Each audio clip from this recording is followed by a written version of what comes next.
In the heart of the bustling city, where secrets lurk around every corner, lies the intriguing tale of Constance Dunlap. Written by Arthur B. Reeve, this mystery follows the clever and resourceful Constance as she navigates a world of deception and danger. With her sharp wit and unyielding determination, she uncovers hidden truths and faces challenges that will test her resolve. As the story unfolds, we are drawn into a web of intrigue where nothing is as it seems, and every clue brings us closer to the heart of the mystery. Chapter: The Forgers. There was something of the look of the hunted animal brought to bay at last in Carlton Dunlap's face, as he let himself into his apartment late one night toward the close of the year. On his breath was the lingering odor of whiskey, yet in his eye and hand none of the effects. He entered quietly, although there was no apparent reason for such excessive caution. Then he locked the door with the utmost care, although there was no apparent reason for caution about that either.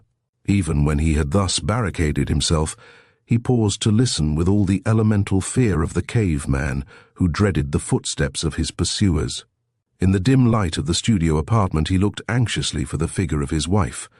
Constance was not there, as she had been on other nights, uneasily awaiting his return. What was the matter? His hand shook a trifle now as he turned the knob of the bedroom door and pushed it softly open. She was asleep. He leaned over, not realizing that her every faculty was keenly alive to his presence, that she was acting a part. "Throw something around yourself, Constance," he whispered hoarsely into her ear, as she moved with a little well-feigned start at being suddenly wakened. "And come into the studio. There is something I must tell you tonight, my dear." "My dear," she exclaimed bitterly, now seeming to rouse herself with an effort, and pretending to put back a stray wisp of her dark hair in order to hide from him the tears that still lingered on her flushed cheeks. "You can say that, Carlton, when it has been every night the same old threadbare excuse of working at the office until midnight?" She set her face in hard lines, but could not catch his eye. "Carlton Dunlap," she added in a tone that rasped his very soul. "I am nobody's fool. I may not know much about bookkeeping and accounting, but I can add, and two. When the same man but different women compose each two, do not make four, according to my arithmetic, but three, from which she finished almost hysterically the little speech she had prepared. But it seemed to fall flat before the man's curiously altered manner, from which I shall subtract one." She burst into tears. "Listen," he urged, taking her arm gently to lead her to an easy chair. "No, no, no," she cried, now thoroughly aroused, with eyes that again snapped accusation and defiance at him. "Don't touch me. Talk to me if you want to, but don't come near me." She was now facing him, standing in the high-ceilinged studio, as they called the room where she had kept up in a desultory manner for her own amusement the art studies which had interested her before her marriage. "What is it that you want to say? The other nights you said nothing at all. Have you at last thought up an excuse? I hope it is at least a clever one." "Constance," he remonstrated, looking fearfully about. Instinctively she felt that her accusation was unjust. Not even that had dulled the hunted look in his face. Perhaps if it were that of which you suspect me, we could patch it up. I don't know. But Constance, I must leave for the West on the first train in the morning."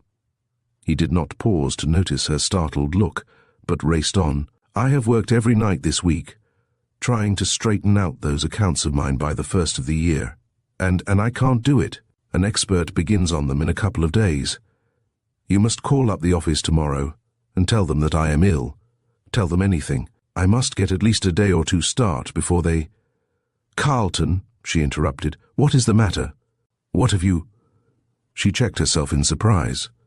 He had been fumbling in his pocket, and now laid down a pile of green and yellow banknotes on the table. "I have scraped together every last cent I can spare," he continued, talking jerkily to suppress his emotion. "They cannot take those away from you, Constance. And when I am settled in a new life—" He swallowed hard and averted his eyes further from her startled gaze. "Under a new name somewhere, if you have just a little spot in your heart that still responds to me, No, it is too much even to hope. Constance, the accounts will not come out right, because I am an embezzler." He bit off the word viciously and then sank his head into his hands and bowed it to a depth that alone could express his shame. Why did she not say something, do something? Some women would have fainted, some would have denounced him, but she stood there, and he dared not look up to read what was written in her face. He felt alone, all alone, with every man's hand against him, he who had never in all his life felt so or had done anything to make him feel so before. He groaned as the sweat of his mental and physical agony poured coldly out on his forehead. All that he knew was that she was standing there, silent, looking him through and through, as cold as a statue. Was she the personification of justice? Was this but a foretaste of the ostracism of the world? When we were first married, Constance, he began sadly, I was only a clerk for Green & Company at $2,000 a year. We talked it over. I stayed, and in time became cashier at $5,000. But you know as well as I that $5,000 does not meet the social obligations laid on us by our position in the circle in which we are forced to move. His voice had become cold and hard, but he did not allow himself to be betrayed into adding, as he might well have done in justice to himself, that to her even $1,000 a month would have been only a beginning. It was not that she had been accustomed to so much in the station of life from which he had taken her. The plain fact was that New York had had an overtonic effect on her. You are not a nagging woman, Constance, he went on in a somewhat softened tone. In fact, you have been a good wife. You have never thrown it up to me that I was unable to make good to the degree of many of our friends in purely commercial lines. All you have ever said is the truth. A banking house pays low for its brains. My God, he cried, stiffening out in the chair and clenching his fists. It pays low for its temptations, too. There had been nothing in the world Carlton would not have given to make happy the woman who stood now, leaning on the table in cold silence, with averted head, regarding neither him nor the pile of greenbacks. Hundreds of thousands of dollars passed through my hands every week, he resumed. That business owed me for my care of it. It was taking the best in me, and in return, was not paying what other businesses paid for the best in other men. When a man gets thinking that way, with a woman whom he loves as I love you, something happens. He paused in the bitterness of his thoughts. She moved as if to speak. No, he interrupted. Hear me out first.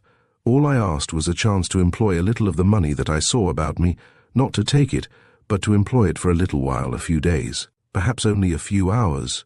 Money breeds money. Why should I not use some of this idle money to pay me what I ought to have? When Mr. Green was away last summer, I heard some inside news about a certain stock. So it happened that I began to juggle the accounts. It is too long a story to tell how I did it. Anybody in my position could have done it, for a time. It would not interest you anyhow. But I did it.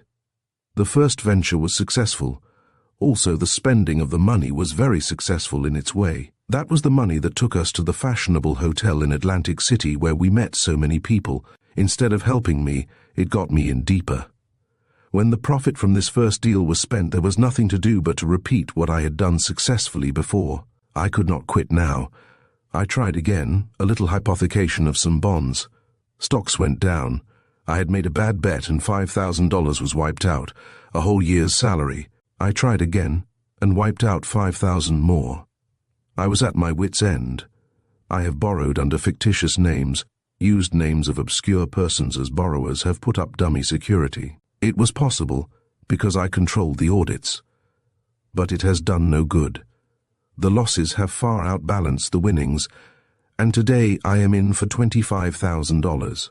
She was watching him now with dilating eyes, as the horror of the situation was burned into her soul. He raced on, afraid to pause lest she should interrupt him. Mr. Green has been talked into introducing scientific management and a new system into the business by a certified public accountant, an expert in installing systems and discovering irregularities. Here I am, faced by certain exposure, he went on, pacing the floor and looking everywhere but at her face. What should I do? Borrow? It is useless. I have no security that anyone would accept. There is just one thing left. He lowered his voice until it almost sank into a hoarse whisper. I must cut loose. I have scraped together what I can, and I have borrowed on my life insurance. Here on the table is all that I can spare. Tonight, the last night, I have worked frantically in a vain hope that something, some way would at last turn up. It has not. There is no other way out. In despair, I have put this off until the last moment, but I have thought of nothing else for a week. Good God, Constance, I have reached the mental state where even intoxicants fail to intoxicate. He dropped back again into the deep chair and sank his head again on his hands. He groaned as he thought of the agony of packing a bag and slinking for the Western Express through the crowds at the railroad terminal. Still, Constance was silent. Through her mind was running the single thought that she had misjudged him. There had been no other woman in the case. As he spoke, there came flooding into her heart the sudden realization of the truth. He had done it for her. It was a rude and bitter awakening after the past months, when the increased income, with no questions asked, had made her feel that they were advancing. She passed her hands over her eyes, but there it was still. Not a dream, but a harsh reality. If she could only have gone back and undone it. But what was done was done. She was amazed at herself. It was not horror of the deed that sent an icy shudder over her. It was horror of exposure. He had done it for her. Over and over again that thought raced through her mind. She steeled herself at last to speak. She hardly knew what was in her own mind, what the conflicting, surging emotions of her own heart meant. And so, you are leaving me what is left, leaving me in disgrace, and you are going to do the best you can to get away safely. You want me to tell one last lie for you. There was an unnatural hollowness in her voice which he did not understand, but which cut him to the quick. He had killed love. He was alone. He knew it. With a final effort, he tried to moisten his parched lips to answer. At last, in a husky voice, he managed to say, "Yes." But with all his power of will, he could not look at her. "Carlton Dunlap," she cried, leaning both hands for support on the table, bending over, and at last forcing him to look her in the eyes. "Do you know what I think of you? I think you are a damned coward." There. Instead of tears and recriminations, instead of the conventional "how could you do it," instead of burning denunciation of him for ruining her life. He read something else in her face. What was it? "Coward," he repeated slowly. "What would you have me do, take you with me?" She tossed her head contemptuously. "Stay and face it?" He hazarded again. "Is there no other way?" she asked, still leaning forward with her eyes fixed on his. "Think. Is there no way that you could avoid discovery just for a time? Carlton, we are cornered. Is there no desperate chance?" He shook his head sadly. Her eyes wandered momentarily about the studio, until they rested on an easel.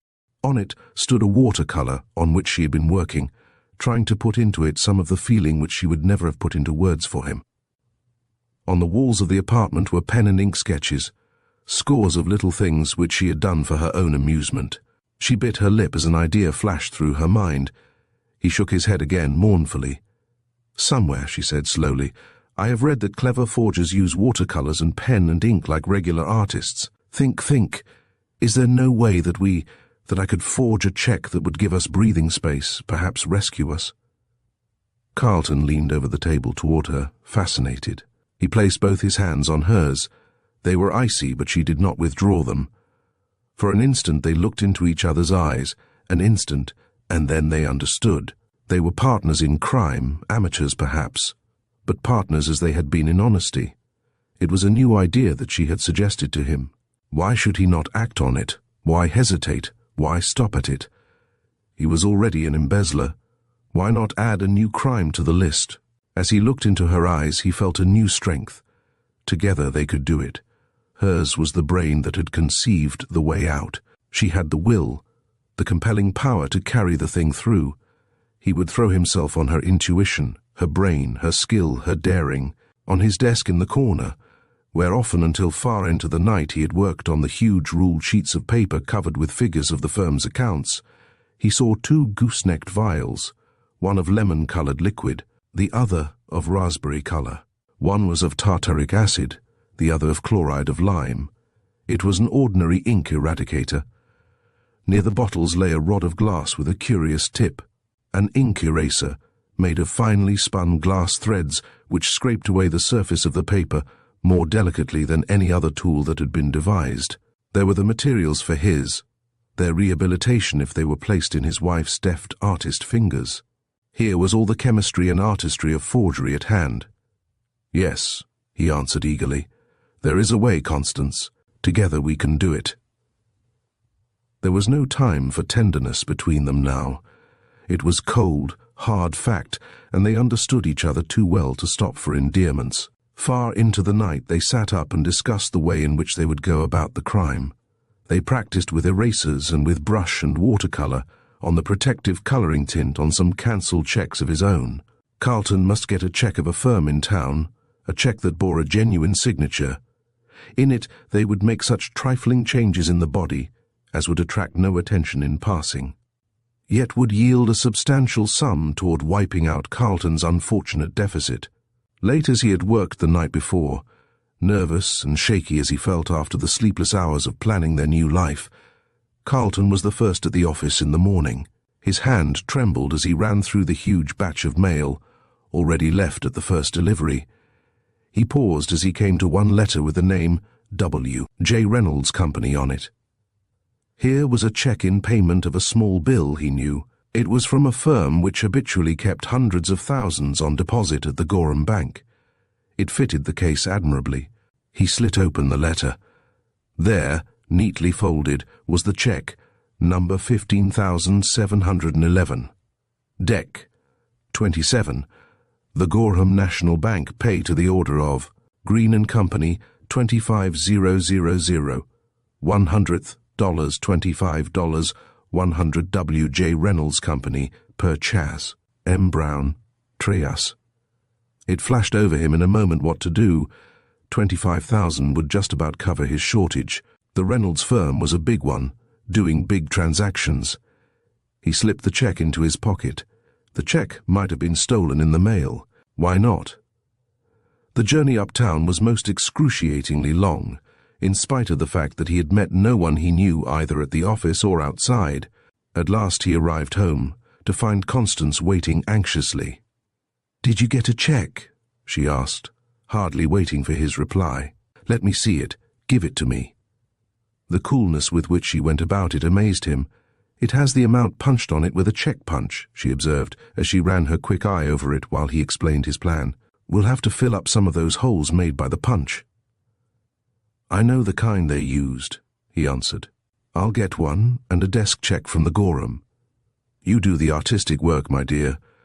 My knowledge of check punches, watermarks, and paper will furnish the rest. I'll be back directly. Don't forget to call up the office a little before the time I usually arrive there and tell them I am ill."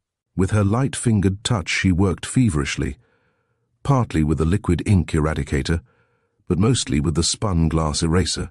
First she rubbed out the cents after the written figure 25. Carefully with a blunt instrument she smoothed down the roughened surface of the paper so that the ink would not run in the fibers and blot. Over and over she practiced writing the 1,000 in a hand like that on the check. She already had the capital T in 20 as a guide. During the night in practicing, she had found that in raising checks only 7 capital letters were used: O in 1, T in 2, 3, 10, and 1,000, F in 4 and 5, S in 6 and 7, E in 8, N in 9, and H in 100. At last even her practice satisfied her. Then with a coolness born only of desperation, she wrote in the words 1,000/100th.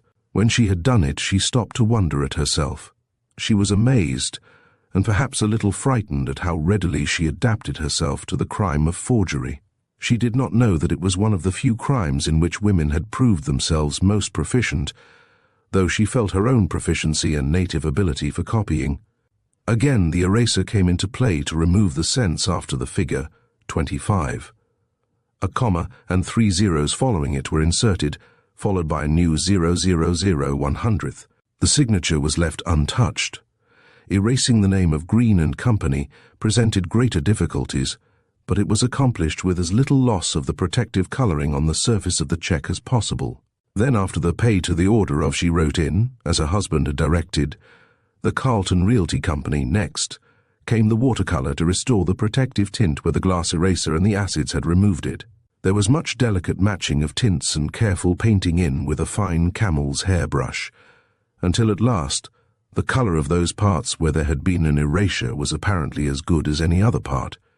Of course, under the microscope, there could have been seen the angry crisscrossing of the fibers of the paper due to the harsh action of the acids and the glass eraser. Still, painting the whole thing over with a little resinous liquid somewhat restored the glaze to the paper, at least sufficiently to satisfy a cursory glance of the naked eye. There remained the difficulty of the protective punch marks. There they were, a star cut out of the check itself, a $sign and 25 followed by another star. She was still admiring her handiwork, giving it here and there a light little fillip with the brush, and comparing this check with some of those which had been practiced on last night, to see whether she had made any improvement in her technique of forgery, when Carlton returned with the punch and the blank checks on the Gorham Bank. From one of the blank checks he punched out a number of little stars, until there was one which in watermark and scrollwork corresponded precisely with that punched out in the original check. Constance, whose fingers had long been accustomed to fine work, fitted in the little star after the $25, then took it out, moistened the edges ever so lightly with glue on the end of a toothpick, and pasted it back again. A hot iron completed the work of making the edges smooth, and unless a rather powerful glass had been used, no one could have seen the pasted-in insertion after the $25. Careful not to deviate the fraction of a hair's breadth from the alignment, Carlton took the punch, added 30 feet and a star after the 25, making it $25,000. Finally, the whole thing was again ironed to give it the smoothness of an original. Here at last was the completed work, the first product of their combined skill in crime, number 15,711, December, 27,191. The Gorham National Bank paid to the order of the Carlton Realty Company, T25,000, 100th Doctors $25,000 100W, J. Reynolds Company, per Chas, M. Brown, Treas. How completely people may change, even within a few hours, was well illustrated as they stood side by side and regarded their work with as much pride as if it had been the result of their honest efforts of years. They were now pen and brush crooks of the first caliber, had reduced forgery to a fine art, and demonstrated what an amateur might do. For, although they did not know it, nearly half the 15 millions or so lost by forgeries every year was the work of amateurs such as they. The next problem was presenting the check for collection. Of course, Carlton could not put it through his own bank, unless he wanted to leave a blaze trail straight to himself. Only a colossal bluff would do, and in a city where only colossal bluffs succeed, it was not so impossible as might have been first imagined. Luncheon over, they sauntered casually into a high-class office building on Broadway, where there were offices to rent. The agent was duly impressed by the couple who talked of their large real estate dealings, where he might have been thoroughly suspicious of a man, and might have asked many embarrassing but perfectly proper questions. He accepted the woman without a murmur. At her suggestion, he even consented to take his new tenants around to the Uptown Bank and introduce them. They made an excellent impression by a first cash deposit of the money Carlton had thrown down on the table the night before. A check for the first month's rent more than mollified the agent, and talk of a big deal that was just being signed up today duly impressed the bank. The next problem was to get the forged check certified. That also proved a very simple matter. Anyone can walk into a bank and get a check for $25,000 certified, while if he appears a stranger before the window of the paying teller to cash a check for $25, he would almost be thrown out of the bank. Banks will certify at a glance practically any check that looks right, but they pass on the responsibility of cashing them. Thus, before the close of banking hours, Dunlap was able to deposit in his new bank the check certified by the Gorham. 24 hours must elapse before he could draw against the check which he had deposited. He did not propose to waste that time, so that the next day found him at Green & Company's, feeling much better. Really, he had come prepared now to straighten out the books, knowing that in a few hours he could make good. The first hesitation due to the newness of the game had worn off by this time. Nothing at all of an alarming nature had happened. The new month had already begun, and as most firms have their accounts balanced only once a month, he reasoned, nearly the entire 4 weeks in which to operate. Conscience was dulled in Constance also, and she was now busy with ink eraser, the watercolors, and other paraphernalia in a wholesale raising of checks, mostly for amounts smaller than that in the first attempt. "We are taking big chances anyway," she urged him. "Why quit yet? A few days more and we may land something worthwhile." The next day he excused himself from the office for a while and presented himself at his new bank with a sheaf of new checks which she had raised, all certified, and totaling some thousands more. His own check for $25,000 was now honored. The relief which he felt was tremendous after the weeks of grueling anxiety. At once he hurried to a broker's and placed an order for the stocks he had used on which to borrow. He could now replace everything in the safe, straighten out the books, could make everything look right to the systematizer, could blame any apparent irregularity on his old system. Even ignorance was better than dishonesty. Constance, meanwhile, had installed herself in the little office they had hired as stenographer and secretary. Once having embarked on the hazardous enterprise, she showed no disposition to give it up. Yet an office boy was hired and introduced at the bank. The mythical realty company prospered, at least if prosperity is measured merely by the bank book. In less than a week, the skillful pen and brush of Constance had secured them a balance, after straightening out Carlton's debts. That came well up to $100,000, mostly in small checks, some with genuine signatures and amounts altered, others complete forgeries. As they went deeper and deeper, Constance began to feel the truth of their situation. It was she who was really at the helm in this enterprise. It had been her idea. The execution of it had been mainly her work. Carlton had furnished merely the business knowledge that she did not possess. The more she thought of it during the hours in the little office while he was at work downtown, the more uneasy did she become. What if he should betray himself in some way? She was sure of herself, but she was almost afraid to let him go out of her sight. She felt a sinking sensation every time he mentioned any of the happenings in the banking house. Could he be trusted alone not to betray himself when the first hint of discovery of something wrong came? It was now near the middle of the month. It would not pay to wait until the end. Some one of the many firms whose checks they had forged might have its book balanced at any time now. From day to day, small amounts in cash had already been withdrawn until they were $20,000 to the good. They planned to draw out $30,000 now at one time. That would give them $50,000, roughly half of their forgeries. The check was written, and the office boy was started to the bank with it. Carlton followed him at a distance, as he had on other occasions, ready to note the first sign of trouble as the boy waited at the teller's window. At last the boy was at the head of the line. He had passed the check in, and his satchel was lying open, with voracious maw, on the ledge below the wicket, for the greedy feeding of stacks of bills. Why did the teller not raise the wicket and shove out the money in a coveted pile? Carlton seemed to feel that something was wrong. The line lengthened, and those at the end of the queue began to grow restive at the delay. One of the bank's officers walked down and spoke to the boy. Carlton waited no longer. The game was up. He rushed from his coign of observation, out of the bank building, and dashed into a telephone booth. "Quick, Constance," he shouted over the wire. "Leave everything. They are holding up our check. They have discovered something. Take a cab and drive slowly around the square. You will find me waiting for you at the north end." That night the newspapers were full of the story. There was the whole thing, exaggerated, distorted, multiplied, until they had become swindlers of millions instead of thousands. But nevertheless it was their story. There was only one grain of consolation. It was in the last paragraph of the news item and read, "There seems to be no trace of the man and woman who worked this clever swindle. As if by a telepathic message, they have vanished at just the time when their whole house of cards collapsed. They removed every vestige of their work from the apartment. Everything was destroyed. Constance even began a new watercolor, so that might suggest that she had not laid aside her painting.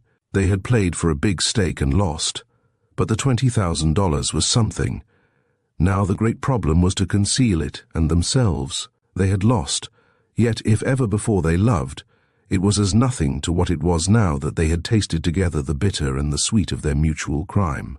Carlton went down to the office the next day, just as before. The anxious hours that his wife had previously spent thinking whether he might betray himself by some slip were comparative safety as contrasted with the uncertainty of the hours now. But the first day after the alarm of the discovery passed off all right. Carlton even discussed the case, his case, with those in the office, commented on it, condemned the swindlers and carried it off, he felt proud to say, as well as Constance herself might have done had she been in his place. Another day passed. His account of the first day, reassuring as it had been to her, did not lessen the anxiety. Yet never before had they seemed to be bound together by such ties as knitted their very souls in this crisis. She tried with a devotion that was touching to impart to him some of her own strength to ward off detection. It was the afternoon of the second day that a man who gave the name of Drummond called and presented a card of the Reynolds Company. "Have you ever been paid a little bill of $25 by our company?" he asked. Down in his heart, Carlton knew that this man was a detective.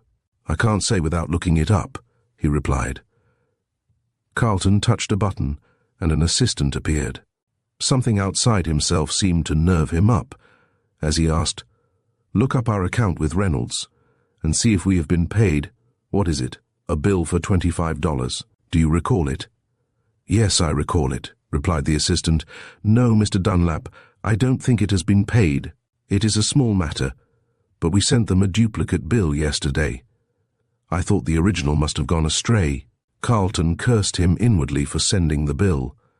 But then, he reasoned, it was only a question of time, after all, when the forgery would be discovered. Drummond dropped into a half-confidential, half-quizzing tone. "I thought not. Somewhere along the line that check has been stolen and raised to $25,000, he remarked. "Is that so?" gasped Carlton, trying hard to show just the right amount of surprise and not too much. "Is that so? No doubt you have read in the papers of this clever realty company swindle. Well, it seems to have been part of that. I am sure that we shall be glad to do all in our power to cooperate with Reynolds," put in Dunlap. "I thought you would," commented Drummond dryly. "I may as well tell you that I fear someone has been tampering with your mail." "Tampering with our mail?" repeated Dunlap aghast. "Impossible." "Nothing is impossible until it is proved so," answered Drummond, looking him straight in the eyes. Carlton did not flinch. He felt a new power within himself, gained during the past few days of new association with Constance. For her he could face anything. But when Drummond was gone, he felt as he had on the night when he had finally realized that he could never cover up the deficit in his books. With an almost superhuman effort he gripped himself. Interminably the hours of the rest of the day dragged on. That night he sank limp into a chair on his return home. "A man named Drummond was in the office today, my dear," he said. "Someone in the office sent Reynolds a duplicate bill, and they know about the check." "Well, I wonder if they suspect me." "If you act like that, they won't suspect. They'll arrest," she commented sarcastically. He had braced up again into his new self at her words, but there was again that sinking sensation in her heart as she realized that it was, after all, herself on whom he depended, that it was she who had been the will, even though he had been the intellect of their enterprise.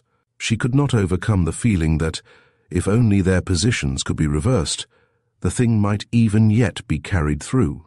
Drummond appeared again at the office the next day. There was no concealment about him now. He said frankly that he was from the Burr Detective Agency, whose business it was to guard the banks against forgeries. "The pen work, or, as we detectives call it, the penning," he remarked, "in the case of that check is especially good. It shows rare skill.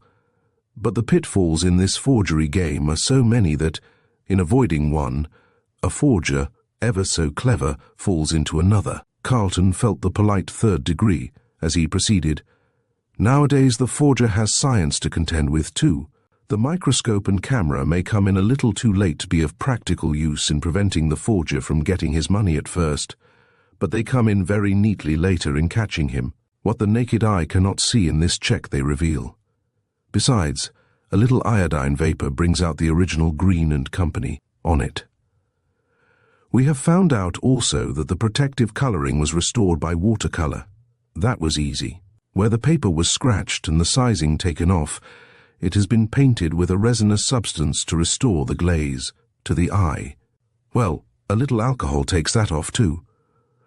Oh, the amateur forger may be the most dangerous kind, because the professional regularly follows the same line, leaves tracks, has associates, but, he concluded impressively, all are caught sooner or later.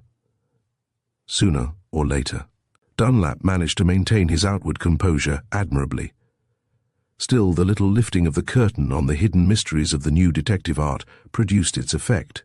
They were getting closer, and Dunlap knew it, as Drummond intended he should. And, as in every crisis, he turned naturally to Constance. Never had she meant so much to him as now. That night, as he entered the apartment, he happened to glance behind him. In the shadow down the street, a man dodged quickly behind a tree. The thing gave him a start. He was being watched. "There is just one thing left," he cried excitedly as he hurried upstairs with the news. "We must both disappear this time." Constance took it very calmly. "But we must not go together," she added quickly, her fertile mind as ever hitting directly on a plan of action. "If we separate, they will be less likely to trace us, for they will never think we would do that." It was evident that the words were being forced out by the conflict of common sense and deep emotion. "Perhaps it will be best for you to stick to your original idea of going west. I shall go to one of the winter resorts. We shall communicate only through the personal column of the Star. Sign yourself Western. I shall sign Eastern." The words fell on Carlton with his new and deeper love for her like a death sentence. It had never entered his mind that they were to be separated now, dissolve their partnership in crime. To him it seemed as if they had just begun to live since that night, when they had at last understood each other, and it had come to this separation. "A man can always shift for himself better if he has no impediments," she said, speaking rapidly as if to bolster up her own resolution. "A woman is always an impediment in a crisis like this." In her face he saw what he had never seen before. There was love in it that would sacrifice everything. She was sending him away from her, not to save herself, but to save him. Vainly he attempted to protest. She placed her finger on his lips. Never before had he felt such overpowering love for her. And yet, she held him in check in spite of himself. "Take enough to last a few months," she added hastily. "Give me the rest. I can hide it and take care of myself. Even if they trace me, I can get off. A woman can always do that more easily than a man. Don't worry about me. Go somewhere, start a new life. If it takes years, I will wait. Let me know where you are. We can find some way in which I can come back into your life." "No, no," Carlton had caught her passionately in his arms. "Even that cannot weaken me. The die is cast. We must go." She tore herself away from him and fled into her room, where, with set face and ashen lips, she stuffed article after article into her grip. With a heavy heart, Carlton did the same. The bottom had dropped out of everything, yet try as he would to reason it out, he could find no other solution but hers. To stay was out of the question, if indeed it was not already too late to run. To go together was equally out of the question. Constance had shown that. Seek the woman was the first rule of the police. As they left the apartment, they could see a man across the street following them closely. They were shadowed. In despair, Carlton turned toward his wife. A sudden idea had flashed over her. There were 2 taxicabs at the station on the corner. "I will take the first," she whispered. "Take the second and follow me. Then he cannot trace us." They were off, leaving the baffled shadow only time to take the numbers of the cab. Constance had thought of that. She stopped and Carlton joined her. After a short walk they took another cab. He looked at her inquiringly, but she said nothing. In her eyes he saw the same fire that blazed when she had asked him if there was no way to avoid discovery and had suggested it herself in the forgery. He reached over and caressed her hand. She did not withdraw it, but her averted eyes told that she could not trust even herself too far. As they stood before the gateway to the steps that led down into the long under-river tunnel, which was to swallow them so soon and project them, each into a new life, hundreds, perhaps thousands of miles apart, Carlton realized as never before what it all had meant. He had loved her through all the years, but never with the wild love of the past 2 weeks. Now there was nothing but blackness and blankness. He felt as though the hand of fate was tearing out his wildly beating heart. She tried to smile at him bravely. She understood. For a moment she looked at him in the old way, and all the pent-up love that would have, that had done and dared everything for him, struggled in her rapidly rising and falling breast. It was now or never. She knew it, the supreme effort. One word or look too many from her, and all would be lost. She flung her arms about him and kissed him. "Remember 1 week from today, a personal in the Star," she panted. She literally tore herself from his arms, gathered up her grip, and was gone. A week passed. The quiet little woman at the Ocean View house was still as much a mystery to the other guests as when she arrived, travel-stained and worn with the repressed emotion of her sacrifice. She had appeared to show no interest in anything, to take her meals mechanically, to stay most of the time in her room, never to enter into any of the recreations of the famous winter resort. Only once a day did she betray the slightest concern about anything around her. That was when the New York papers arrived. Then she was always first at the newsstand, and the boy handed out to her, as a matter of habit, the Star. Yet no one ever saw her read it. Directly afterward she would retire to her room. There she would pore over the first page, reading and rereading every personal in it. Sometimes she would try reading them backward and transposing the words, as if the message they contained might be in the form of a cryptograph. The strain and the suspense began to show on her. Day after day passed, until it was nearly 2 weeks since the parting in New York. Day after day she grew more worn by worry and fear. What had happened? In desperation she herself wired a personal to the paper. "Western, write me at the Ocean View, Eastern." For 3 days she waited for an answer. Then she wired the personal again. Still there was no reply, and no hint of reply. Had they captured him? Or was he so closely pursued that he did not dare to reply even in the cryptic manner on which they had agreed?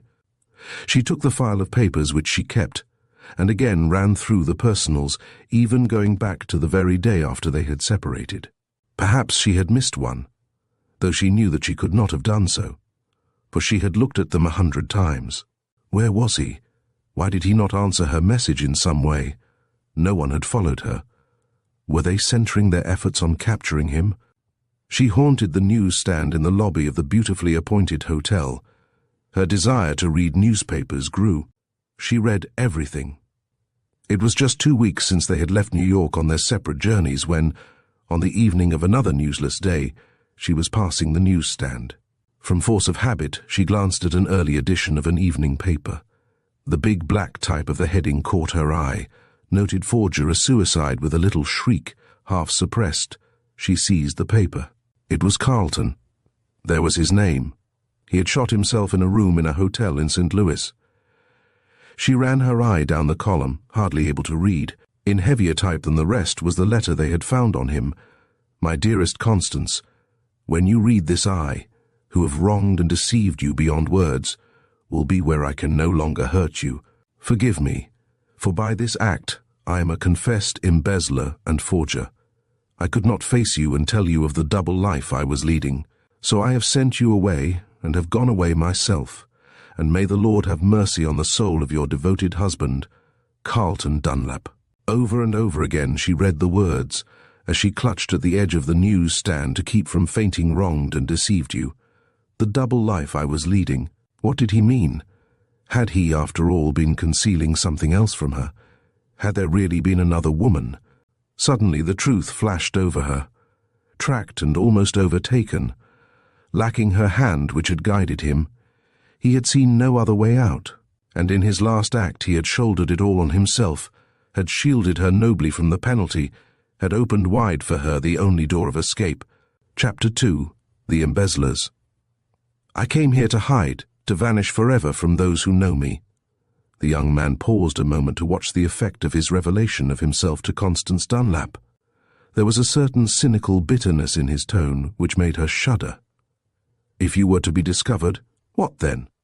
she hazarded. Murray Dodge looked at her significantly, but said nothing. Instead, he turned and gazed silently at the ruffled waters of Woodlake. There was no mistaking the utter hopelessness and grim determination of the man. Why have you told so much to me, an absolute stranger?" she asked, searching his face. "Might I not hand you over to the detectives who, you say, will soon be looking for you?" "You might," he answered quickly, "but you won't." There was a note of appeal in his voice as he pursued slowly, not as if seeking protection, but as if hungry for friendship, and most of all her friendship. "Mrs. Dunlap, I have heard what the people at the hotel say is your story. I think I understand as much as a man can. Anyhow, I know that you can understand. I have reached a point where I must tell someone or go insane. It is only a question of time before I shall be caught. We are all caught. Tell me," he asked eagerly, bending down closer to her with an almost breathless intensity in his face, as though he would read her thoughts. "Am I right? The story of you which I have heard since I came here is not the truth, the whole truth. It is only half the truth, is it not?" Constance felt that this man was dangerously near understanding her, as no one yet had seemed to be. It set her heart beating wildly to know that he did, and yet she was not afraid. Somehow, although she did not betray the answer by a word or a look, she felt that she could trust him. Through the door of escape from the penalty of her forgeries, which Carlton Dunlap had thrown open for her by the manner of his death, Constance had passed unsuspected. To return to New York, however, had become out of the question. She had plenty of money for her present needs, although she thought it best to say nothing about it lest someone might wonder and stumble on the truth. She had closed up the little studio apartment and had gone to a quiet resort in the Pines. Here, at least, she thought she might live unobserved until she could plan out the tangled future of her life. There had seemed to be no need to conceal her identity, and she had felt it better not to do so. She knew that her story would follow her, and it had. She was prepared for that. She was prepared for the pity and condescension of the gossips, and had made up her mind to stand aloof. Then came a day when a stranger had registered at the hotel. She had not noticed him especially, but it was not long before she realized that he was noticing her. Was he a detective? Had he found out the truth in some uncanny way? She felt sure that the name on the hotel register, Malcolm Dodd, was not his real name. Constance had not been surprised when the head waiter had seated the young man at her table. No doubt he had maneuvered it so. Nor did she avoid the guarded acquaintance that resulted in the natural course of events.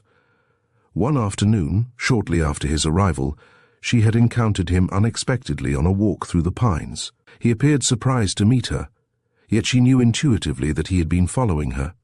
Still, it was so different now to have anyone seek her company that, in spite of her uncertainty of him, she almost welcomed his speaking. There was a certain deference in his manner, too, which did not accord with Constance's ideas of a detective. Yet he did know something of her. How much?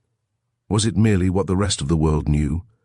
She could not help seeing that the man was studying her while she studied him. There was a fascination about it, a fascination that the human mystery always possesses for a woman. On his part, he showed keenly his interest in her. Constance had met him with more frankness as she encountered him often during the days that followed. She had even tried to draw him out to talk of himself. "I came here," he had said one day, when they were passing the spot where he had overtaken her first, "without knowing a soul, not expecting to meet anyone I should care for, indeed hoping to meet no one." Constance had said nothing, but she felt that at last he was going to crash down the barrier of reserve. He continued earnestly, "Somehow or other I have come to enjoy these little walks." "So have I," she admitted, facing him. "But do you know, sometimes I have thought that Malcolm Dodd is not your real name." "Not my real name," he repeated, "and that you are here for some other purpose than just to rest. You know, you might be a detective." He had looked at her searchingly. Then, in a burst of confidence, he had replied, "No, my name is not Dodd, as you guessed. But I am not a detective, as you suspected at first.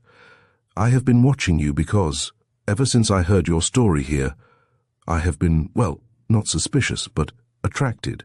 "You seem to me to have faced a great problem. I too have come to the parting of the ways. Shall I run or shall I fight?" He had handed her a card without hesitation. It bore the name Murray Dodge, Treasurer, Globe Importing Company. "What do you mean?" she had asked quickly, hardly expecting an answer. "What have you done?" "Oh, it is the usual trouble, I suppose," he had replied wearily, much to her surprise. "I began as a boy in the company and ultimately worked myself up as it grew until I became treasurer. To cut it short, I have used funds belonging to the company, lost them.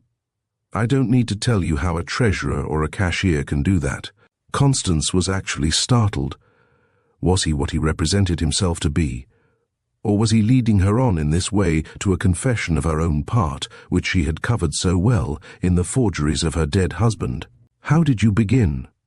she asked tentatively. "A few years ago," he answered with a disconcerting lack of reserve. "The company found that we could beat our competitors by a very simple means. The largest stockholder, Mr. Dumont, was friendly with some of the customs officials and, well, we undervalued our goods. It was easy. The only thing necessary was to bribe some of the officials. The president of the company, Walton Beverley, put the dirty work on me as treasurer. Now you can imagine what that meant." He had fallen into a cynical tone again. "It meant that I soon found, or rather thought I found, that every man has his price, some higher, some lower, but a price nevertheless. It was my business to find it, to keep it as low as I could with safety. So it went, from one crooked thing to another. I knew I was crooked, but not as bad, I think, as the rest who put the actual work on me. I was unfortunate, weak perhaps. That is all. I tried to get mine too. I lost what I meant to put back after I had used it. They are after me now, or soon will be the crooks. And here I am, momentarily expecting someone to walk up quietly behind me, tap me on the shoulder and whisper, 'You're wanted.'" Time had not softened the bitterness of Constance's feelings. Somehow she felt that the world, or at least society, owed her for taking away her husband.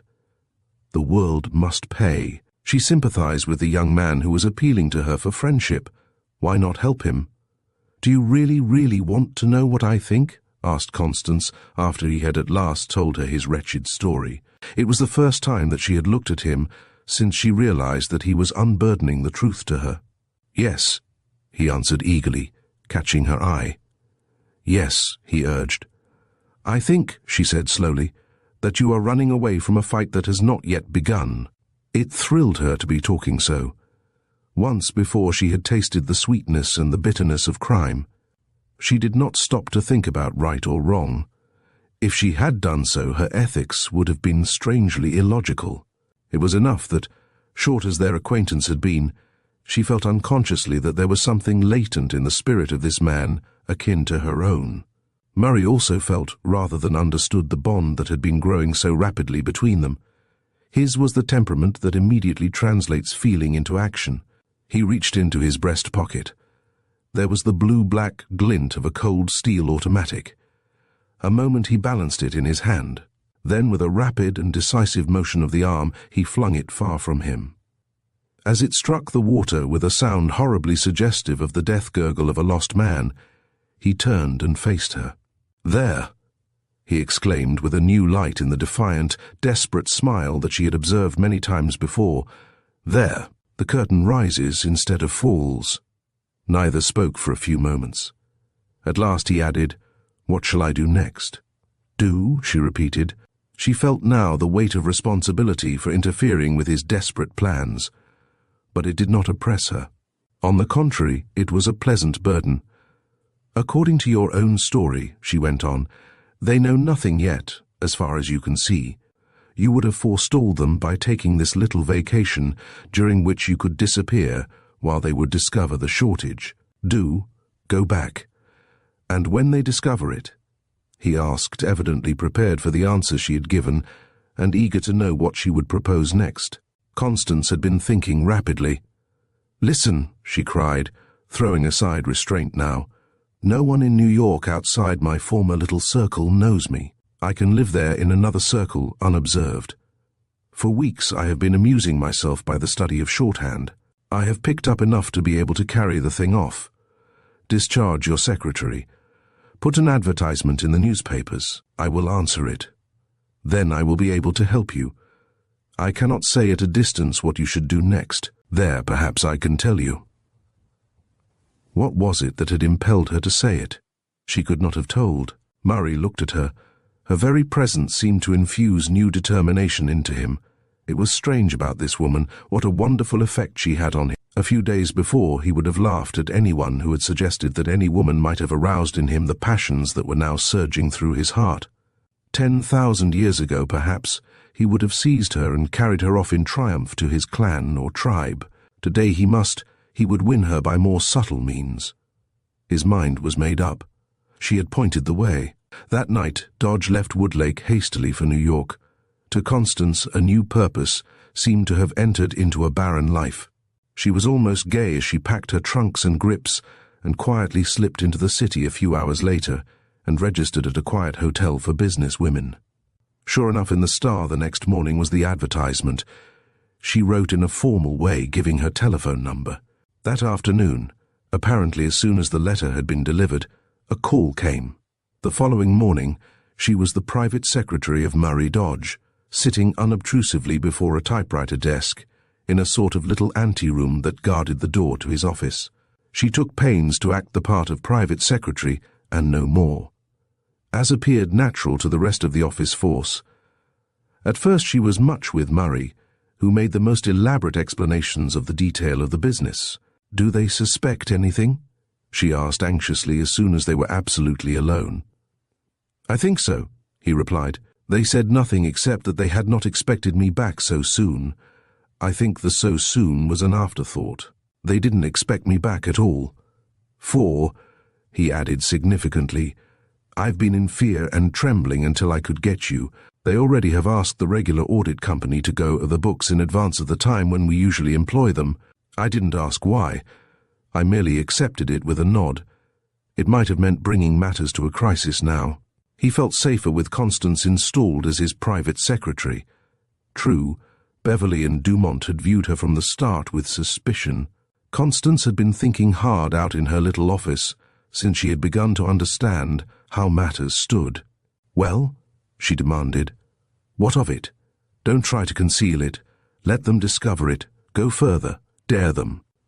Court exposure. It was bold and ingenious. What a woman she was for meeting emergencies. Murray, who had a will that had been accustomed to bend others to his purposes, except in the instance where they had bent him and nearly broken him, recognized the masterful mind of Constance. He was willing to allow her to play the game. Thus, Constance began collecting the very data that would have sent Murray to jail for bribery. Day by day, as she worked on, the situation became more and more delicate. They found themselves alone much of the time now. Beverly was, or pretended to be, busy on other matters and avoided Dodge as much as possible. Only the regular routine affairs passed through his hands, but he said nothing. It gave him more time with her. Dumont came in as rarely as it was possible, and as they worked along gathering the data, Constance came to admire Murray more than ever. She worked patiently over the big books, taking only those on which the accountant was not engaged at such times as she could get them without exciting suspicion. Together they dug out the extent of the frauds that had been practiced on the government for years back. From the letter files they rescued notes and orders and letters, pieced them together into as near a continuous record as they could make. With his own knowledge of the books, Dodge could count on making better progress on the essential things than the regular accountant of the audit company. He felt sure that they would finish sooner, and that they would have a closer report of the frauds of all kinds than could be uncovered by the man who had been set on the trail of Dodge to discover just how much of the illicit gains he had taken for himself. Constance became aware soon that whenever she left the office at night she was being followed. She had at first studiously repelled the offers of Murray to see her home. It was not that he had taken advantage of the situation into which she had put herself. He would never have done that. Still, she wished a little more time to analyze her own conflicting feelings toward him. Then, too, several times in the crowded subway cars she had noticed a face that was familiar. It was Drummond, never looking directly at her, always engrossed in something else, yet never failing to note where she was going. That must be, she reasoned, some of the work of Beverley and Dumont. Murray was now working feverishly. As he worked, he found himself feeling differently toward the whole affair. He actually came to enjoy it with all its risks and uncertainty, to enjoy gathering the data which, he should have said, ought really to be destroyed. Often he caught himself wishing that everything had come out all right in the end, and that Constance really was his private secretary. Every moment with her seemed now to pass so quickly that he would willingly have smashed all the clocks and destroyed all the calendars. Association with other women had been tame beside his new friendship with her. She had suffered, felt, lived. She fascinated him, as often over the books they would stop to talk of things the most irrelevant, yet to him the most interesting, until she would bring him back inevitably to the point of their work and start him again with a new power and incentive toward the purpose she had in mind. To Constance he seemed to fill a blank spot in her empty life, if she had been bitter toward the world for what had happened to her. The pleasure of helping another to beat that harsh world seemed an unspeakably sweet compensation. At last even Constance herself began to realize it. It was not, after all, merely the bitterness towards society that lured her on. She was not a woman carved out of a block of stone. There was a sweetness about this association that carried her along as if in a dream. She was actually falling in love with him. One day she had been working later than usual. The accountant had shown signs of approaching the end of his task sooner than they had expected. Murray was waiting, as was his custom, for her to finish before he left. There was no sound in the almost deserted office building save the banging of a door echoing now and then, or an insistent ring of the elevator bell as an anxious office boy or stenographer sought to escape after an extra period of work. Murray stood looking at her admiringly as she deftly shoved the pins into her hat. Then he held her coat, which brought them close together. "It will soon be time for the final scene," he remarked. His manner was different as he looked down at her. "We must succeed, Constance," he went on slowly. "Of course, after it is over, it will be impossible for me to remain here with this company. I have been looking around. We must clear ourselves. I already have an offer to go with another company, much better than this position in every way honest, square, with no dirty work, such as I have had here." It was a moment that Constance had foreseen without planning what she would do. She moved to the door as if to go. "Take dinner with me tonight at the riverside," he went on, mentioning the name of a beautifully situated inn uptown, overlooking the lights of the Hudson and thronged by gay parties of pleasure-seekers. Before she could say no, even though she would have said it, he had linked his arm in hers, banged shut the door, and they were being whisked to the street in the elevator. This time, as they were about to go out of the building, she noticed Drummond standing in the shadow of a corner back of the cigar counter on the first floor. She told Murray of the time she had seen Drummond following her. Murray ground his teeth. "He'll have to hustle this time," he muttered, handing her quickly into a cab that was waiting for a fare. Before he could give the order where to drive, she had leaned out of the window. "To the ferry," she cried. Murray looked at her inquiringly.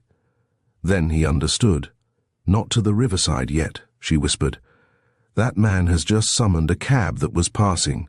In her eyes, Murray saw the same fire that had blazed when she had told him he was running away from a fight that had not yet begun.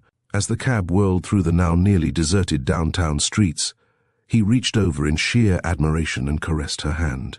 She did not withdraw it, but her averted eyes and quick breath told that 1,000 thoughts were hurrying through her mind, divided between the man in the cab beside her and the man in the cab following perhaps half a block behind. At the ferry they halted and pretended to be examining a timetable, though they bought only ferry tickets. Drummond did the same and sauntered leisurely within easy distance of the gate. Nothing seemed to escape him, and yet never did he seem to be watching them. The gateman shouted, "All aboard." The door began to close. "Come," she tugged at his sleeve. They dodged in just in time. Drummond followed. They started across the wagonway to the opposite side of the slip. He kept on the near side. Constance swerved back again to the near side. Drummond had been opposite them, and they had now fallen in behind him. He was now ahead, but going slowly. Murray felt her pulling back on his arm. With a little exclamation, she dropped her purse, which contained a few coins. She had contrived to open it, and the coins ran in every possible direction. Drummond was now on the boat. "All aboard," growled the guard surlily. "All aboard." Go ahead," shouted Murray, trying to pick up the scattered change and scattering it the more. At last he understood. "Go ahead. We'll take the next boat. Can't you see the lady has dropped her purse?" The gates closed. The warning whistle blew, and the ferry boat departed, bearing off Drummond alone. Another cab took them to the riverside. A new bond of experience had been established between them. They dined quietly, and as the lights grew mellow, she told him more of her story than she had ever breathed to any other living soul. As Murray listened, he looked his admiration for the daring of the little woman opposite him at the table. They drifted. It was the day of the threatened exposure. Curiously enough, Dodge felt no nervousness. The understanding which he had reached, or felt that he had reached with Constance, made him rather eager than otherwise to have the whole affair over with at once. Drummond had been shut up for some time in the office of Beverley with Dumont, going over the report which the accountant had prepared and other matters. He had come in without seeing either Constance or Murray, though they knew he must be nursing his chagrin over the episode of the night before. "They are waiting to see you," reported Constance to Dodge. Half an hour later, after one of the office boys had been sent over as a formal messenger to their office. "We are ready for them?" he asked, smiling at her. Constance nodded. "Then I shall go in. Wait a moment. When they have hurled their worst at me, I shall call on you. Have the stuff ready." There was no hesitation, no misgiving on the part of either as he strode into Beverley's office. Constance had prepared the record which they had been working on, and for days had been momentarily expecting this crisis. She felt that she was ready. An ominous silence greeted Dodge as he entered. "We have had experts on your books, Dodge," began Beverley, clearing his throat, as Murray seated himself, waiting for them to speak first. "I have seen that," he replied dryly. "They are $50,000 short," shot out Dumont. "Indeed?" Dumont gasped at the coolness of the man. What? You have nothing to say?" "Why, sir," he added, raising his voice, "you have actually made no effort to conceal it." Dodge smiled cynically. "A consultation will rectify it," was all he said. "A conference will show you that it is all right." "A consultation?" broke in Beverley in rage. "A consultation in jail?" Still Dodge merely smiled. "Then you consider yourself trapped?" "You admit it," ground out Dumont. "Anything you please," repeated Dodge. "I am perfectly willing." "Let us end this farce now," cried Beverley hotly. "Drummond." The detective had been doing some rapid thinking. "Just a moment," he interrupted. "Don't be too precipitate. Hear his side if he has any. I can manage him. Besides, I have something else to say about another person that will interest us all." "Then you are willing to have the consultation?" Drummond nodded. "Miss Dunlap," called Murray, taking the words almost from the detective's lips as he opened the door and held it for her to enter. No. "Alone," almost shouted Beverley. The detective signalled to him, and he subsided, muttering. As she entered, Drummond looked hard at her. Constance met him without wavering an instant. "I think I've seen you before, Mrs. Dunlap," insinuated the detective. "Perhaps," replied Constance, still meeting his sharp ferret eye squarely, which increased his animosity. "Your husband was Carlton Dunlap, cashier of Green & Company, was he not?" She bit her lip. The manner of his raking up of old scores, though she had expected it, was cruel. It would have been cruel in court, if she had had a lawyer to protect her rights. It was doubly cruel, merciless here. Before Dodge could interrupt, the detective added, "Who committed suicide after forging checks to meet his—" "Murray was at Drummond like a hound. Another word from you and I'll throttle you," he blurted out. "No, Murray, no, don't," pleaded Constance. She was burning with indignation, but it was not by violence that she expected to prevail. "Let him say what he has to say." Drummond smiled. He had no scruples about a third degree of this kind, and besides there were 3 of them to dodge. You were, both of you, at Woodlake not long ago, were you not? He asked calmly. There was no escaping the implication of the tone. Still, Drummond was taking no chances of being misunderstood. There was one man, he went on, who embezzled for you. Here is another who has embezzled. How will that look when it goes before a jury? He concluded. The fight had shifted before it had well begun. Instead of being between Dodge on one side and Beverly and Dumont on the other, it now seemed to be a clash between a cool detective and a clever woman. Mrs. Dunlap, interrupted Murray with a mocking smile at the detective, will you tell us what you have found out since you have been my private secretary? Constance had not lost control of herself for a moment. I have been looking over the books a little bit myself, she began slowly, with all eyes riveted on her. I find, for instance, that your company has been undervaluing its imported goods. Undervaluing merchandise is considered, I believe, one of the meanest forms of smuggling. The undervaluer has frequently to make a tool of a man in his employ. Then that tool must play on the frailties of an unfortunate or weak examiner at the public stores where all invoices and merchandise from foreign countries are examined. Drummond had been trying to interrupt, but she had ignored him and was speaking rapidly so that he could get no chance.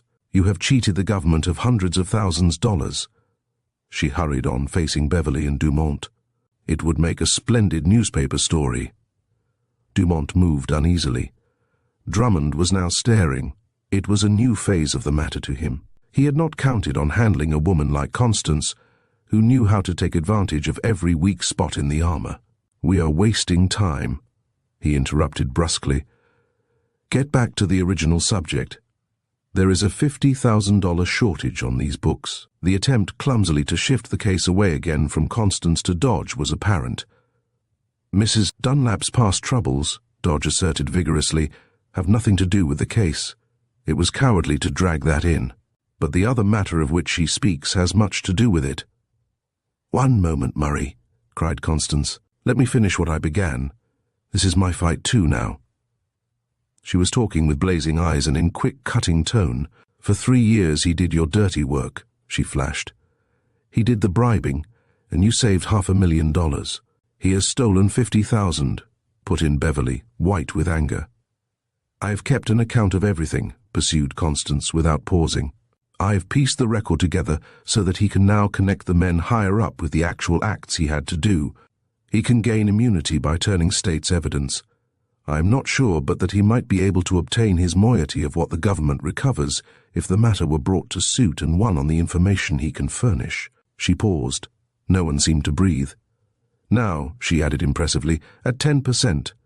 Commission the $500,000 that he saved for you yields $50,000. That, gentlemen, is the amount of the shortage and offset. The deuce it is, exclaimed Beverly. Constance reached for a telephone on the desk near her.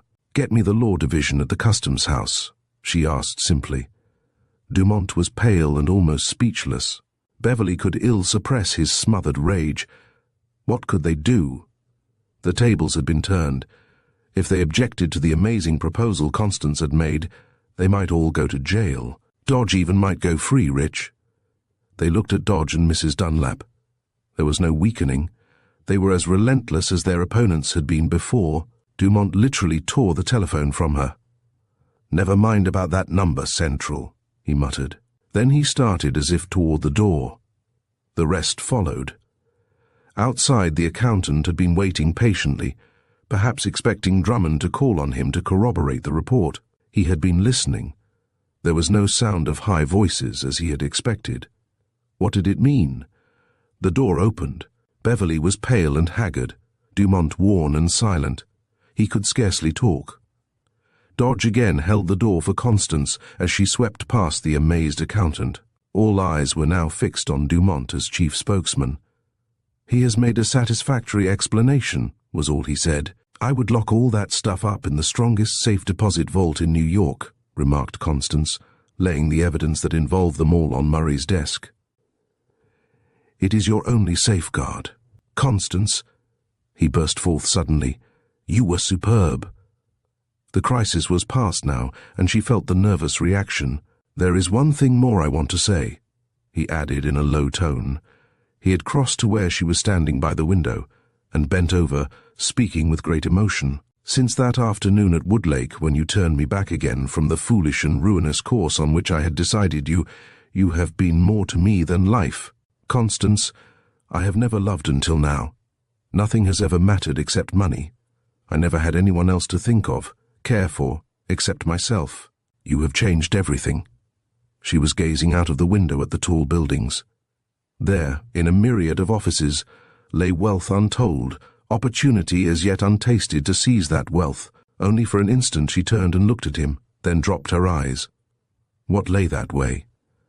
"You are clear now, respected, respectable," she said simply. "Yes, thank God. Clear and with a new ambition, thanks to you." She had been expecting this ever since that last night. The relief of Murray, to feel that the old score that would have ruined him was now wiped off the slate, was precisely what she had anticipated.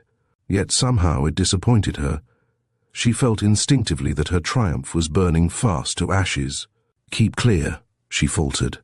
"Constance," he urged, approaching closer and taking her cold hand. Was she to be the one to hold him back in any way from the new life that was now before him? What if Drummond, in his animosity, ever got the truth? She gently unclasped her hand from his. No, that happiness was not for her. "I am afraid I am a crooked heart, Murray," she said sadly. "I have gone too far to turn back. The brand is on me. But I am not altogether bad yet. Think of me always with charity." "Yes," she cried wildly. "I must return to my loneliness. No, do not try to stop me. You have no right," she added bitterly, as the reality of her situation burned itself into her heart. She broke away from him wildly but with set purpose. The world had taken away her husband, now it was a lover. The world must pay. Chapter 3. The Gunrunners. "We'll land here, Mrs. Dunlap." Ramon Santos, terror of the Washington State Department and of a half-dozen consulates in New York, stuck a pin in a map of Central America spread out on a table before Constance.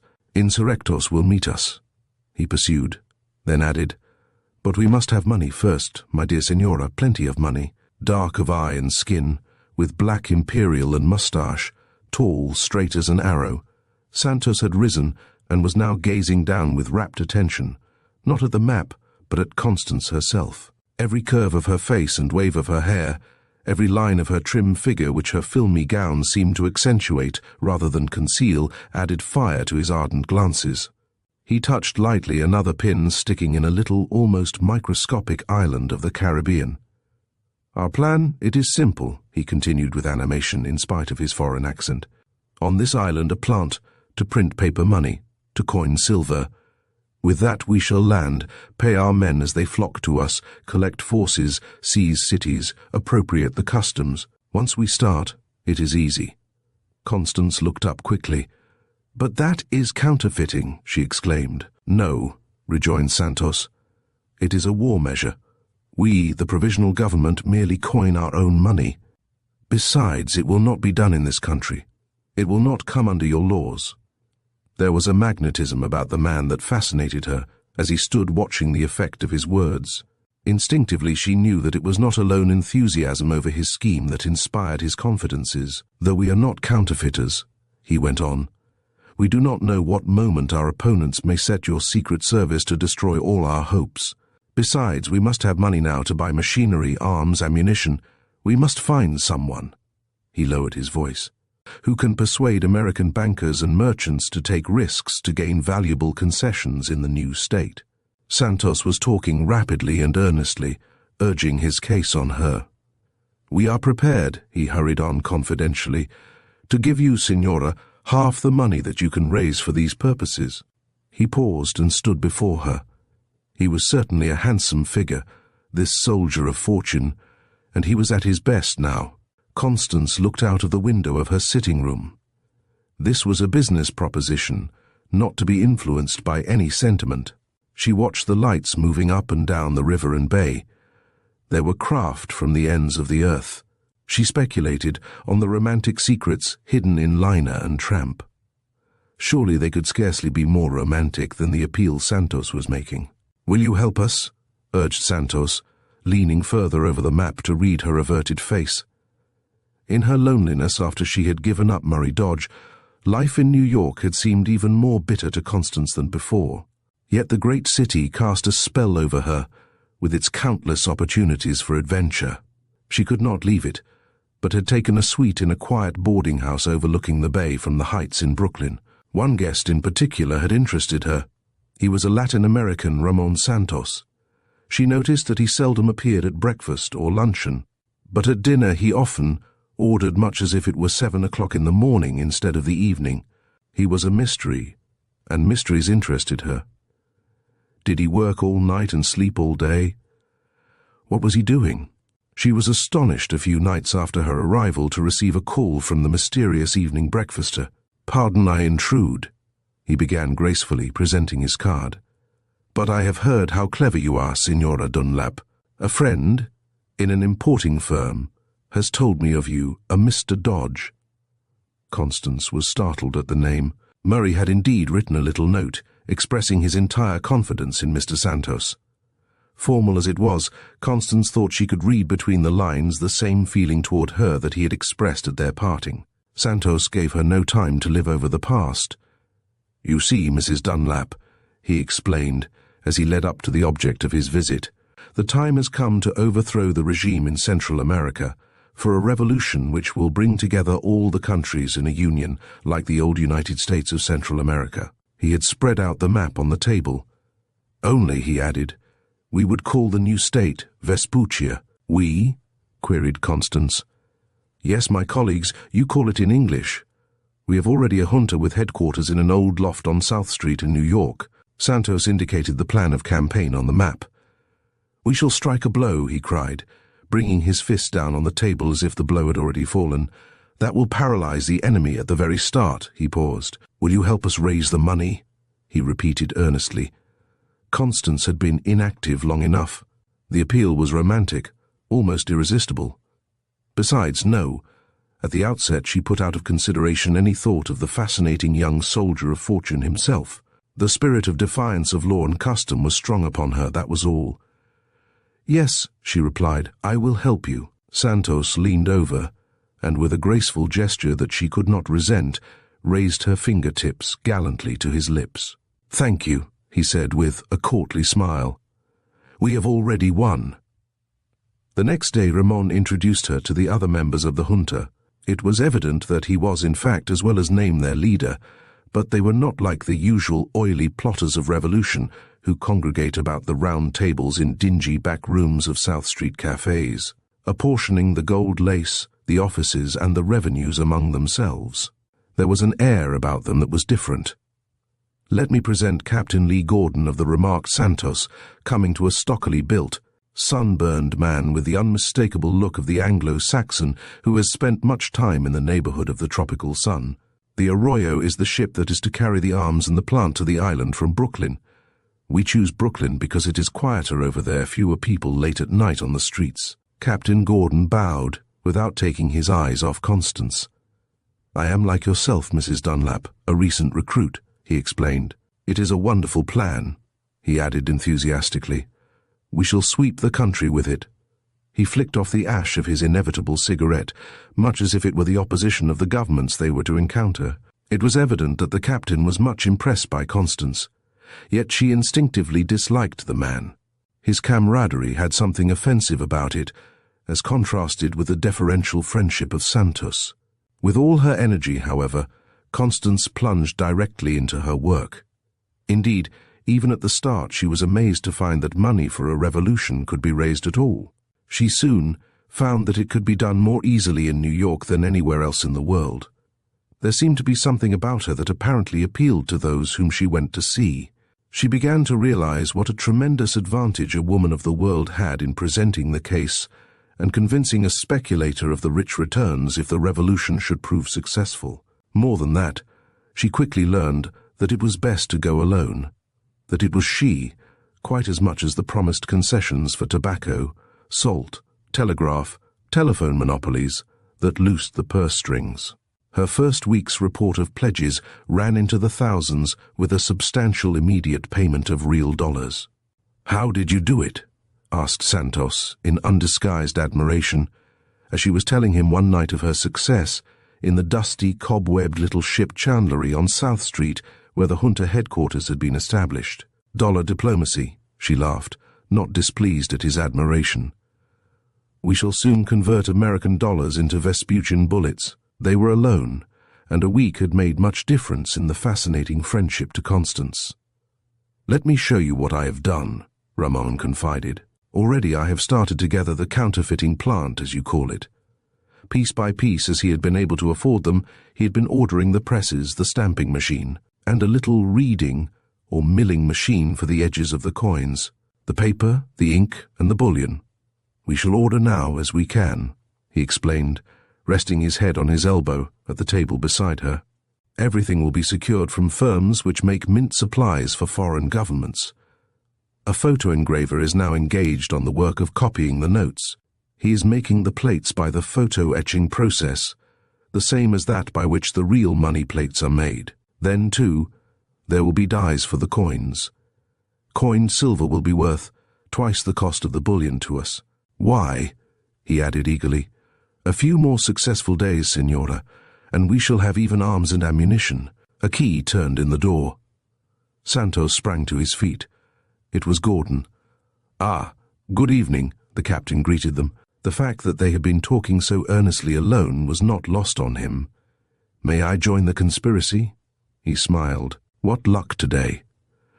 By the way, I have just heard of a consignment of 1,000 rifles as good as new that can be bought for a song." Santos, elated at the progress so far, told hastily of Constance's success. "Let us get an option on them for a few days," he cried. "Good," agreed Gordon. "Only," he added, shaking his finger playfully at Constance as the three left the headquarters, "don't let the commander-in-chief monopolize all your time. Remember, we all need you now.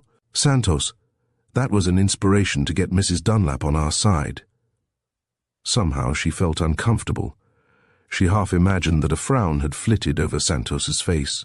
"Are you going to Brooklyn?" she asked him. "No, we shall be working at the junta late tonight," he replied, as they parted at the subway, he and Gordon to secure the option on the guns, she to plan for the morrow. "I have made a good beginning," she congratulated herself, when, later in her rooms, she was going over the list of names of commission merchants who handled produce of South American countries. There was a tap on the door. Quickly she shoved the list into the drawer of the table. "A gentleman to see you downstairs, ma'am," announced the maid. As she pushed aside the portiere, her heart gave a leap. It was Drummond. "Mrs. Dunlap," began the wily detective, seeming to observe everything with eyes that seldom had the appearance of looking at anything. "I think you will recall that we have met before." Constance bit her lip. "And why again?" she queried curtly. "I am informed," he went on coolly, ignoring her curtness, "that there is a guest in this house named Santos Ramon Santos." He said it in a half-insinuating, half-questioning tone. "You might inquire of the landlady," replied Constance, now perfectly composed. "Mrs. Dunlap," he burst forth, exasperated, "what is the use of beating about? Do you know the real character of this Santos?" "It is a matter of perfect indifference," she returned. "Then you do not think a warning from me worth troubling about?" demanded the detective. Constance continued to stand as if to terminate the interview. "I came here," continued the detective, showing no evidence of taking the hint, "to make a proposition to you.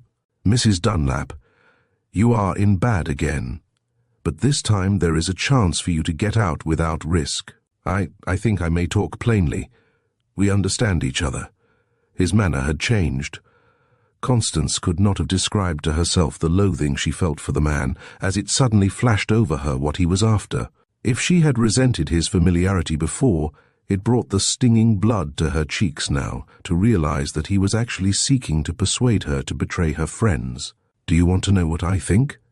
she scorned, then without waiting added, "I think you are a crook, a blackmailer. That's what I think of a private detective like you." The defiance of the little woman amazed even Drummond. Instead of fear as of the pursued, Constance Dunlap showed all the boldness of the pursuer. "You have got to stop this swindling," the detective raged, taking a step closer to her. "I know the bankers you have fooled. I know how much you have worked them for." "Swindling?" she repeated coolly, in assumed surprise. "Who says I am swindling? You know well enough what I mean, this revolution that is being planned to bring about the new state of Vespuccia, as your friends Santos and Gordon call it." "Vespuccia, Santos, Gordon?" "Yes," he shouted. "Vespuccia, Santos, Gordon. And I'll go further. I'll tell you something you may not care to hear." Drummond leaned over closer to her in his favorite bulldozing manner when he dealt with a woman. All the malevolence of the human bloodhound seemed concentrated in his look. "Who forged those Carlton Realty checks?" he hissed. "Who played off the weakness of Dumont and Beverly against the clever thefts of Murray Dodge? Who is using a counterfeiter and a soldier of fortune and swindling honest American bankers and businessmen as no man crook you? Seem to like that word crook could ever do?" Constance met him calmly. "Oh," she laughed airily. "I suppose you mean to imply that it is I." "I don't imply," he ground out. "I assert accuse." Constance shrugged her pretty shoulders. "I want to tell you that I am employed by the Central American consulates in this city," blustered Drummond, "and I am waiting only for one thing. The moment an order is given for the withdrawal of that stuff from the little shop in South Street, you know what I mean, I am ready. I shall not be alone then. You will have the power of the United States Secret Service to deal with, this time, my clever lady. Well, what of that? There is this much of it. I warn you now against working with this Santos. You can make no move that we do not know. Why had Drummond come to see her? Constance was asking herself. The very insolence of the man seemed to arouse all the combativeness of her nature. The detective had thought to throw a scare into her. She turned suddenly and swept out of the room. "I thank you for your kindness," she said icily. "It is unnecessary. Good night." In her own room she paced the floor nervously, now that the strain was off. Should she desert Santos and save herself? He had more need of her help now than ever before.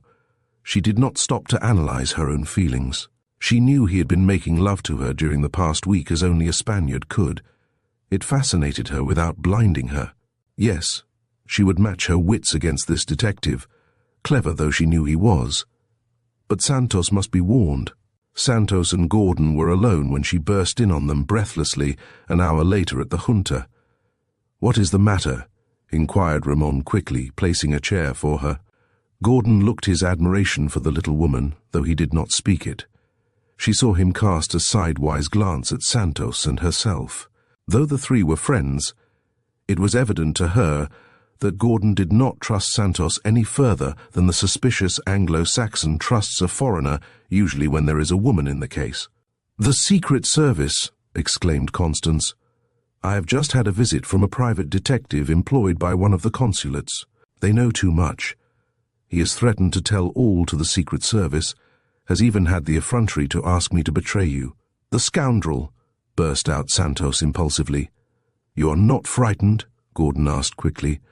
"On the contrary, I expected something of the sort soon, but not from this man. I can meet him." "Good," exclaimed the captain. There was that in his voice that caused her to look at him quickly. Santos had noticed it too, and a sullen scowl spread over his face. Intuitively, Constance read the two men before her. She had fled from one problem to a greater.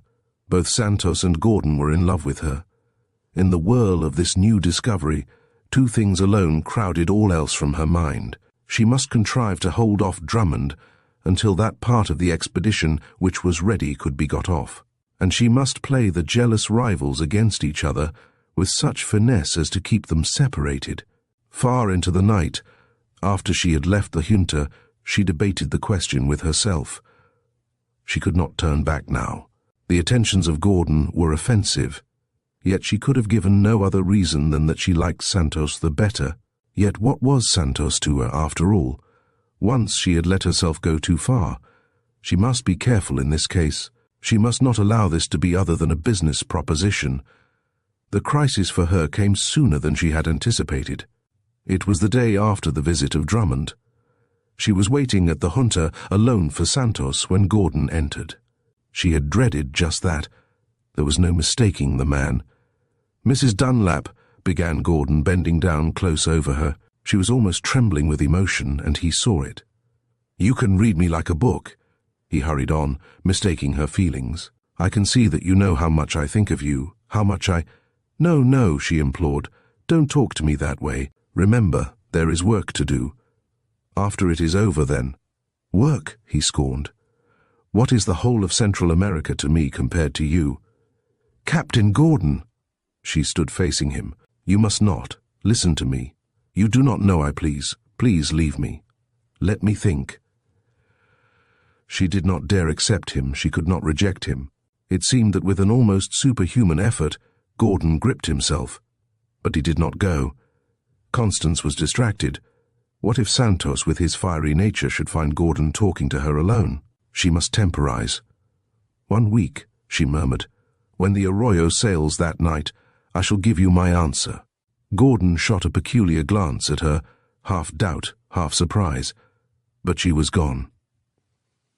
As she hurried unexpectedly out of the junta, she fancied she caught a glimpse of a familiar figure. It must have been Drummond. Every move at the junta was being watched. At the boarding house all night she waited. She must see Santos. Plan after plan whirled through her brain as the hours dragged. It was not until almost morning that, seeing a light, he tapped cautiously at her door. You were not at the junta tonight, he remarked. There was something of jealousy in the tone. No, there is something I wanted to say to you where we should not be interrupted, she answered as he sat down. A fold of her filmy house dress fluttered near him. Involuntarily he moved closer. His eyes met hers. She could feel the passion surging in the man beside her. I saw Drummond again today, she began. Captain Gordon. The intense look of hatred that blazed in the eyes of Santos frightened her. What might have happened if he, instead of Gordon, had met her at the junta she could not have said. But now she must guard against it. It flashed over her that there was only one thing to be done. She rose and laid her hand on his arm. As quickly the look changed. There was only one way to do it. She must make this man think they understood each other without saying so. You must get the counterfeiting plant down on the island immediately alone. Don't tell any of the others until it is there safely. You are going to send it down on the Arroyo next week. It must not go from New York at all. It must be shipped by rail, and then from New Orleans. You must— But Gordon? His voice was hoarse. She looked at Santos long and earnestly. I will take care of him, she said in a tone that Santos could not mistake. No, Ramon, no. After the revolution, perhaps, who shall say? But now, to work. It was with a sigh of relief that she sank to rest at last when he had gone. For the moment she had won. Piece by piece, Santos and she secretly carried out the goods that had already been collected at the junta during the next few days. Without a word to a soul, they were shipped south. The boxes and barrels remained in the musty shop, apparently undisturbed. Next, the order for the arms and ammunition was quietly diverted so that they too were on their way to New Orleans. Instead, cases resembling them were sent to the junta headquarters. Drummond, least of all, must be allowed to think that there was any change in their plans, while Santos was at work gathering the parts, the stamping machine, the press, the dies, the plates, and the rest of the counterfeiting plant which had not yet been delivered. Constance, during the hours that she was not collecting money from the concession grabbers, haunted the junta. There was every evidence of activity there as the week advanced. She was between two fires, yet never had she enjoyed the tang of adventure more than now. It was a keen pleasure to feel that she was outwitting Drummond when, as some apparently insurmountable difficulty arose, she would overcome it. More delicate was it, however, to preserve the balance between Santos and Gordon. In fact, it seemed that the more she sought to avoid Gordon, the more jealously did he pursue her. It was a tangled skein of romance and intrigue that Constance was weaving. At last all was ready. It was the night before the departure of Santos for the south. Constance had decided on the last interview in her own rooms where the first had been. I shall go ahead preparing as if to ship the things on the she said. Let me know by the code the moment you are ready. Santos was looking at her, oblivious of everything else. He reached over and took her hand. She knew this was the moment against which she had steeled herself. Come with me, he asked suddenly. She could feel his breath, hotly, on her cheek. It was the final struggle. If she let go of herself, all would be lost. "No, Ramon," she said softly, but without withdrawing her hand. "It can never be. Listen." It was terrific to hold in check a nature such as his. "I went into this scheme for money. I have it. We have raised nearly $40,000. 20,000 you have given me as my share." She paused. He was paying no attention to her words. His whole self was centered on her face. "With me," she continued, half wearily withdrawing her hand as she assumed the part she had decided on for herself. "With me, Ramon, love is dead. Dead. I have seen too much of the world. Nothing has any fascination for me now except excitement. Money." He gently leaned over and recovered the hand that she had withdrawn. Quickly he raised it to his lips as he had done that first night. "You are mine," he whispered. "Not his." She did not withdraw the hand this time. "No, not his. Nobody's." For a moment the adventurers understood each other. "Not his," he muttered fiercely as he threw his arms about her wildly, passionately. "Nobody's," she panted as she gave one answering caress, then struggled from him. She had conquered not only Ramon Santos, but Constance Dunlap. Early the next morning he was speeding southward over the clicking rails. Every energy must be bent toward keeping the new scheme secret, until it was carried out successfully. Not a hint must get to Drummond that there was any change in the activities of the junta. As for the junta itself, there was no one of those who believed implicitly in Santos whom Constance need fear, except Gordon. Gordon was the bête noire. 2 days passed and she was able to guard the secret, as well as to act as though nothing had happened. Santos had left a short note for the junta, telling them that he would be away for a short time, putting the finishing touches on the purchase of the arms. The arrival of a cartload of cases at the junta, which Constance arranged for herself, bore out the letter. Still, she waited anxiously for word from him. The day set for the sailing of the Arroyo arrived, and with it at last a telegram. "Buy corn, oats, wheat, sell cotton." It was the code, telling of the safe arrival of the rifles, cartridges, and the counterfeiting plant in New Orleans. A little late, but safe. "Sell cotton" meant, "I sail tonight." On the way over to the junta, she had noticed one of Drummond's shadows dogging her. She must do anything to keep the secret until that night. She hurried into the dusty ship Chandlery. There was Gordon. "Good morning, Mrs. Dunlap," he cried. "You are just the person I am looking for. Where is Santos? Has the plan been changed?" Constance thought she detected a shade of jealousy in the tone. At any rate, Gordon was more attentive than ever. "I think he is in Bridgeport," she replied as casually as she could. "Your ship, you know, sails tonight. He has sent word to me to give orders that all the goods here at the junta be ready to cart over by truck to Brooklyn. There has been no change. The papers are to be signed during the day, and she is to be scheduled to sail late in the afternoon with the tide. Only, as you know, some pretext must delay you. You will hold her at the pier for us."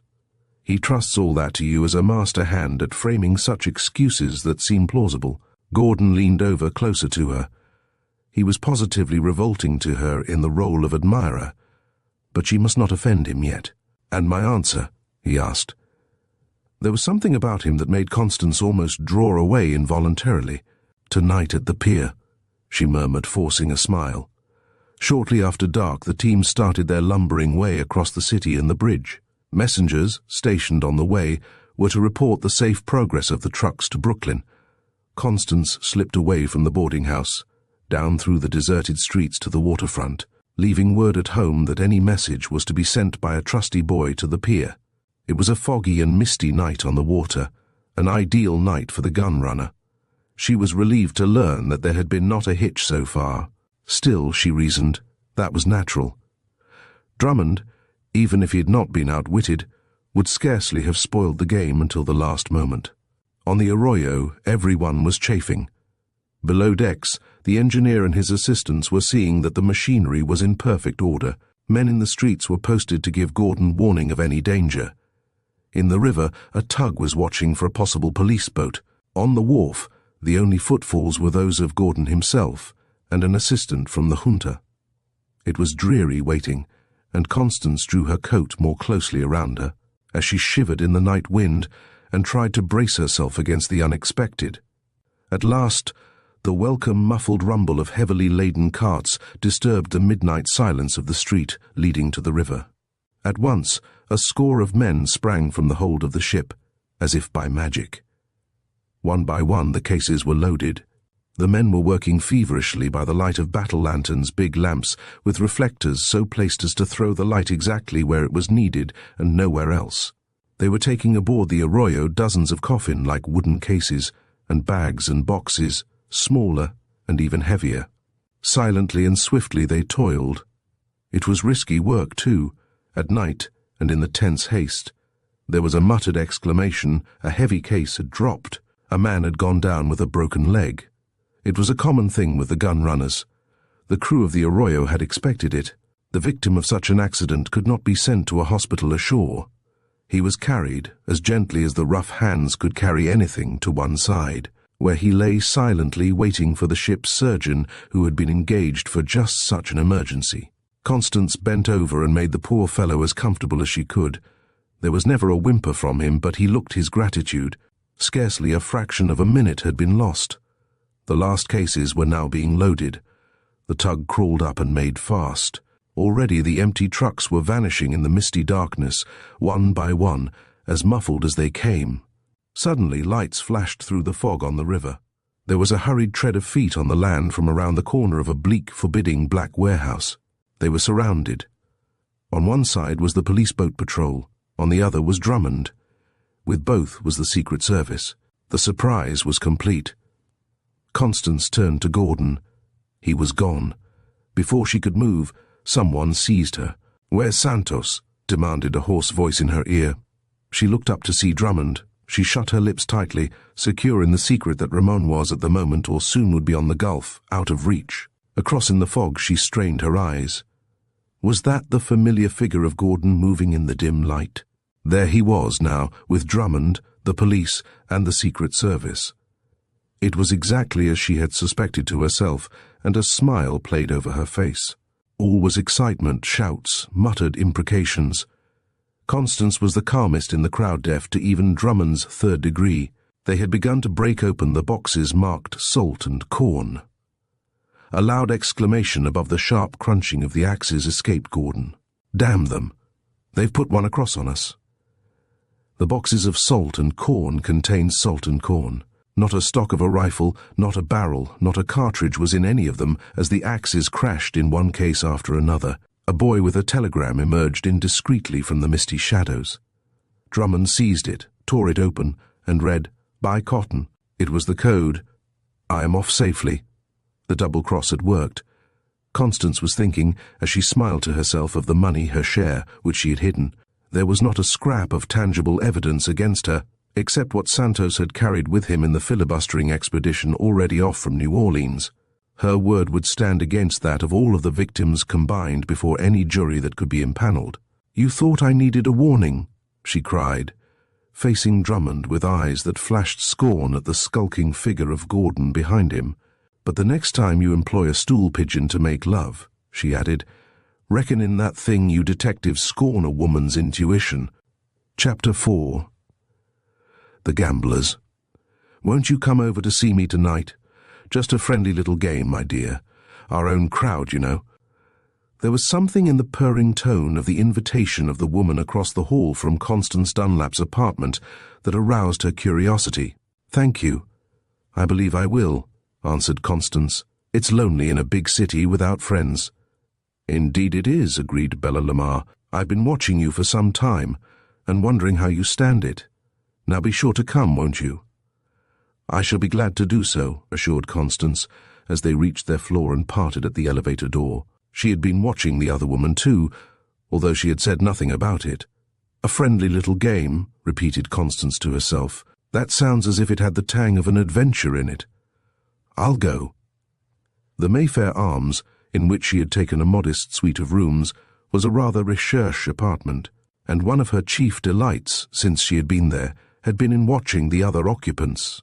There had been much to interest her in the menage across the hall. Mrs. Bella Lamar, as she called herself, was of a type rather common in the city, an attractive widow on the safe side of 40, well-groomed, often daringly gowned. Her brown eyes snapped vivacity, and the pert little nose and racy expression of the mouth confirmed the general impression that Mrs. Lamar liked the good things of life. Quite naturally, Constance observed, her neighbour had hosts of friends who often came early and stayed late, friends who seemed to exude, as it were, an air of prosperity and high living. Clearly, she was a woman to cultivate. Constance felt even more interest in her, now that Mrs. Lamar had pursued a bowing acquaintance to the point of an unsolicited invitation. A friendly little game, she speculated. What iced the game? That night found Constance at the buzzer beside the heavy mahogany door across the hall. She wore a new evening gown of warm red. Her face glowed with heightened colour, and her nerves were on the qui-vive for the unlocking at last of the mystery of the fascinating Mrs. Lamar. "So glad to see you, my dear," smiled Bella, holding out her hand engagingly. "You are just in time." Already several of the guests had arrived. There was an air of bonhomie as Bella presented them to Constance. A stocky, red-faced man with a wide chest and narrow waist, Ross Watson. A tall, sloping-shouldered man who inclined his head forward earnestly when he talked to a lady and spoke with animation, Haddon Halsey. And a fair-haired, baby blue-eyed little woman gowned in becoming pink, Mrs. Lansing Noble. "Now we're all here just enough for a game," remarked Bella in a businesslike tone. "Oh, I beg pardon, you play Mrs. Dunlap?" she added to Constance. "Oh, yes," Constance replied. "Almost anything a little bit." She had already noted that the chief object in the room, after all, appeared to be a round table. About it the guests seemed naturally to take their places. "What shall it be tonight, Bridge?" asked Watson, nonchalantly fingering a little pack of gilt-edged cards which Bella had produced. "Oh no," cried Mrs. Noble. "Bridge is such a bore." "Rum?" No, the regular game poker." $1 limit?" "Oh, make it 5, drawled Halsey impatiently. Watson said nothing, but Bella patted Halsey's hand in approval, as if all were on very good terms indeed. "I think that will make a nice little game," she cut in, opening a drawer from which she took out a box of blue, red and white chips of real ivory. Watson seemed naturally to assume the role of banker. "Aren't you going to join us?" asked Constance. "Oh, I seldom play. You know, I'm too busy entertaining you people," excused Bella, as she bustled out of the room, reappearing a few minutes later with the maid and a tray of slender hollow-stemmed glasses with a bottle wrapped in a white napkin in a pail of ice. Mrs. Noble shuffled the cards with practised hand, and Watson kept a calculating eye on every face. Luck was not with Constance on the first deal, and she dropped out. Mrs. Noble and Halsey were betting eagerly. Watson was coolly following along until the showdown, which he won. "Of all things," exclaimed the little woman in pink, plainly betraying her vexation at losing. "Will luck never turn?" Halsey said nothing. Constance watched in amazement. This was no friendly little game. The faces were too tense, too hectic. The play was too high, and the desire to win too great. Mrs. Lamar was something more than a gracious hostess in her solicitude for her guests. All the time the pile of chips in front of Watson kept building up.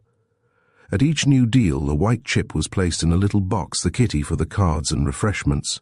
It was in reality one of the new-style gambling joints for men and women. The gay parties of callers on Mrs. Lamar were nothing other than gamblers.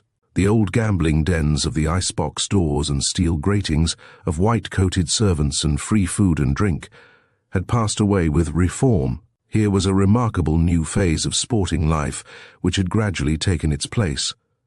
Constance had been looking about curiously in the meantime. On a table she saw copies of the newspapers which published full accounts of the races, something that looked like a racing sheet, and a telephone conveniently located near writing materials. It was a pool room too, then. In the daytime, she reasoned. Surely, in the next room, when the light was on, she saw what looked like a miniature roulette wheel, not one of the elaborate affairs of bright metal and ebony, but one of those that can almost be packed into a suitcase and carried about easily. That was the secret of the flashily dressed men and women who called on Bella Lamar. They were risking everything, perhaps even honor itself, on a turn of a wheel, the fall of a card, a guess on a horse. Why had Bella Lamar invited her here? She asked herself.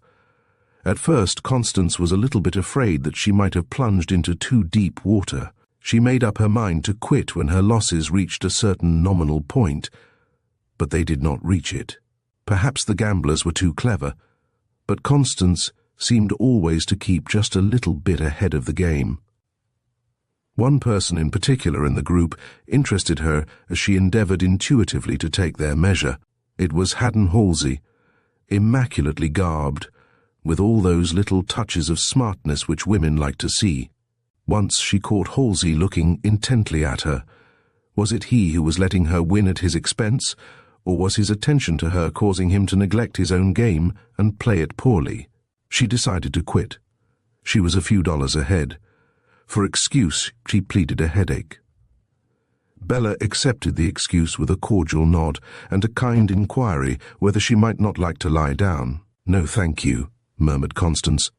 "But the cards make me nervous tonight. Just let me sit here. I'll be all right in a minute." As she lolled back on a divan near the players, Constance noted, or thought she noted, now and then exchanges of looks between Bella and Watson. What was the bond of intimacy between them? She noted on Mrs. Noble's part that she was keenly alive to everything that Halsey did. It was a peculiar quadrangle. Halsey was losing heavily in his efforts to retrieve his fortunes.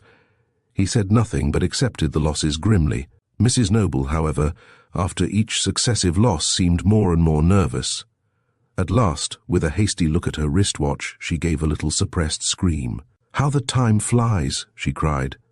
"Who would have thought it as late as that? Really, I must go. I expect my husband back from a directors' meeting at 10, and it's much easier to be home than to have to think up an excuse." "No, Haddon, don't disturb yourself. I shall get a cab at the door. Let me see, $228. She paused as if the loss staggered her. "I'll have to sign another IOU for it, Bella." "There!" She left in a flutter, as if someone had winked out the light by which she, poor little butterfly, had singed her wings, and there was nothing for her but to fly away alone in the darkness with her secret. Halsey accompanied her to the door. For a moment she raised a questioning face to his, and shot a half-covert glance at Constance. Then, as if with an effort, adhering to her first resolution to go alone, she whispered earnestly, "I hope you win. Luck must turn." Halsey plunged back into the game, now with Bella holding a hand. He played recklessly, then conservatively. It made no difference. The cards seemed always against him. Constance began really to feel alarmed at his manner. Once, however, he chanced to look up at her. Something in her face must have impressed him. Turning, he flung down the cards in disgust. "That's enough for tonight," he exclaimed, rising and draining another glass on the tray. "Luck will come your way soon again," urged Bella. "It all averages up in the end, you know. It has to." "How did you enjoy the evening?" insinuated Bella. "Very much," replied Constance enthusiastically. "It is so exciting, you know." "You must come again when more of my friends are here. I should like to. But tonight was very nice." Halsey looked at her contemplatively. She had risen to go. As she took a step or two toward the door, still facing them, she found Halsey at her side. "Shall we go over to Jack's for a bite to eat?" he whispered. There was as much of appeal in his undertone as of invitation. "Thank you. I shall be glad to go," Constance assented quickly. There was something about Haddon Halsey that interested her. Perhaps Bella and Watson exchanged a knowing glance as she crossed the hall for her wraps.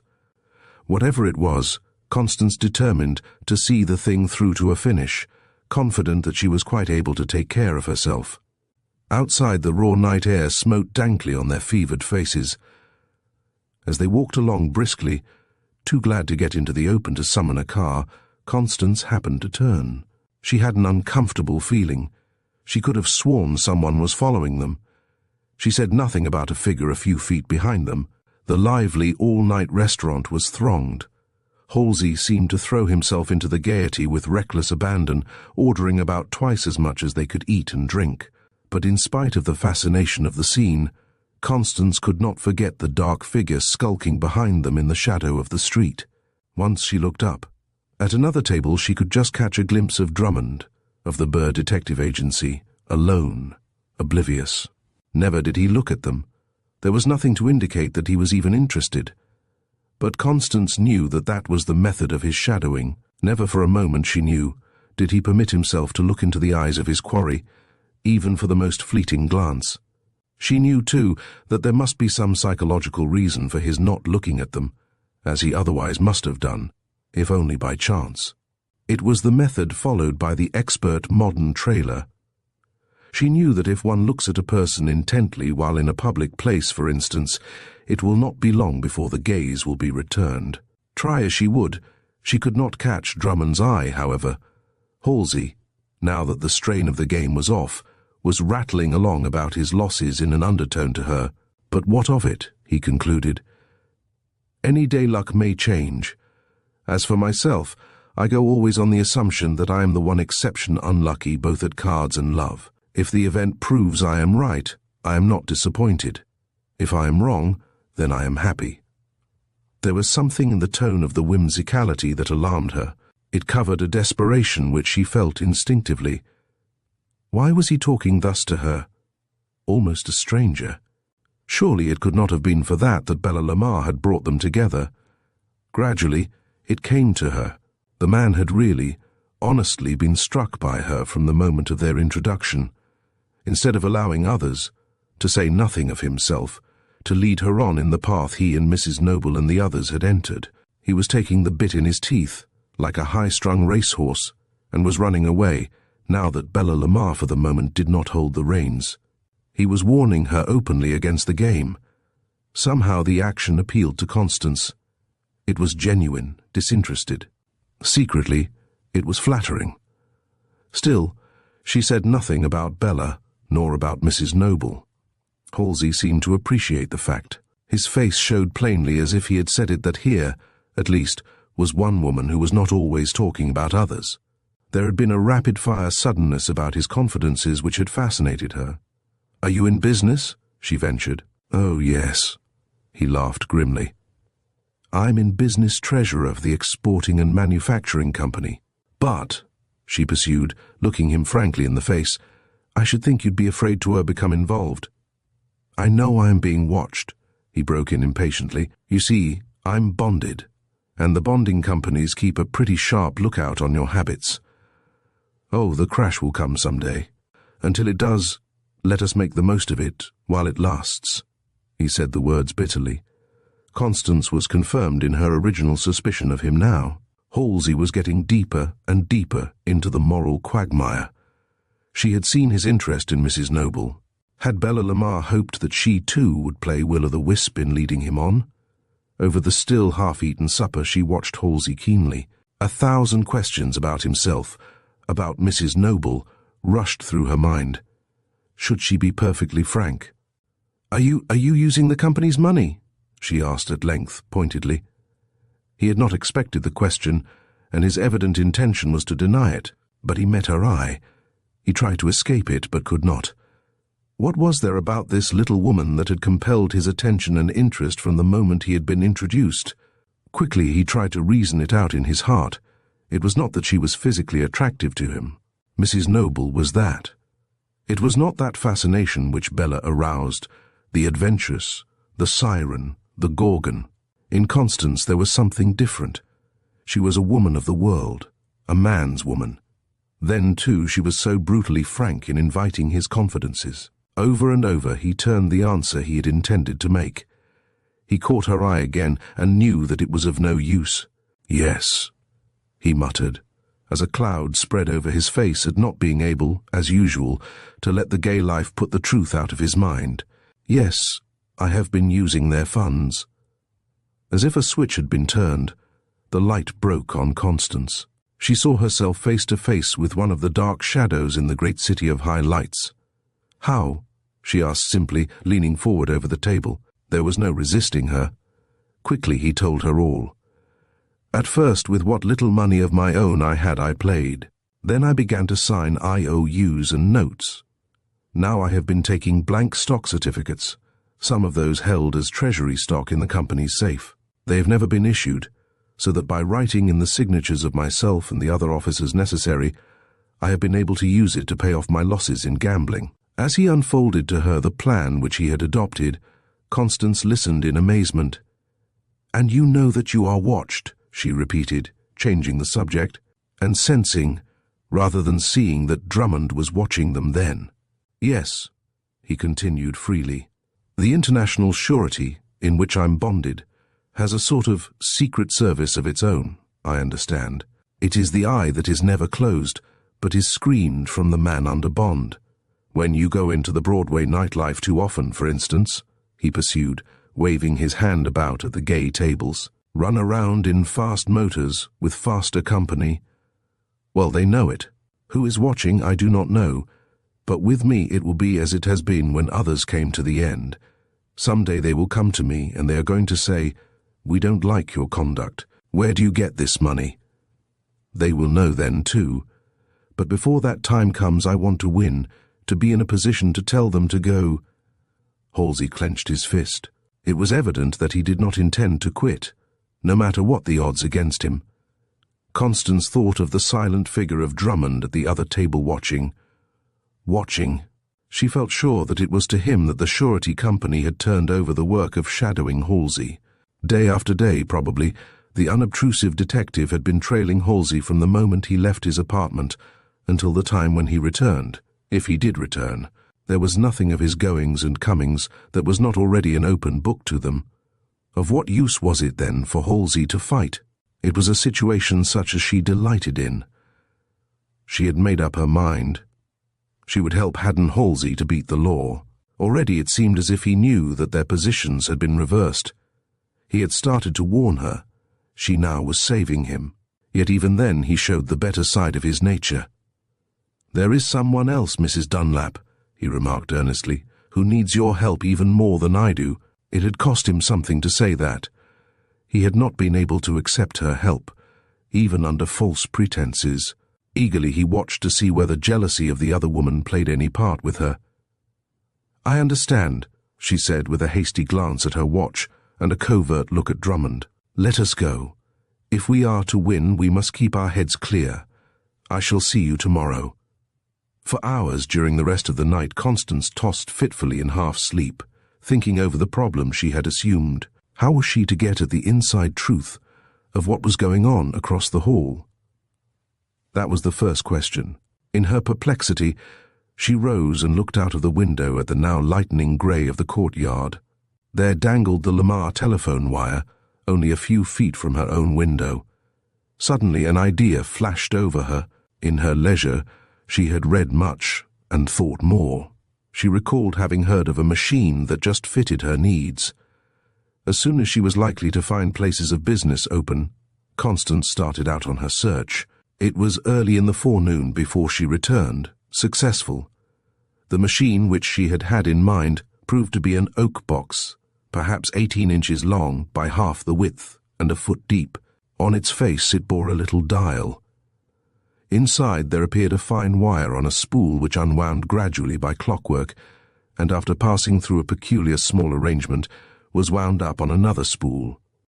Flexible silk-covered copper wires led from the box.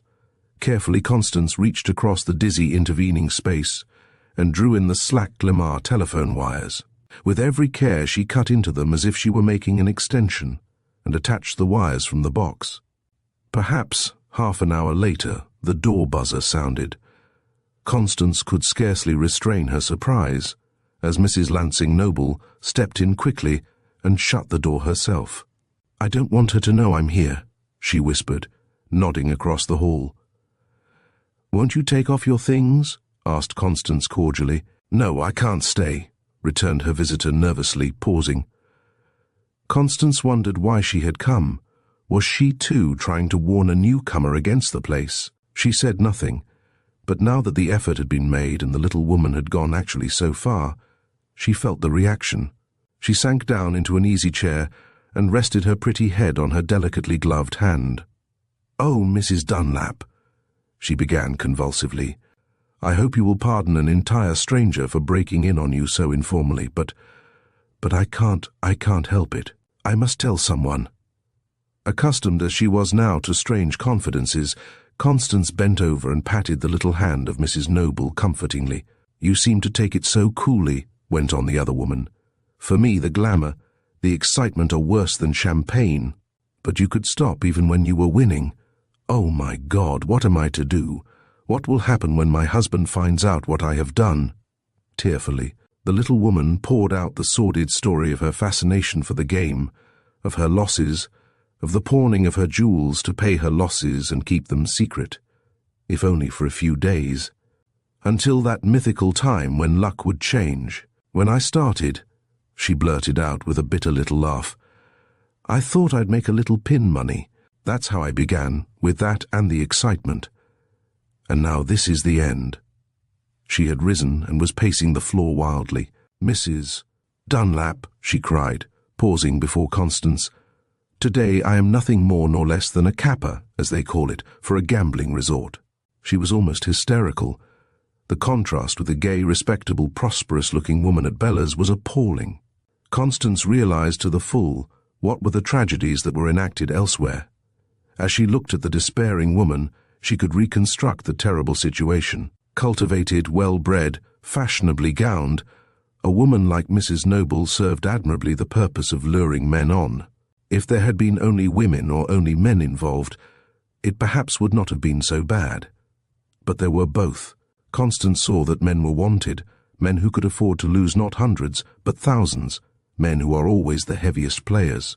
And so Mrs. Noble and other unfortunate women no doubt were sent out on Broadway to the cafes and restaurants, sent out even among those of their own social circle, always to lure men on, to involve themselves more and more in the web into which they had flown.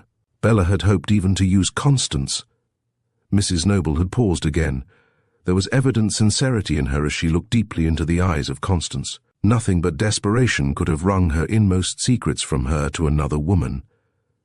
"I saw them trying to throw you together with Haddon Halsey," she said, almost tragically. "It was I who introduced Haddon to them. I was to get a percentage of his losses to pay off my own." But her feelings seemed to overcome her, and wildly, desperately, she added, "But I can't.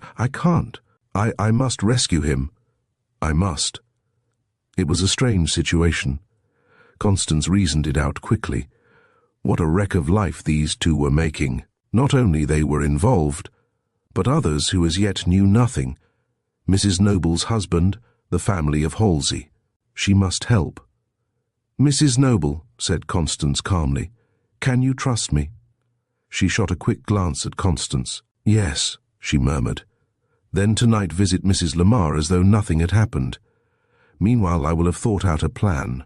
It was late in the afternoon when Constance saw Halsey again, this time in his office, where he had been waiting impatiently for some word from her.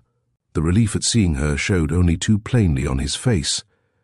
"This inaction is killing me," he remarked huskily. "Has anything happened today?" She said nothing about the visit of Mrs. Noble. Perhaps it was better that each should not know yet that the other was worried. "Yes," she replied. "Much has happened. I cannot tell you now, but tonight let us all go again as though nothing had occurred. They have $25,000 in stock certificates already, which I have given them," he remarked anxiously. "Some way, any way, you must get them back for a time. Let me see some of the blanks." Halsey shut the door. From a secret drawer of his desk he drew a package of beautifully engraved paper. Constance looked at it a moment, then with a fountain pen, across the front of each, she made a few marks. Halsey looked on eagerly. As she handed them back to him, not a sign showed on any part of them. "You must tell them that there is something wrong with the others, that you will give them other certificates of your own, about which there is no question. Tell them anything to get them back. Here, take this other fountain pen, sign the new certificates with that, in their presence, so that they will suspect nothing. Tonight, I shall expect you to play up to the limit, to play into Mrs. Noble's hand, and assume her losses too. I shall meet you there at 9. Constance had laid her plans quickly. That night she waited in her own apartment until she heard Halsey enter across the hall. She had determined to give him plenty of time to obtain the old forged certificates and substitute for them the new forgeries. Perhaps half an hour later she heard Mrs. Noble enter. As Constance followed her in, the effusive greeting of Bella Lamar, showed that as yet she suspected nothing. A quick glance at Halsey brought an answering nod and an unconscious motion toward his pocket, where he had stuffed the old certificates carelessly. A moment later they had plunged into the game. The play that night was spirited. Soon the limit was the roof. From the start, things seemed to run against Halsey and Mrs. Noble even worse than before. At the same time, fortune seemed to favor Constance. Again and again she won, until even Watson seemed to think there was something uncanny about it. "Beginner's luck," remarked Bella with a forced laugh. Still Constance won, not much, but steadily, though not enough to offset the larger winnings of Watson. Fast and furious became the play, and as steadily did it go against Halsey. Mrs. Noble retired, scarcely repressing the tears. Constance dropped out.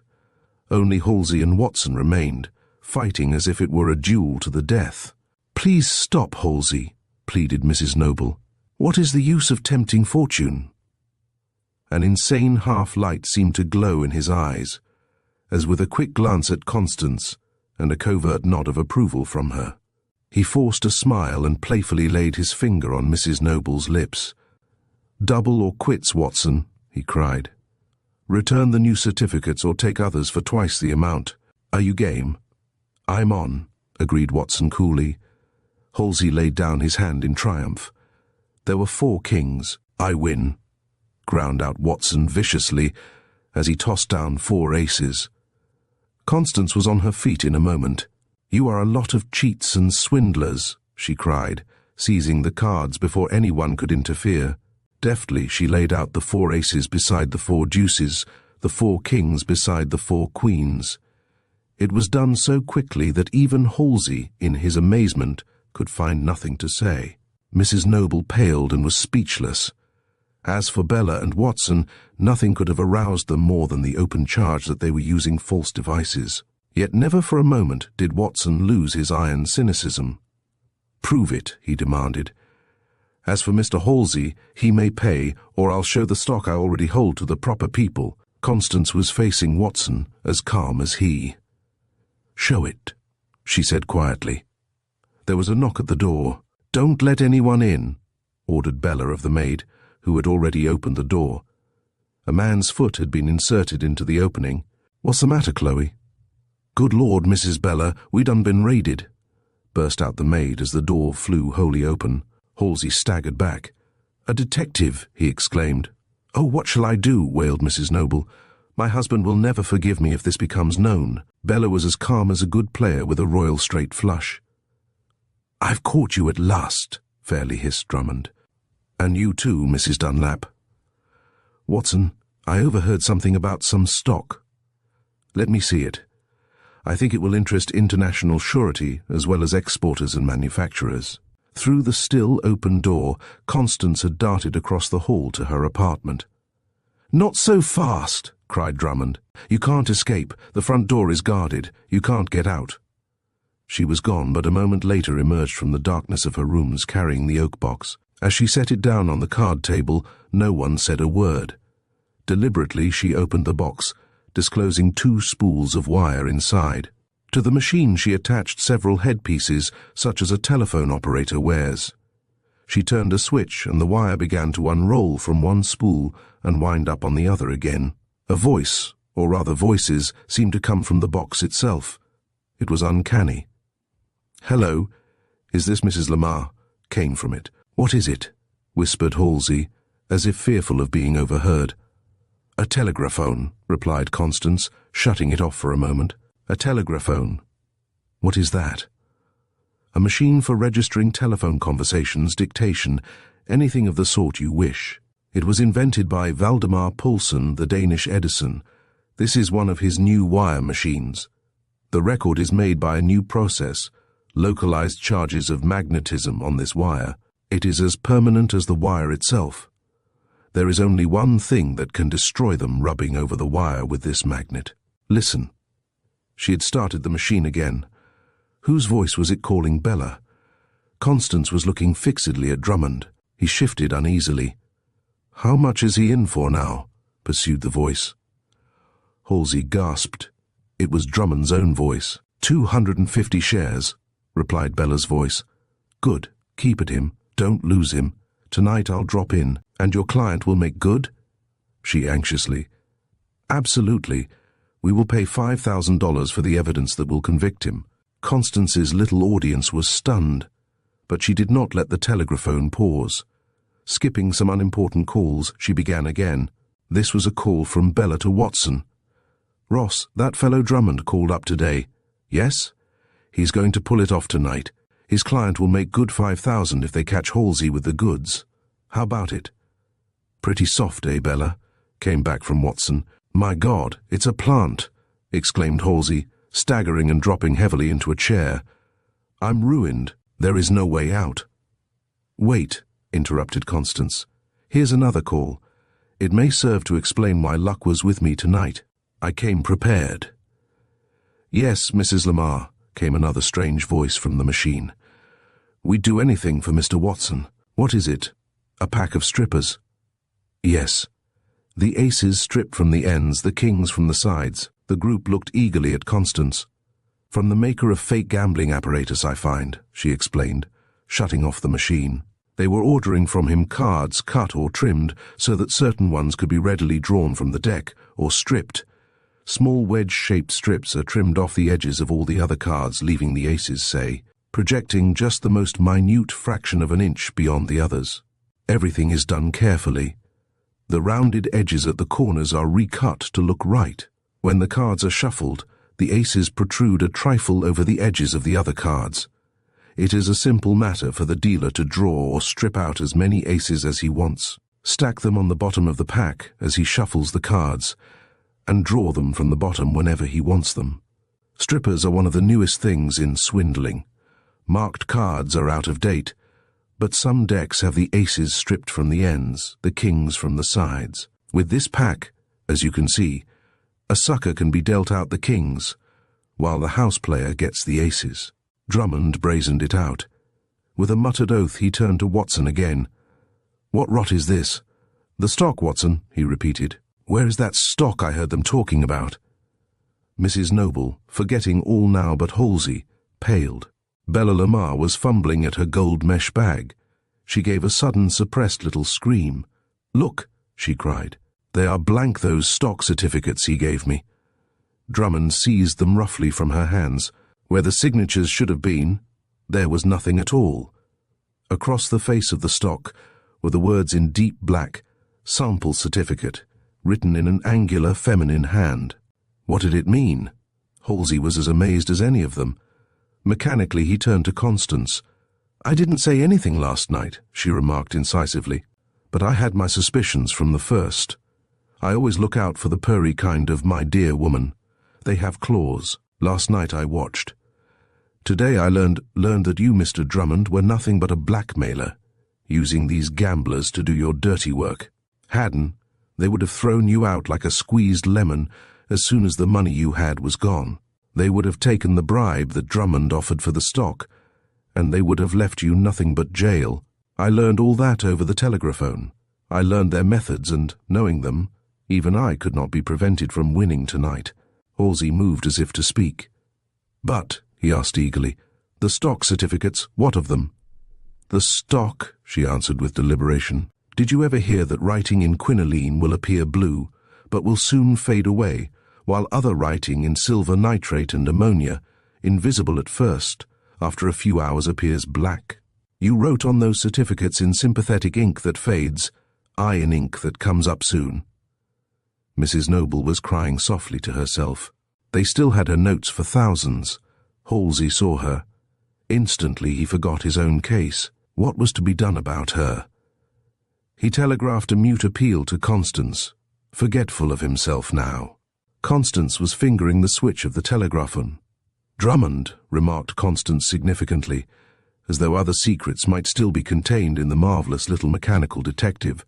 Drummond, don't you think, for the sake of your own reputation as a detective, it might be as well to keep this thing quiet? For a moment the detective gripped his wrath and seemed to consider the damaging record of his conversation with Bella Lamar. Perhaps, he agreed sullenly. Constance reached into her chatelaine.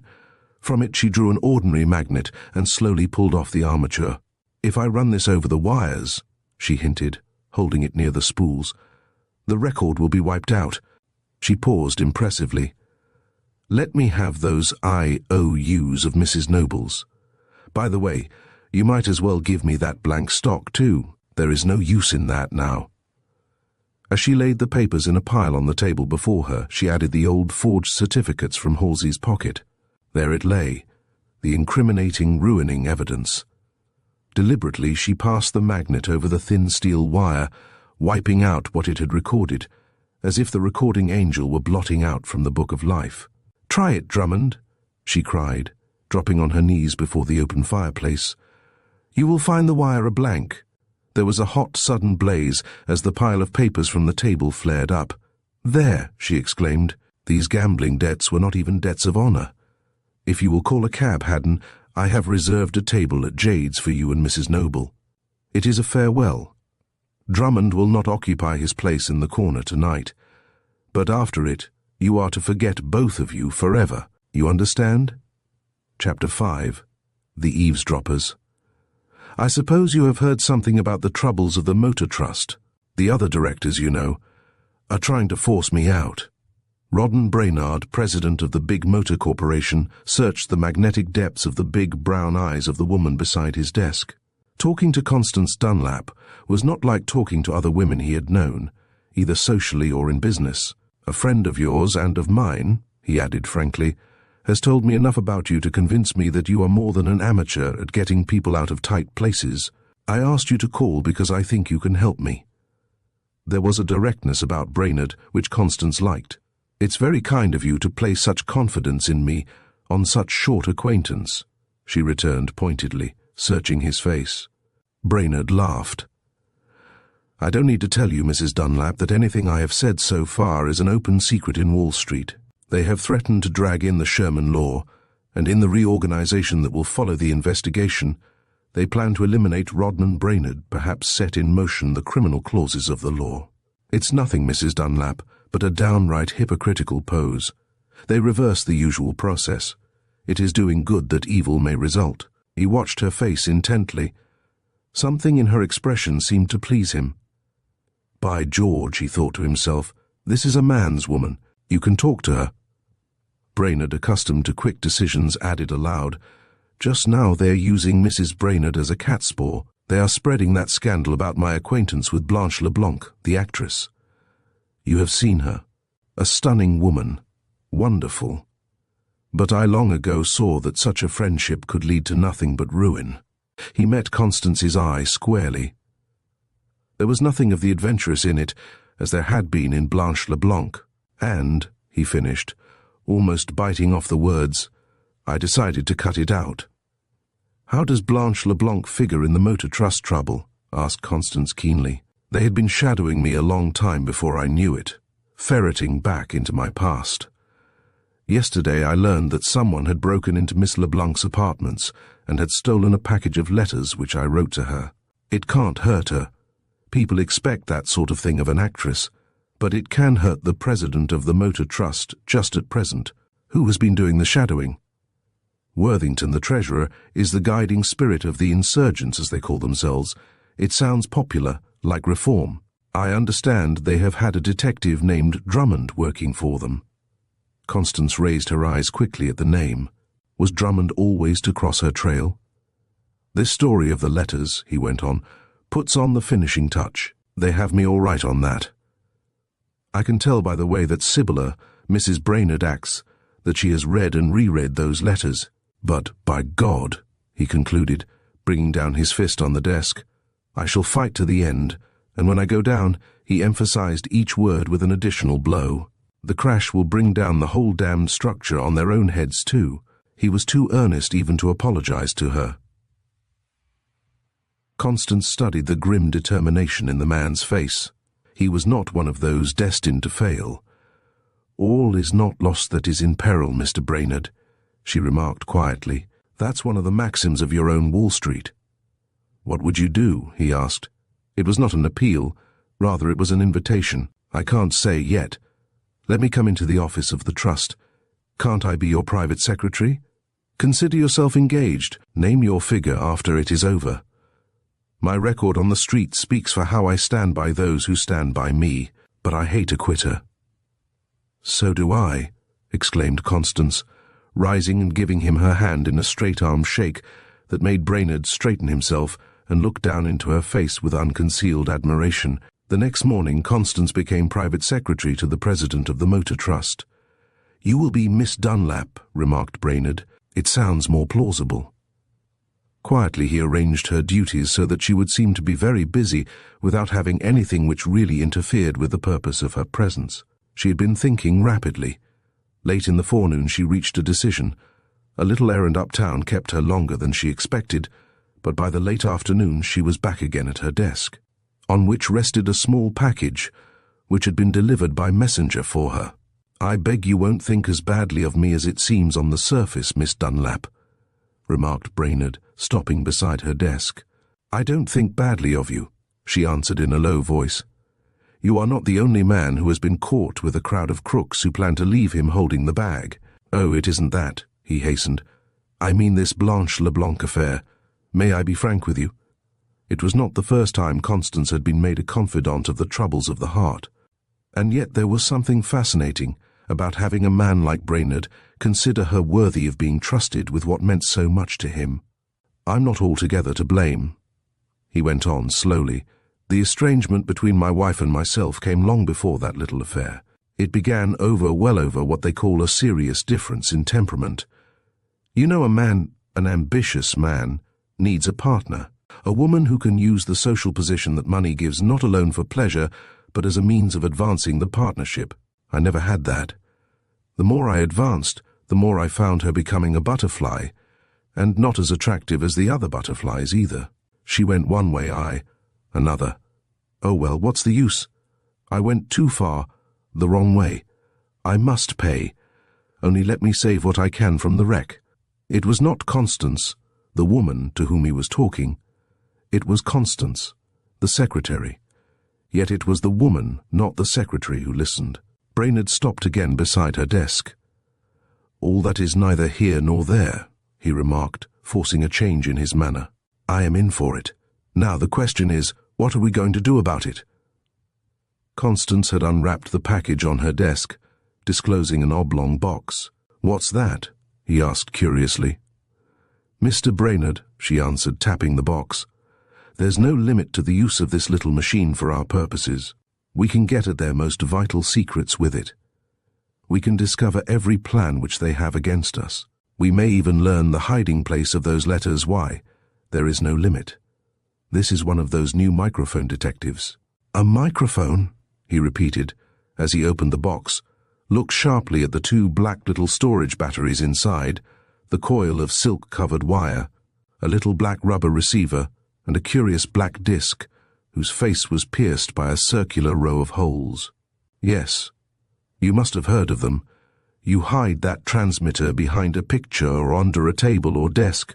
Then you run the wire out of the room, and by listening in the receiver you can hear everything. But that is what detectives use." "Well," she interrupted coolly, "what of it? If it is good for them, is it not just as good for us?" "Better," he exclaimed. "By George, you are the goods." It was late before Constance had a chance to do anything with the microphone. It seemed as if Worthington was staying, perversely, later than usual. At last, however, he left with a curt nod to her. The moment the door was closed, she stopped the desultory clicking of her typewriter, with which she had been toying in the appearance of being busy. With Brainerd she entered the boardroom where she had noticed Worthington and Shepherd often during the day. It was, without exaggeration, one of the most plainly furnished rooms she had ever seen. A long mahogany table with 8 large mahogany chairs, a half-inch pile of velvety rug on the floor, and a huge chandelier in the middle of the ceiling constituted the furniture. Not a picture, not a cabinet or filing case broke the blankness of the brown-painted walls. For a moment she stopped to consider. Brainerd waited and watched her narrowly. "There isn't a place to put this transmitter except up above that chandelier," she said at length. He gave her his hand as she stepped on a chair, and then on the table. There was a glimpse of a trim ankle. The warmth and softness of her touch caused him to hold her hand just a moment longer than was absolutely necessary. A moment later he was standing on the table beside her. "This is the place, all right," she said, looking at the thick scum of dust on the top of the reflector. Quickly she placed the little black disc close to the center on the top of the reflector. "Can you see that from the floor?" she asked. "No," he answered, walking about the room. "Not a sign of it."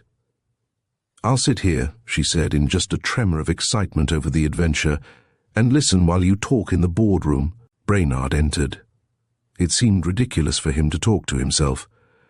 "If the microphone works," he said at length, "rap on the desk twice." Then he added, half laughing to himself, "If it doesn't, rap once, Constance." A single rap came in answer. "If you couldn't hear," he smiled, entering her office, "why did you rap once? It didn't work smoothly on that last word." "What, Constance?" He thought there was a subtle change in their relations since the microphone incident.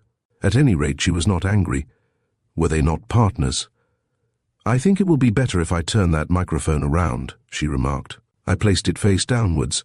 Let me change it." Again he helped her as she jumped up on the boardroom table. This time his hand lingered a little longer in hers, and she did not withdraw it so soon.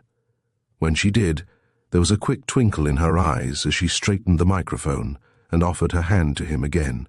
"Jump," he said, as if daring her. A moment she paused.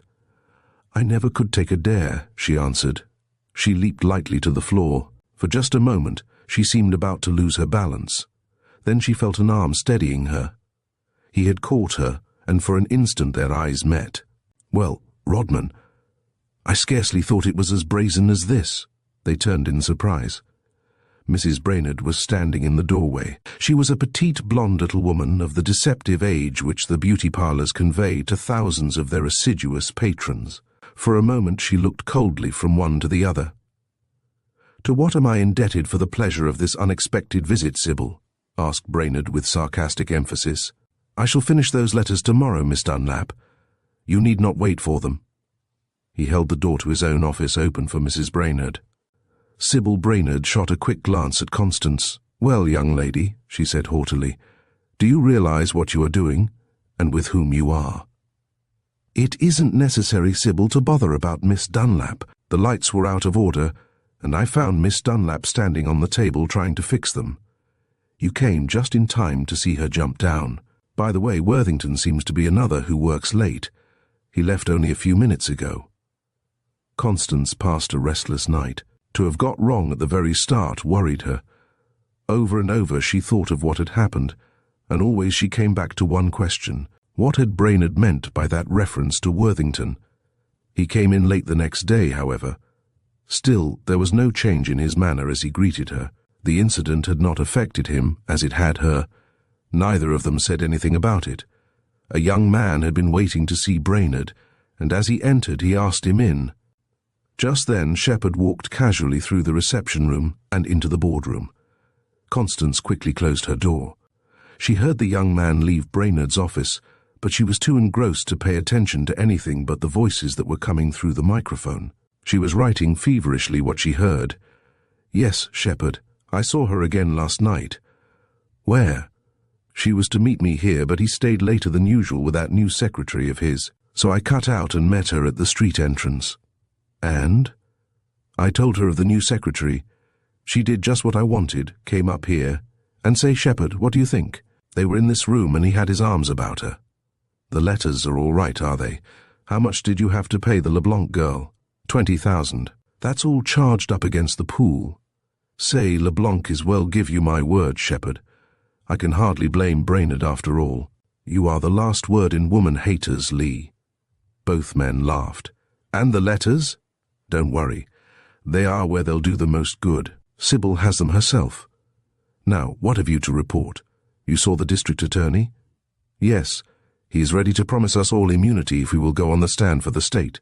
The criminal business will come later. Only, you have to play him carefully. He's on the level. A breath of what we really want, and it will be all off. Then we'll have to hold the stock up, as though nothing was going to happen." They had left the boardroom. Constance hurried into Brainerd's office. He was sunk deep in his chair reading some papers. "What's the matter?" she asked. "She has entered a suit for divorce. That young man was a process server." "Yes." "You are named as co-respondent along with Blanche LeBlanc." "I?" "Yes. It must have been an afterthought. Everything is going, fortune, reputation, even your friendship now, Constance." "Going? Not yet." She read hastily what she had overheard. "Devil take Worthington," ground out Brainerd, gripping the arms of his chair. "For weeks I have suspected him. They have been too clever for me. Constance, while I have been going around laying myself open to discovery, Sybil has played a cool and careful game." He was pacing the floor. "So that's the plan. Hold back, keep the stock up until they get started, then let it go down until I'm forced to sell out at a loss, buy it back cheap, and control the reorganization. Well, I haven't control now, alone. I wish I did have, but neither have they. The public owns the stock now. I need it. Who'll get it first, that's the question." He was thinking rapidly. "If you could do a little bear manipulation yourself," she suggested, "that might get the public scared. You could get enough to control, perhaps, then. They wouldn't dare sell, or if they did, they would weaken their own control. Either way, you get them, going or coming." "Exactly what I was thinking. Play their own game ahead of them, accelerate it." It was just after the lunch hour that Constance resumed her place at her desk, with the receiver at her ear. There were voices again in the boardroom. "My God, Shepard, what do you think? Someone is selling motors 5 points off and still going down. Who is it? What shall we do?" "Who? Brainerd, of course. Someone has peached. What are you going to do?" "Wait. Let's call up the news agency." "Hello, yes, what?" "Unofficial rumor of prosecution of motors by the government, large selling orders placed in advance." "The deuce say? We'll have to meet this or—" "Meet nothing. It's Brainerd. He's going down in a big crash. We pour our money into his pockets now and let him sell at the top and grab back control with our money. Not much. I sell too." Already boys were on the street with extras crying the great crash in motors. It was only a matter of minutes before all the news-reading public were thoroughly scared at the apparently bursting bubble. Shares were dug up in small lots, in huge blocks, and slammed on the market for what they would bring. All day the pounding went on. Thousands of shares were poured out until motors, which had been climbing toward par in the neighborhood of, had declined 40 points. Brainerd had jumped in first and had realized the top price for his holdings. Yet during all the wild scenes when the telephone was ringing insistently for him, Brainerd, having set the machinery in motion, and having been ostentatiously in the office when it started in order to avert suspicion, could not now be found. The market had closed, and Constance was reading the account of the collapse as it was interpreted in the Wall Street editions of the papers, when the door opened and Brainerd entered. "This has been a good day's work, Constance," he said, flinging himself into a chair. "Yes, I was just reading of it in the papers. The little microphone has put an entirely new twist on affairs. And the best of it is that the financial writers all seem to think it was planned by Worthington and the rest. Oh, hang Worthington, hang motors. That is what I meant." He slapped down a packet of letters on the desk. You found them?" gasped Constance. She looked at him keenly. It was evident that a great weight had been taken off his mind. "Yes, indeed. I knew there was only one place where she would put them, in her safe with her jewels. She would think I would never suspect that she had them, and besides, she had the combination changed. I went up to the house this afternoon when she was out. I had an expert with me. He worked 2 hours, steady, but he opened it. Here they are. Now for the real game." "What do you mean?" "I mean that I noticed the name of the manufacturer on your microphone. I have had one installed in the room which she uses most of all. The wires run to the next house where I've hired an apartment. I intend to listen in there. I'll get this Worthington yet." That night, Constance and Brainerd sat for hours in the empty apartment, patiently waiting for word over the microphone. At last there was a noise as of a door opening. "Show them in here." "Sybil," whispered Brainerd, as if perhaps she might even hear. Then came more voices. "Worthington and Drummond," he added. "They suspect nothing yet." "Drummond knows this Dunlap woman," said Worthington. The detective launched forth in a tirade against Constance. "But she is clever, Drummond. You admit that. Clever as they make 'em. You will have her shadowed. Every moment, Mrs. Brainerd. What's all this about the panic in Motorsley?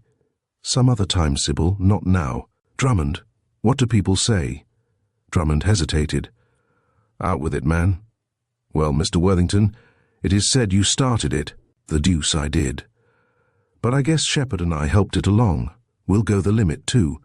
After all, it had to come. We'll load up after it reaches the bottom." The voices trailed off. "Good night, Mrs. Brainerd." "Good night, Mr. Drummond. That was what I wanted to know." A pause. "Lee, how can I ever thank you?" A sound suspiciously like a kiss came over the wire. Brainerd clenched his fist. "Good night, Sybil. I must go now." Again the voices trailed off. It was several minutes before Brainerd spoke. Then it was that he showed his wonderful power of concentration. "I have a conference in half an hour, Constance," he remarked, looking at his watch. "It is very important. It means getting money to support Motors on the opening tomorrow, after I have gathered in again what I need. I think I can come pretty near doubling my holdings if I play it right. That's important. But so is this." "I will listen," put in Constance. "Trust me. If anything else occurs, I will tell you." She was at the office early the next day, but not before Brainerd, who, bright and fresh, even though he had been up all night, was primed for the battle of his life at the opening of the market. Brainerd had swung in at the turn and had quietly accumulated the stock control which he needed. He was now bulling the market by matching orders, pyramiding stock which he owned, using every device that was known to his astute brain. On up went Motors, recovering the 40 points, gradually, and even going beyond in the reaction. Worthington and Shepherd had been squeezed out. Not for a moment did he let up. As the clock on Trinity Church struck 3, the closing hour, Brainerd wheeled suddenly in his chair. "Miss Dunlap," he said quietly, "I wish that you would tell Worthington and Shepherd that I should like to see them in the boardroom at 4. Constance looked at her watch. There was time also to execute a little scheme of her own. 4 o'clock came. Brainerd lounged casually across to the boardroom. Instantly Constance had the receiver of the microphone at her ear, straining to catch every word and to make notes of the stormy scene if necessary. Her door opened. It was Sybil Brainerd. The two women looked at each other coldly. Constance was the first to speak. "Mrs. Brainerd," she began, "I asked you to come down here, not Mr. Worthington. More than that, I asked the office boy to direct you here instead of to his office. Do you see that machine?" Sybil looked at it without a sign of recognition. "It is a microphone, detective. It was the installing of that machine in the boardroom which you interrupted the other night. Was it necessary that Mr. Brainerd should put his arm around you for that?" inquired Mrs. Brainerd with biting sarcasm. "I had just jumped down from the table and had almost lost my balance. That was all," pursued Constance imperturbably. "Another of these microphone eavesdroppers told me of a conversation last night in your own apartment. Mrs. Brainerd," her face blanched. You have one there?" "Yes. Mr. Brainerd heard the first conversation when Drummond and Mr. Worthington were there. After they left, he had to attend a conference himself. I alone heard what passed when Mr. Worthington returned. You are at liberty to—" "Mrs. Brainerd, you do not understand. I have no reason to want to make you—" An office boy tapped on the door and entered. "Mr. Brainerd wants you, Miss Dunlap." "I cannot explain now," resumed Constance. "Won't you sit here at my desk and listen over the microphone to what happens?" She was gone before Mrs. Brainerd could reply. What did it all mean? Sybil put the black disc receiver to her ear, as she had seen Constance do. Her hand trembled. "Why did she tell me that?" she murmured. "You can't prove it," shouted a voice through the black disc at her ear. She was startled. It was the voice of Worthington. "Miss Dunlap, have you that notebook?" came the deep tones of her husband. Constance read from her first notes that part relating to the conspiracy to control Motors, carefully omitting the part about the LeBlanc letters. "It's a lie. A lie." "No, it is not a lie. It is all good legal evidence. The record taken over the new microphone detective. Look up there over the chandelier, Worthington. The other end is in the top drawer of Miss Dunlap's desk. I'll fight that to a finish, Brainerd. You are clever, but there are other things besides motors that you have to answer for. No. Those letters, that is what you mean, are in my possession now. You didn't know that? All the eavesdropping, if you choose to call it that, was not done here either by a long-shot Worthington.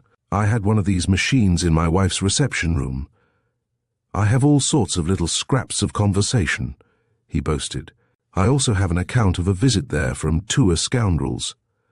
Mrs. Brainerd to see you, sir, announced a boy at the door. Constance had risen. Her face was flushed and her breast rose and fell with excitement. Mr. Brainerd, she interrupted, I must explain, confess.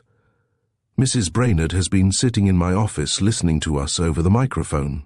I arranged it. I asked her to come down, using another name as a pretext, but I didn't think she would interrupt so soon. Before you see her, let me read this. It was a conversation I got after you had left last night, and so far I have had no chance to tell you of it. Someone, she laid particular stress on the word, came back after that first interview. Listen. No, Lee, Constance read rapidly from her notes. No, don't think I am ungrateful. You have been one friend in 1,000 through all this. I shall have my decree soon now. Don't spoil it. But Sybil, think of What did he ever care for you? He has made you free already. He is still my husband. Take this latest escapade with this Miss Dunlap. Well, what do I really know about that? You saw him. Yes, but maybe it was as he said. The door was flung open, interrupting Constance's reading, and Sybil Brainerd entered. The artificiality of the beauty parlour was all gone. She was a woman who had been wronged and deceived. Next friend, a true next friend fiend would be better. Lee Worthington, she scorned. How can you stand there and look me in the face? How could you tell me of your love for me, when all the time you cared no more for me or for any other woman than for that LeBlanc? You knew that I, who was as jealous as I could be of Rodman, had heard a little. You added more. Yet when you had played on my feelings, you would have cast me off, too. I know it. I know your kind. She paused for breath, then turned slowly to Brainerd with a note of pathos in her voice. Our temperaments may have been different, Rodden. They were not when we were poor. Perhaps I have not developed with you the way you want of me. But, Rodman, did you ever stop to think that perhaps if I had ever had the chance to be taken into your confidence more often? Will you forgive me? Brainerd managed to blurt out. Will you forgive me? She returned frankly. I forgive. I have nothing to forgive. I could have understood, Rodman, if it had been Miss Dunlap. She is clever, wonderful. But that LeBlanc never. Sybil Brainerd turned to Constance. Miss Dunlap, Mrs. Dunlap, she sobbed. Forgive me. You are a better woman than I am. Chapter 6, The Clairvoyants. Do you believe in dreams? Constance Dunlap looked searchingly at her interrogator, as if her face or manner betrayed some new side of her character. Mrs. De Forest Caswell was an attractive woman verging on 40, a chance acquaintance at a shopper's tea-room downtown who had proved to be an uptown neighbor. I have had some rather strange experiences, Mildred, confessed Constance tentatively. Why? Because, the other woman hesitated, then added, Why should I not tell you? Last night, Constance, I had the strangest dream. It has left such an impression on me that I can't shake it off, although I have tried all day. Yes? Tell me about it. Mildred Caswell paused a moment, then began slowly, as if not to omit anything from her story. I dreamt that Forrest was dying. I could see him, could see the doctor and the nurse, everything. And yet somehow I could not get to him. I was afraid with such an oppressive fear. I tried, oh how I tried. I struggled, and how badly I felt. And she shuddered at the very recollection. There seemed to be a wall, she resumed, a narrow wall in the way, and I couldn't get over it. As often as I tried, I fell, and then I seemed to be pursued by some kind of animal, half bull, half snake. I ran. It followed closely. I seemed to see a crowd of people, and I felt that if I could only get to that crowd, somehow I would be safe, perhaps might even get over the wall. And I woke up, almost screaming. The woman's face was quite blanched. "My dear," remonstrated Constance, "you must not take it so. Remember, it was only a dream." "I know it was only a dream," she said, "but you don't know what is back of it." Mildred Caswell had from time to time hinted to Constance of the growing incompatibility of her married life, but as Constance was getting used to confidences, she had kept silent, knowing that her friend would tell her in time. "You must have guessed," faltered Mrs. Caswell, "that Forrest and I are not on the best of terms, that we are getting further and further apart." It rather startled Constance to hear frankly stated what she already had observed. She wondered how far the estrangement had gone. The fact was that she had rather liked DeForest Caswell, although she had only met her friend's husband a few times. In fact, she was surprised that momentarily there flashed through her mind the query as to whether Mildred herself might be altogether blameless in the growing uncongeniality. Mildred Caswell had drawn out of her chatelaine a bit of newspaper and handed it to Constance, not as if it was of any importance to herself, but as if it would explain better than she could tell what she meant. Constance read, "Mam Cassandra, the veiled prophetess, born with a double veil, educated in occult mysteries in Egypt and India, without asking a question, tells your name and reads your secret troubles and the remedy, reads your dreams. Great questions of life quickly solved. Failure turned to success, the separated brought together.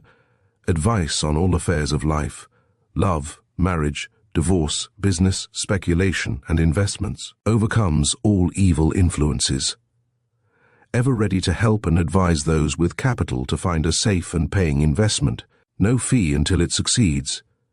Could anything be fairer? The Retreat, W 47th Street. Won't you come with me to Madame Cassandra?" asked Mrs. Caswell, as Constance finished reading. "She always seems to do me so much good." "Who is Madame Cassandra?" asked Constance, rereading the last part of the advertisement. "I suppose you would call her a dream doctor," said Mildred. It was a new idea to Constance, this of a dream doctor to settle the affairs of life. Only a moment she hesitated, then she answered simply, "Yes, I'll go." The Retreat was just off Longacre Square among quite a nest of fakers. A queue of automobiles before the place testified, however, to the prosperity of Madame Cassandra, as they entered the bronze-grilled plate-glass door and turned on the first floor toward the home of the adept. Constance had an uncomfortable feeling, as they entered, of being watched behind the shades of the apartment. Still, they had no trouble in being admitted, and a soft-voiced colored attendant welcomed them. The esoteric flat of Madame Cassandra was darkened except for the electric lights glowing in amber and rose-colored shades. There were several women there already. As they entered, Constance had noticed a peculiar dreamy odor. There did not seem to be any hurry, any such thing as time here, so skillfully was the place run. There was no noise. The feet sank in half-inch piles of rugs, and easy chairs and divans were scattered about. Once a puff of light smoke appeared, and Constance awoke to the fact that some were smoking little delicately gold-banded cigarettes. Indeed, it was all quite recherche. Mrs. Caswell took one from a maid. So did Constance, but after a puff or two managed to put it out, and later to secure another which she kept. Madame Cassandra herself proved to be a tall, slender, pale woman, with dark hair and a magnetic eye, an eye that probably accounted more than anything else for her success. She was clad in a house gown of purplish silk, which clung tightly to her, and at her throat a diamond pendant sparkled, as well as other brilliants on her long, slender fingers. She met Mildred and Constance with outstretched hands. "So glad to see you, my dears," purred Madame, leading the way into an inner sanctum. Mrs. Caswell had seated herself with the air of one who worshipped at the shrine, while Constance gazed about curiously. "Madame," she began a little tremulously, "I have had another of those dreadful dreams." "You poor dear soul," soothed Madame, stroking her hand. "Tell me of it all." Quickly Mrs. Caswell poured forth her story, as she had already told it to Constance. "My dear Mrs. Caswell," remarked the High Priestess slowly, when the story was complete, "it is all very simple. His love is dead. That is what you fear, and it is the truth. The wall is the wall that he has erected against you. Try to forget it. To forget him, you would be better off. There are other things in the world. Ah, but I cannot live as I am used to without money, murmured Mrs. Caswell. I know, replied Madame. It is that keeps many a woman with a brute. When financial and economic independence come, then woman will be free, and only then. Now listen. Would you like to be free financially? You remember that delightful Mr. Davies who has been here? Yes? Well, he is a regular client of mine now. He is a broker and never embarks in any enterprise without first consulting me. Just the other day, I read his fortune in United Traction. It has gone up 5 points already and will go 15 more. If you want, I will give you a card to him. Let me see. Yes, I can do that. You too will be lucky in speculation. Constance, with one ear open, had been busy looking about the room. In a bookcase she saw a number of books and paused to examine their titles. She was surprised to see among the old-style dream books several works on modern psychology, particularly on the interpretation of dreams. Of course, Mrs. Caswell, I don't want to urge you, Madame was saying. I have only pointed out a way in which you can be independent, and you know Mr. Davies is a perfect gentleman, so courteous and reliable. I know you will be successful if you take my advice and go to him. Mildred said nothing for a few moments, but as she rose to go, she remarked, Thank you very much. I'll think about it. Anyhow, you've made me feel better. So kind of you to say it, murmured the adept. I'm sorry you must go, but really I have other appointments. Please come again with your friend. Goodbye. What do you think of her? Asked Mrs. Caswell on the street. Very clever, answered Constance dubiously. Mrs. Caswell looked up quickly. You don't like her? To tell the truth, confessed Constance quietly, I've had too much experience in Wall Street myself to trust to a clairvoyant. They had scarcely reached the corner before Constance again had that peculiar feeling which some psychologists have noted of being stared at. She turned but saw no one. Still the feeling persisted. She could stand it no longer. Don't think me crazy, Mildred, she said, but I just have a desire to walk back a block. Constance had turned suddenly. As she glanced keenly about, she was aware of a familiar figure gazing into the window of an art store across the street. He had stopped so that although his back was turned, he could, by a slight shift of his position, still see by means of a mirror in the window what was going on across the street behind him. One look was enough. It was Drummond, the detective. What did it mean? Neither woman said much as they rode uptown and parted on the respective floors of their apartment house. Still, Constance could not get out of her head the recollection of the dream doctor and of Drummond. Restless, she determined that night to go down to the public library and see whether any of the books at the Clairvoyants were on the shelves. Fortunately, she found some, found indeed that they were not all, as she had half suspected, the works of fakers, but that quite a literature had been built up around the new psychology of dreams. Deeply she delved into the fascinating subjects that had been opened by the studies of the famous Dr. Sigmund Freud of Vienna, and as she read she found that she began to understand much about Mrs. Caswell, and with a start, about her own self.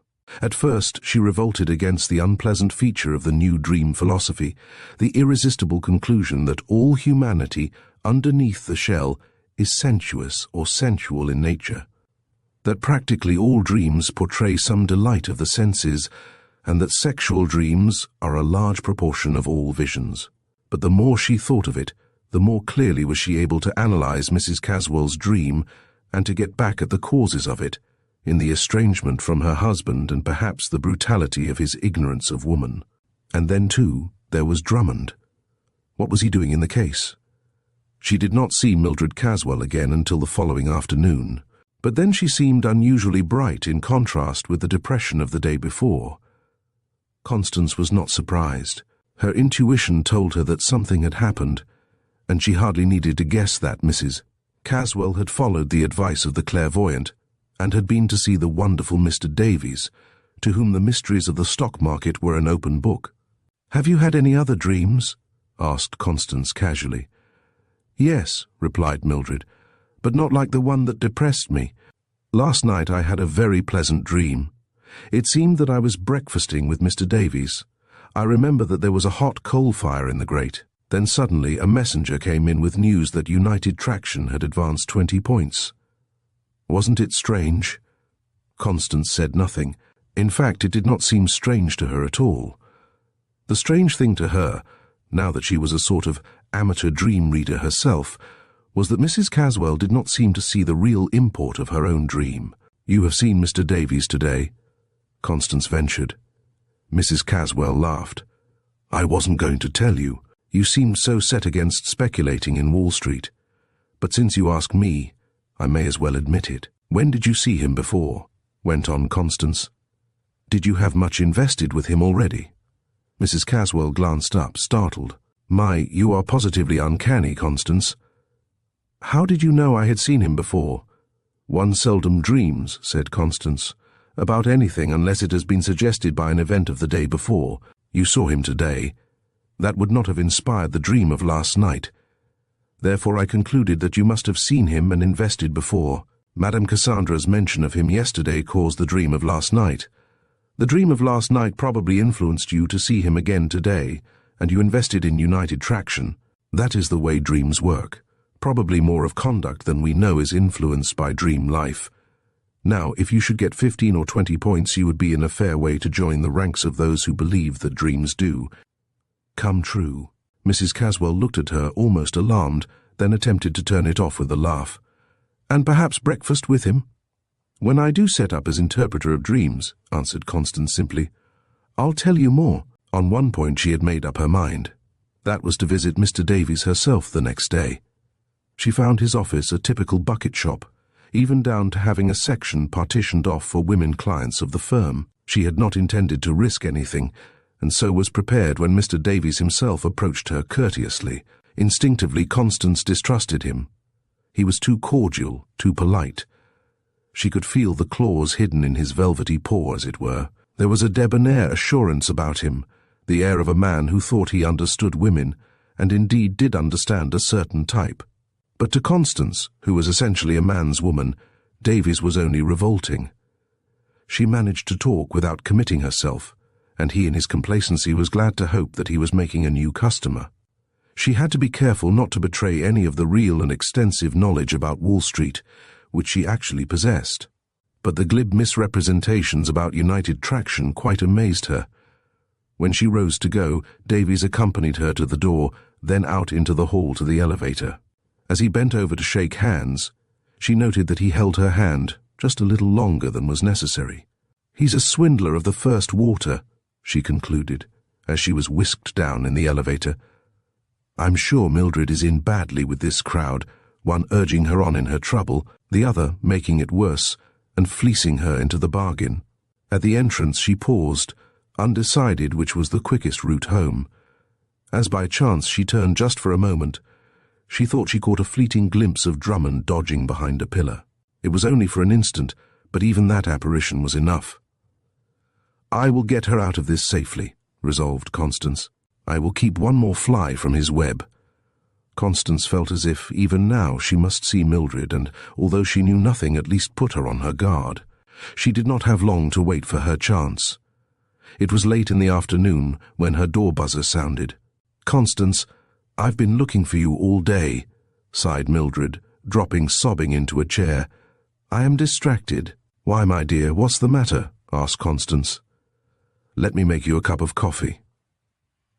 Over the steaming little cups Mildred grew more calm. "Forrest has found out in some way that I am speculating in Wall Street," she confided at length. "I suppose some of his friends, he has lots down there, told him." Momentarily the picture of Drummond back of the post in Davies' building flashed over Constance. "And he is awfully angry. Oh, I never knew him to be so angry and sarcastic, too."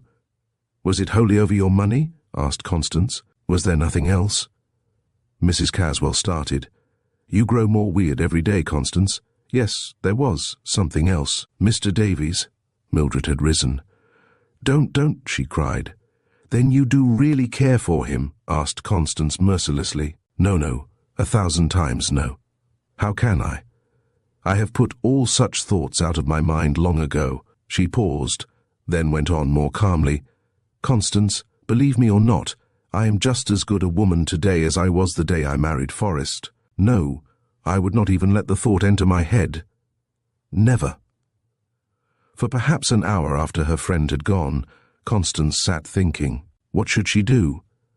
Something must be done, and soon. As she thought, suddenly the truth flashed over her. Caswell had employed Drummond to shadow his wife in the hope that he might unearth something that might lead to a divorce. Drummond, like so many divorce detectives, was not averse to guiding events, to put it mildly.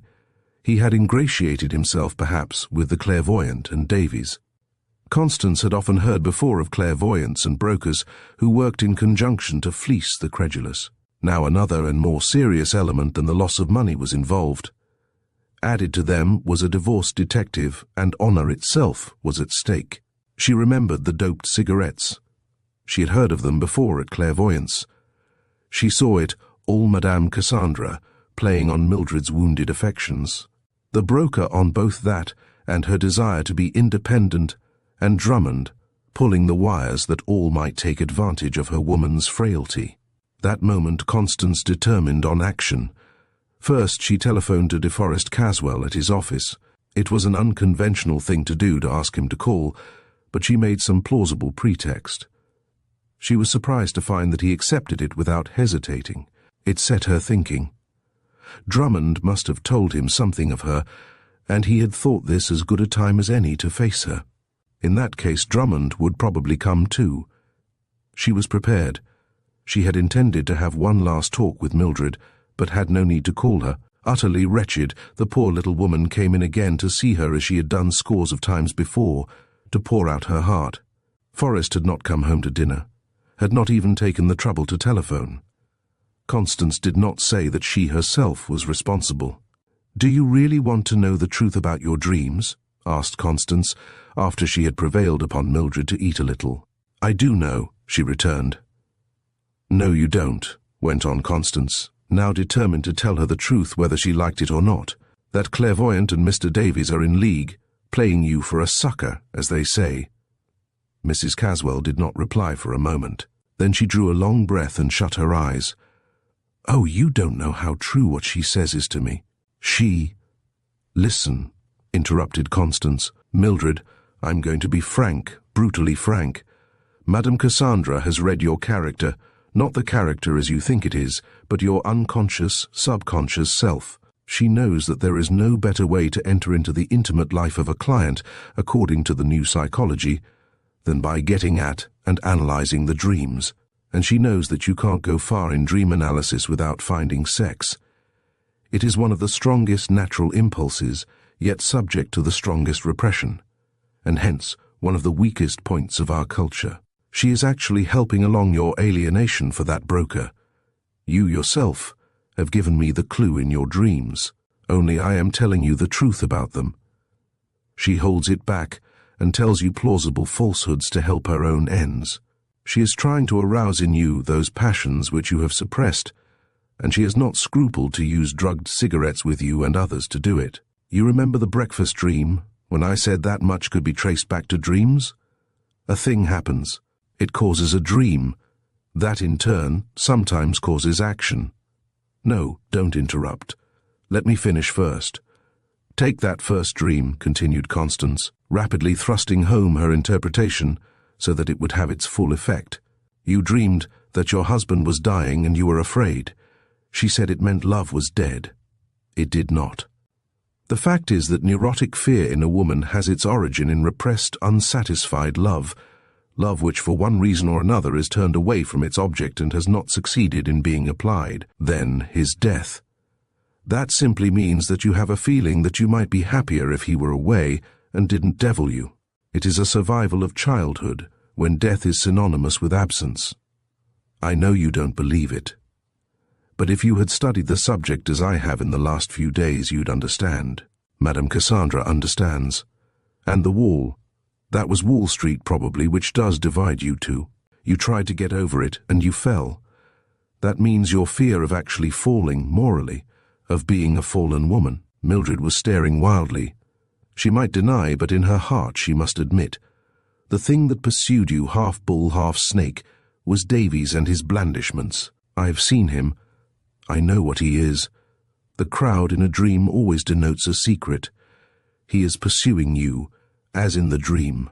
But he hasn't caught you. He thinks there is in you the same wild, demi-mondaine instinct that with many an ardent woman slumbers unknown in the back of her mind. Whatever you may say, you do think of him. When a woman dreams of breakfasting cozily with someone other than her husband, it has an obvious meaning. As for the messenger, the message about the united traction, there too was a plain wish, and, as you must see, wishes in one form or another, disguised or distorted, lie at the basis of dreams. Take the coal fire. That too is susceptible of interpretation.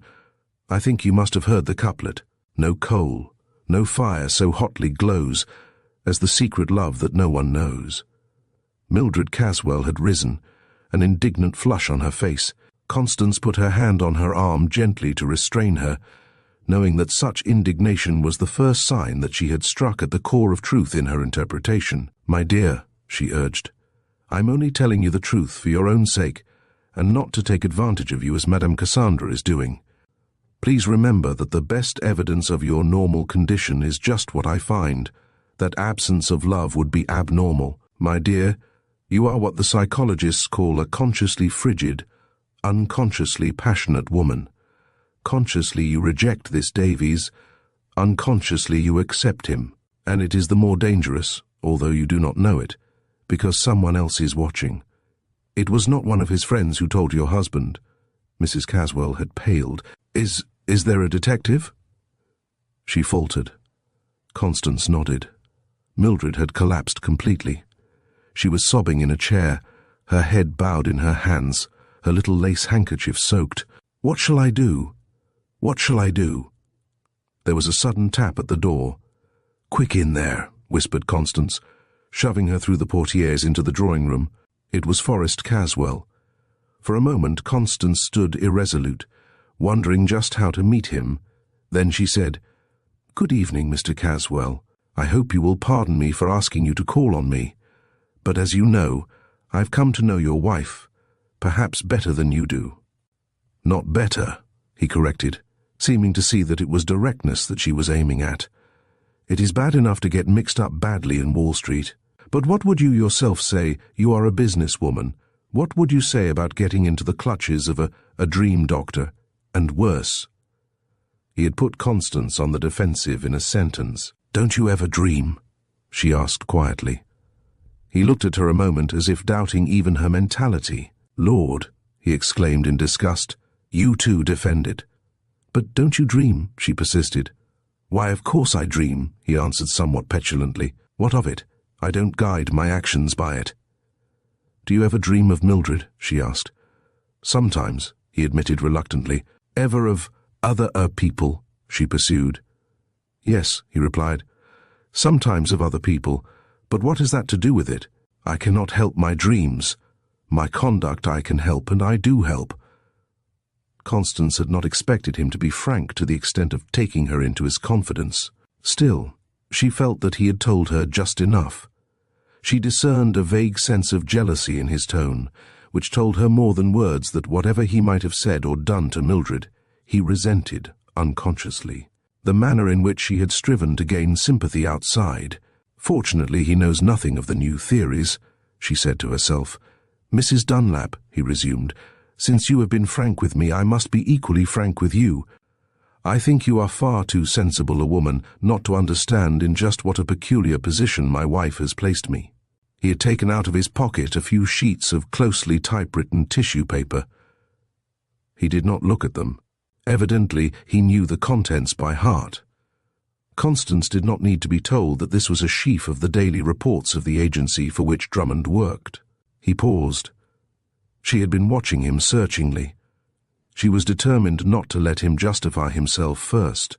"Mr. Caswell," she persisted in a low, earnest tone, "don't be so sure that there is nothing in this dream business. Before you read me those reports from Mr. Drummond, let me finish." Forrest Caswell almost dropped them in surprise. "Dreams," she continued, seeing her advantage, "are wishes, either suppressed or expressed. Sometimes the dream is frank and shows an expressed wish. Other times it shows a suppressed wish, or a wish which in its fulfillment in the dream is disguised or distorted. You are the cause of your wife's dreams. She feels in them anxiety, and, according to the modern psychologists who have studied dreams carefully and scientifically, fear and anxiety represent love repressed or suppressed. She paused to emphasize the point, glad to note that he was following her. That clairvoyant, she went on, has found out the truth. True, it may not have been the part of wisdom for Mildred to have gone to her in the first place. I pass over that. I do not know whether you or she was most to blame at the start, but that woman, in the guise of being her friend, has played on every string of your wife's lonely heart, which you have wrung until it vibrates. Then, she hastened on, came your precious friend Drummond who has no doubt told you a pack of lies about me. You see that? She had flung down on the table a cigarette which she had managed to get at Madame Cassandra's. Smoke it.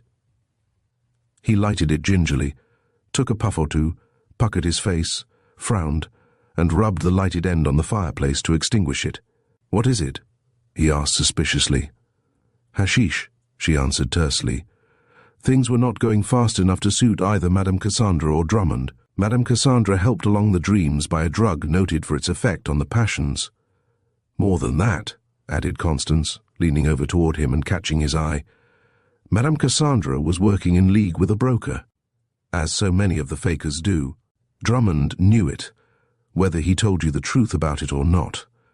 That broker was a swindler named Davies. She was watching the effect on him.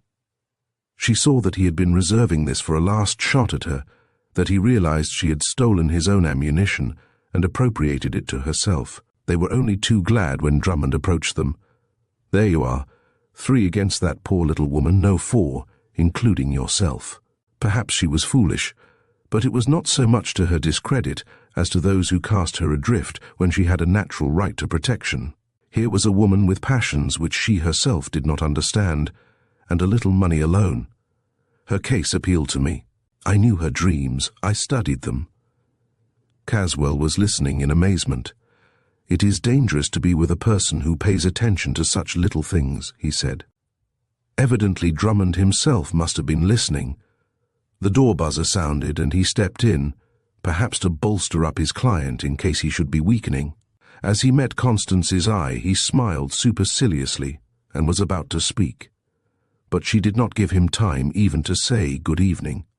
Ask him, she cried, her eyes flashing, for she realized that it had been part of the plan to confront her, perhaps worm out of her just enough to confirm Drummond's own story to Caswell. Ask him to tell the truth if he is capable of it, not the truth that will make a good daily report of a hired shadow who colors his report the way he thinks his client desires it, but the real truth.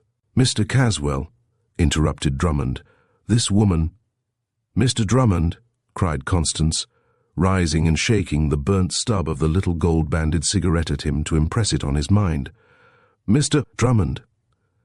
I don't care whether I am a she-devil, she almost hissed the words at him, but I have evidence enough to go before the district attorney of this city and the grand jury and get indictments for conspiracy against a certain clairvoyant and a bucket shop operator. To save themselves, they will probably tell all they know about a certain crook who has been using them. Caswell looked at her, amazed at her denunciation of the detective.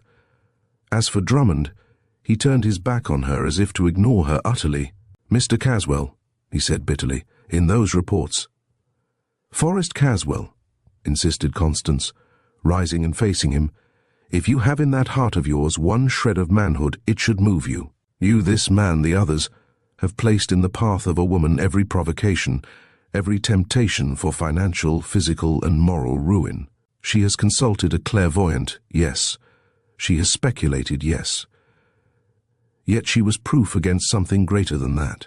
And I know, because I know her unconscious self which her dreams reveal, her inmost soul, I know her better than you do, better than she does herself. I know that even now she is as good and true and would be as loving as— Constance had paused and taken a step toward the drawing-room. Before she knew it, the portieres flew apart and an eager little woman had rushed past her and flung her arms about the neck of the man. Caswell's features were working as he gently disengaged her arms, still keeping one hand. Half shoving her aside, ignoring Constance, he had faced Drummond. For a moment, the brazen detective flinched. As he did so, DeForest Caswell crumpled up the mass of tissue paper reports and flung them into the fireplace. "Get out," he said, suppressing his voice with difficulty. "Send me your bill. I'll pay it, but mind if it is 1 penny more than it should be. I'll fight if it takes me from the district attorney and the grand jury to the highest court of the state. Now go." Caswell turned slowly again toward his wife. "I've been a brute," he said simply. Something almost akin to jealousy rose in Constance's heart as she saw Mildred safe at last. Then Caswell turned slowly to her. "You," he said, stroking his wife's hand gently but looking at Constance. "You are a real clairvoyant." Chapter 7. The Plungers. They have the most select clientele in the city here. Constance Dunlap was sitting in the white, steamy room of Charmant's beauty shop. Her informant, reclining dreamily in a luxurious wicker chair, bathed in the perspiring vapor, had evidently taken a fancy to her. "And no wonder, either, they fix you up so well," she rattled on. Then confidingly, "Now, last night after the show, a party of us went to supper and a dance, and it was in the wee small hours when we broke up. But Madame here can make you all over again. Floretta," she called to an attendant who had entered, "if Mr. Warrington calls up on the phone, say I'll call him later." "Yes, Miss LaRue." Constance glanced up quickly as Floretta mentioned the name of the popular young actress. Stella LaRue was a pretty girl on whom the wild dissipation of the nightlife of New York was just beginning to show its effects. The name of Warrington, too, recalled to Constance instantly some gossip she had heard in Wall Street about the disagreement in the board of directors of the new rubber syndicate, and the effort to oust the president whose escapades were something more than mere whispers of scandal. This was the woman in the case. Constance looked at Stella now with added interest as she rose languidly, drew her bathrobe about her superb figure carelessly in such a way as to show it at best advantage. "I've had more or less to do with Wall Street myself," observed Constance. "Oh, have you? Isn't that interesting?" cried Stella. "I hope you're not putting money in rubber?" queried Constance. "On the contrary," rippled Stella, then added, "You're going to stay? Let me tell you something. Have Floretta do your hair. She's the best here. Then come around to see me in the dormitory if I'm here when you are through, won't you?" Constance promised, and Stella fluttered away like the pretty butterfly that she was, leaving Constance to wonder at the natural gravitation of plungers in the money market toward plungers in the white lights. Charmant's beauty parlor was indeed all its name implied, a temple of the cult of adornment, the last cry in the effort to satisfy what is more than health, wealth, and happiness to some women, the fundamental feminine instinct for beauty. Constance had visited the beauty specialist to have an incipient wrinkle smoothed out. Frankly, it was not vanity, but she had come to realize that her greatest asset was her personal appearance. Once that had a chance to work, her native wit and keen ability would carry her to success. Madame Charmant herself was a tall, dark-skinned, dark-haired, dark-eyed, well-groomed woman who looked as if she had been stamped from a die for a fashion plate, and then the die had been thrown away. All others like her were spurious copies, counterfeits. More than that, she affected the name of Vera, which in itself had the ring of truth. And so Charmant had prevailed on Constance to take a full course in beautification and withhold the wrinkle at the source.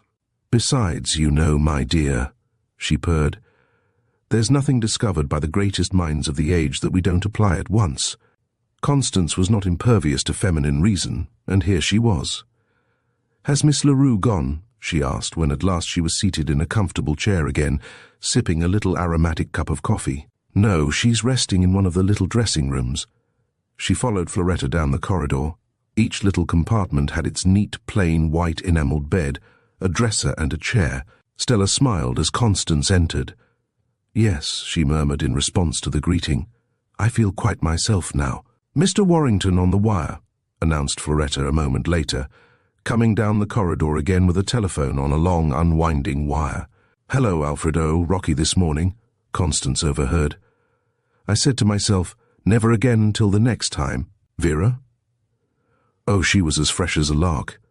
Can I lunch with you downtown? Of course. Then as she hung up the receiver, she called, Floretta, get me a taxi. Yes, Miss LaRue. I always have a feeling here, whispered Stella, that I am being listened to. I mean to speak to Vera about it some time. By the way, wouldn't you like to join us tonight? Vera will be along, and Mr. Warrington, and perhaps Diamond Jack Braden. You know him? Constance confessed frankly that she did not have the pleasure of the acquaintance of the well-known turfman and first-nighter. She hesitated. Perhaps it was that Stella liked. Almost anyone else would have been overeager to accept. But to Constance, sure of herself now, nothing of the sort was worth scrambling for. Besides, she was wondering how a man with the fight of his life on his hands could find time to lunch downtown even with Stella. I've taken quite a fancy to you, pressed Stella.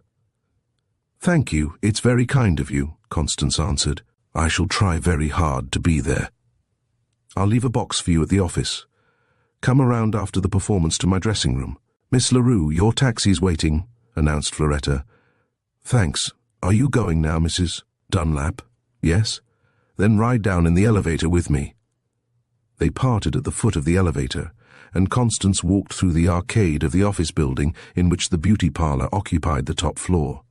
She stopped at a florist's stand to admire the flowers, but more for an excuse to look back at Stella. As Stella stepped into a taxicab, showing a generous wealth of silken hosiery beneath the tango gown, Constance was aware that the driver of another cab across the street was also interested. She noticed that he turned and spoke to his fare through the open window. The cab swung around to follow the other, and Constance caught a fleeting glimpse of a familiar face. Drummond, she exclaimed almost aloud. What did it mean? Why had the detective been employed to follow Stella? Instinctively she concluded that he must be engaged by Mrs. Warrington. I must accept Stella's invitation, she said to herself excitedly. At least, she should be put on her guard. That evening, as she was looking over the newspapers, her eye caught the item in the Wall Street edition. Rubber syndicate dissension break in stock follows effort of strong minority to oust Warrington from presidency. Then followed a brief account of the struggle of a powerful group of directors to force Warrington Braden, and the rest out, with a hint at the scandal of which everyone now was talking. I never yet knew a man who went in for that sort of thing that lasted long in business, she observed. This is my chance, a crowd riding for a fall. Constance chose a modest orchestra seat in preference to the place in a box which Stella had reserved for her at the office, and, aside from the purpose which was rapidly taking shape in her mind, she enjoyed the play very much. Stella LaRue, as the grass widow, played her part with a piquancy which Constance knew was not wholly a matter of book knowledge. As the curtain went down, the audience, its appetite for the risque whetted, filed out on Broadway with its myriad lights and continuous film of motion. Constance made her way around to Stella's dressing room. She had scarcely been welcomed by Stella, whose cheeks beneath the grease paint were now genuinely ablaze with excitement, when a man entered. He was tall, spare, the type whose very beau is ingratiating and whose delighted, I assure you, is suave and compelling. Alfred Warrington seemed to be on very good terms indeed with Stella, as she introduced him to Constance. You will join us, Mrs. Dunlap? He asked, throwing an opera cloak over Stella's shoulders. Vera Charmant and Jack Braden are waiting for us at the Little Montmartre. As he mentioned the famous cabaret, Constance took a little tighter grip on herself and decided to take the plunge and see the affair out, although that sort of thing had very little attraction for her. They were leaving the theatre when she saw lurking in the crowd the familiar figure of Drummond. She turned her head quickly and sank back into the dark recesses of the limousine. Should she tell them now about him? She leaned over to Warrington. I saw a man in the crowd just now who seemed to be quite interested in us, she said quickly. Can't we drive around a bit to throw him off if he should get into a cab? Warrington looked at her keenly. It was quite evident that he thought it was Constance who was being followed, not Stella or himself. Constance decided quickly to say nothing more that would prejudice Stella, but as Warrington directed his driver to run up through the park, she saw that far from alarming him. The words had only added a zest of mystery about herself. They left the park, and the car jolted them quickly now over the uneven asphalt to the Palace of Pleasure, where already the two advance guards were holding one of the best tables in a house crowded with all classes from debutantes to debauchees. Diamond Jack Braden was a heavy-set man with a debonair, dapper way about him. He wore a flower in his buttonhole, a smart touch which seemed very fetching, evidently, to the artistic Vera. Constance fell to studying him, as she did all men and women. His hands betray him, she said to herself, as she was introduced. They were in fact shielded from view as he bowed, one with the thumb tucked in the corner of his trousers pocket, the other behind his back. He is hiding something, flashed through her mind intuitively. And, when she analyzed it, she felt still that there was nothing fanciful about the idea. It was simply a little unconscious piece of evidence. From the start, the cabaret was pretty rapid. When they entered, two of the performers were rendering the Apache dance with an abandon that improved on its namesake. Scarcely had they finished when the orchestra began all over again, and a couple of diners from the tables glided past them on the dancing floor, then another couple and another. "Tanguez-vous?" bowed Braden, leaning over to Stella. "Oui, je tanguerai," she nodded, catching the spirit of the place. It left Warrington and Constance at the table with Vera, and as Constance looked eagerly after the graceful form of the little actress, Warrington asked, "Will you dance?" "No, thank you," she said, trying him out. "I haven't had time to learn these new steps. And besides, I have had a bad day in the market. Steel, reading, everything is off. Not that I have lost much, but it's what I haven't made." Warrington, who'd been about to repeat his question to Vera, turned suddenly. This was something new to him, to meet a woman like Constance. If she knew about other stocks, she must know about the syndicate. Already he had felt an attraction toward Constance physically, an attraction of maturity which somehow or other seemed more satisfying, at least novel in contrast with the gay butterfly talk of Stella. He did not ask Vera to dance. Instead, he began banteringly to discuss Wall Street, and in 5 minutes he found out that she really knew as much about certain features of the game as he did. She did not need to be told that Alfred Warrington, plunger, man about town, was quite unexpectedly struck by her personality. Now and then she could see Stella eyeing her covertly. The little actress had had, like many another, a few dollars to invest, or rather with which to speculate. Her method had been usually to make a quick profit on a tip from some Wall Street friend. Often, if the tip went wrong, the friend would return the money to the unsuspecting little girl, with some muttered apology about having been unable to get it placed in time, and then, as the market went down or up, seeing that it was too late, adding a congratulation that at least the principal was saved if there was no profit. The little actress was plainly piqued. She saw, though she did not understand, that Constance was a different kind of plunger from what she had thought at first up at Charmant's. Instead of trying to compete with Constance in her field, she redoubled her efforts in her own. Was Warrington, a live spender, to slip through her grasp for a chance acquaintance? Another dance. This time it was Stella and Warrington. Braden, who had served excellently as a foil to lead Warrington on when he had eyes for no one else, not even Vera, was left severely alone. Nothing was said, not an action done openly, but Constance, womanlike, could feel the contest in the air, and she felt just a little quiver when they sat down, and Warrington resumed the conversation with her where he had left it. Even the daring cut of Stella's gown and the exaggerated proximity of her dainty person had failed this time. As they chatted gaily, Constance enjoyed her triumph to the full. Yes, she could see that Stella was violently jealous, but she intended that she should be. That was now a part of her plan, as it shaped itself in her mind, since she had plunged, or, perhaps better, had been dragged into the game. As the evening wore on and the dancing became more furious, Warrington seemed to catch the spirit of recklessness that was in the very air. He talked more recklessly, once in a while with a bitterness not aimed at anyone in particular, which passed among the others as blasé sarcasm of one who had seen much, and to whom even the fastest was slow. But to Constance, as she tried to fathom him, it presented an entirely different interpretation. For example, she asked herself, Why had he been so ready, apparently, to transfer his interest from Stella? Was it because, having cut loose from the one feminine tie that morally bound him, he no longer felt any restraint in cutting loose from others?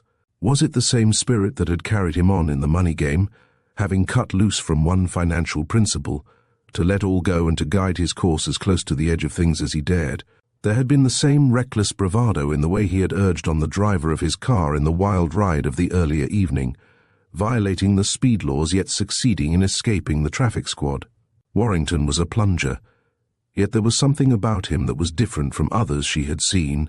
Perhaps it was that he had a conscience, even though he had succeeded in detaching himself from it.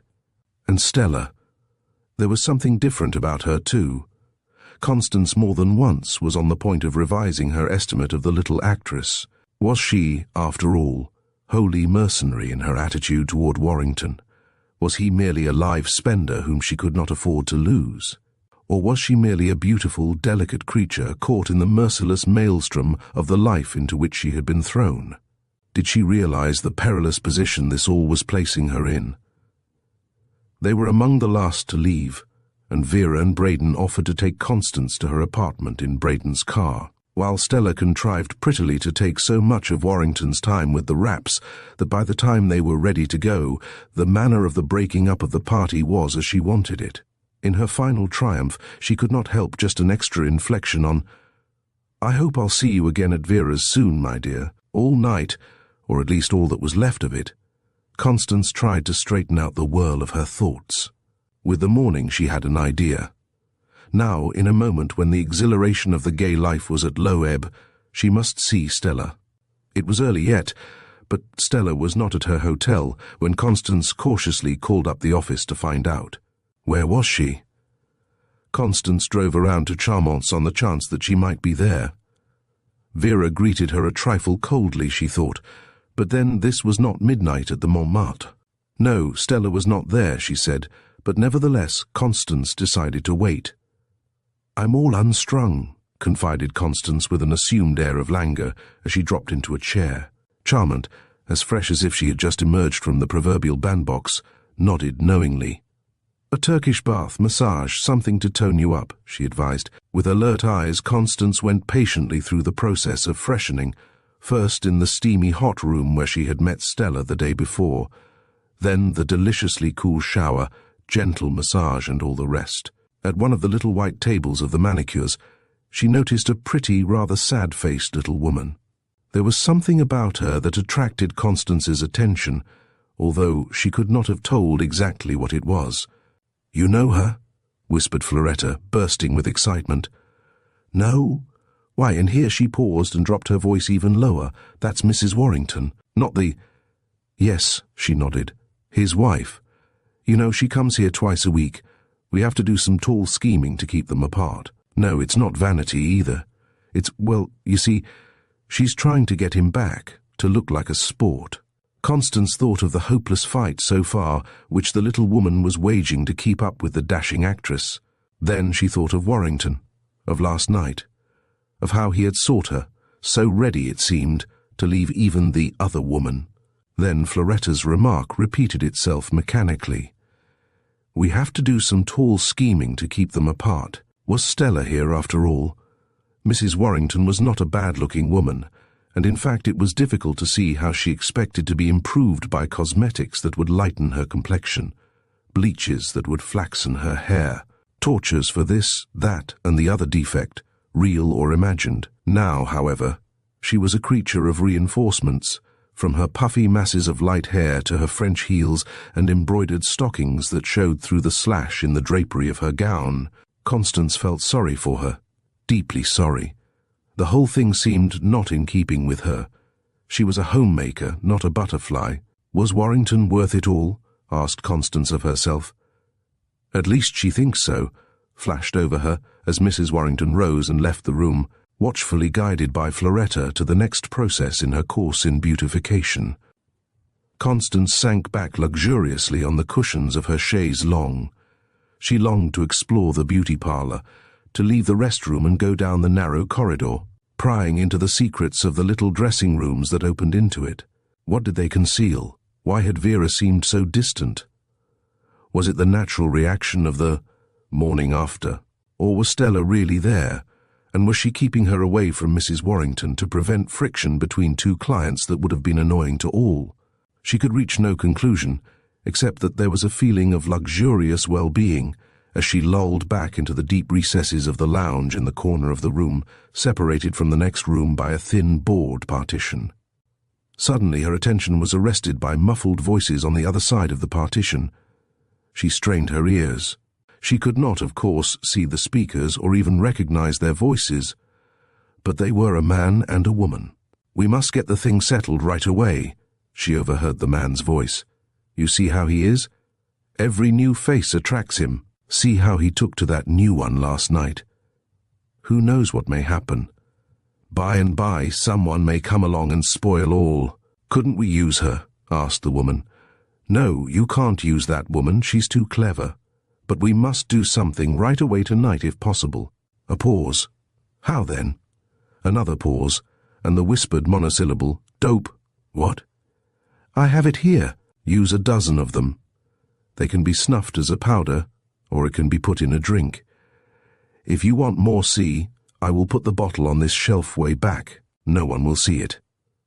Don't you think I ought to write a note, something that will be sure to get him up here?" "Yes, just a line or two, as if in haste." There was a sound as if of tearing a sheet of notepaper from a pad. "Is that all right?" "Yes, as soon as the market closes. There will be nothing done today. Tomorrow's the day.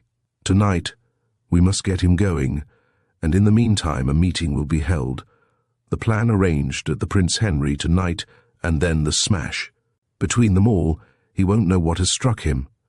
"All right. You had better go out as you came in. It's better that no one up here should suspect anything."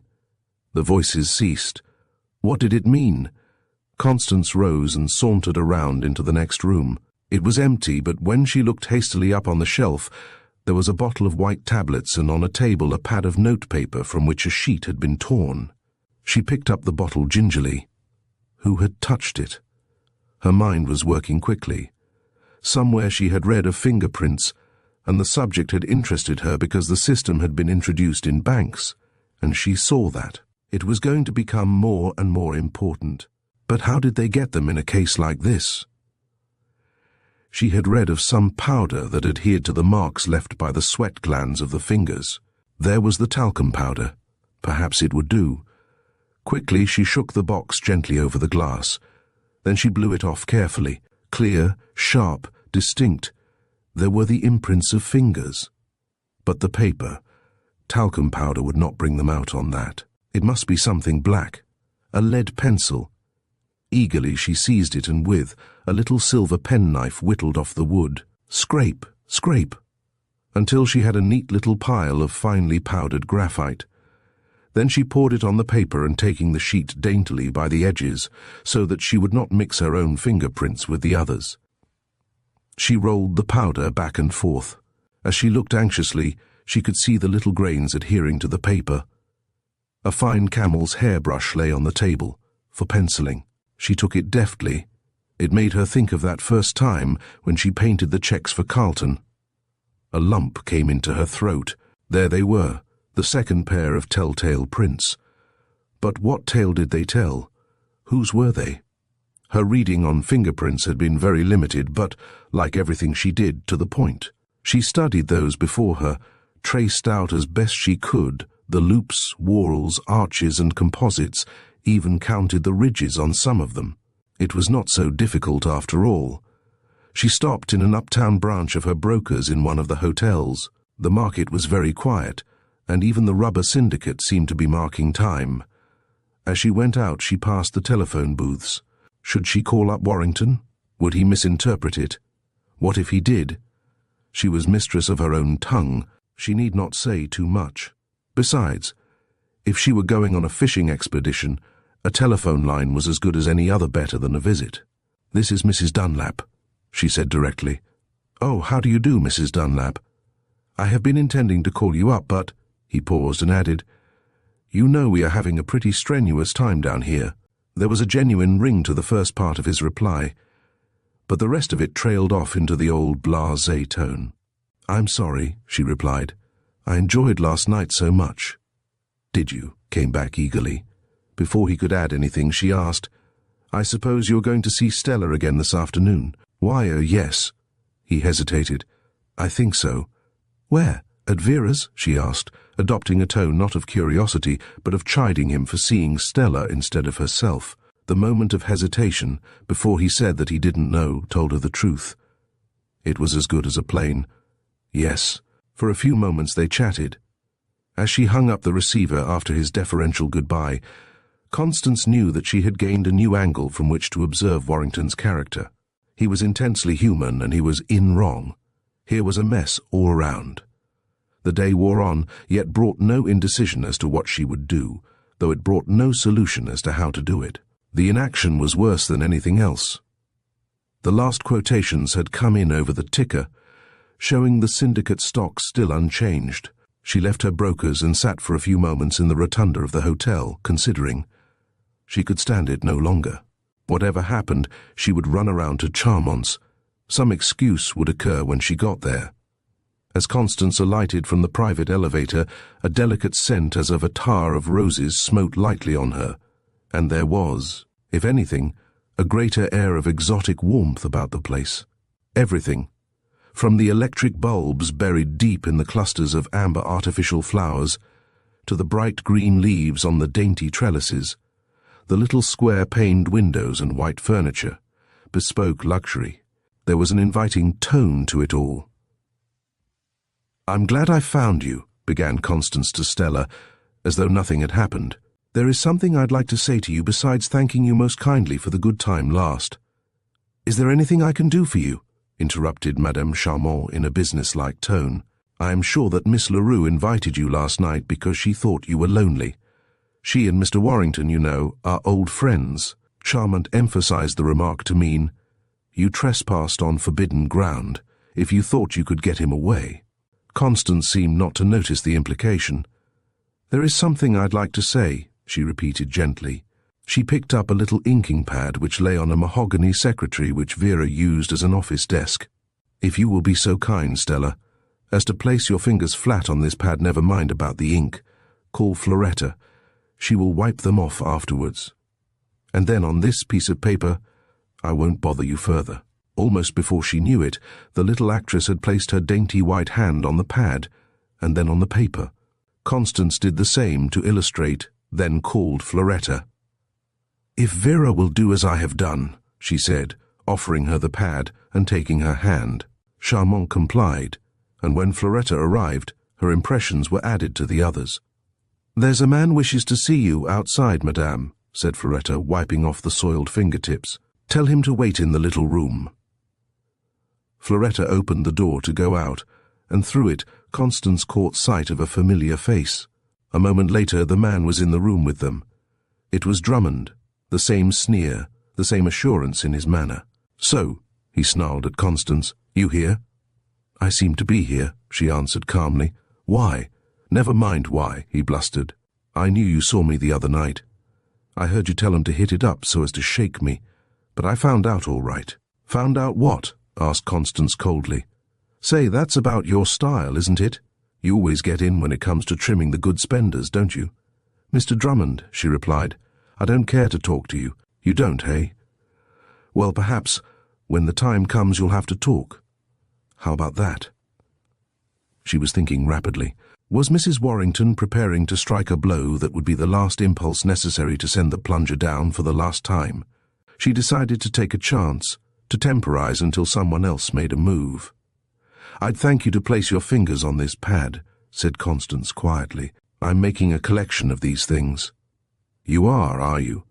"Yes," she cut short. "And if my collection isn't large enough, I shall call up Mrs. Warrington and ask her to come over too," she added significantly. Floretta entered again. "Please wipe the ink off Mr. Drummond's fingers," ordered Constance quietly, still holding out the pad. "Confound your impudence," he ground out, seizing the pad. "There. What do you mean by Mrs. Warrington? What has she to do with this? Have a care, Mrs. Dunlap. You're on the wrong track here, and going the wrong way." "Mr. Warrington," began Floretta. "Show him in quick," demanded Constance. determined to bring the affair to a showdown on the spot. As the door swung open, Warrington looked at the group in unfeigned surprise. "Mr. Warrington," greeted Constance without giving any of the others a chance. "This morning I heard a little conversation up here. Floretta, will you go into the little room, and on the top shelf you will find a bottle. Bring it here carefully. I have a sheet of paper also, which I'm going to show you. I had already seen the little woman, Mr. Warrington, whom you have treated so unjustly. She was here trying vainly to win you back by those arts which she thinks must appeal to you." Floretta returned with the bottle and placed it on the secretary beside Constance. "Someone took some tablets from this bottle and gave them to someone else who wrote on this paper," she resumed, bending first over the paper she had torn from the pad.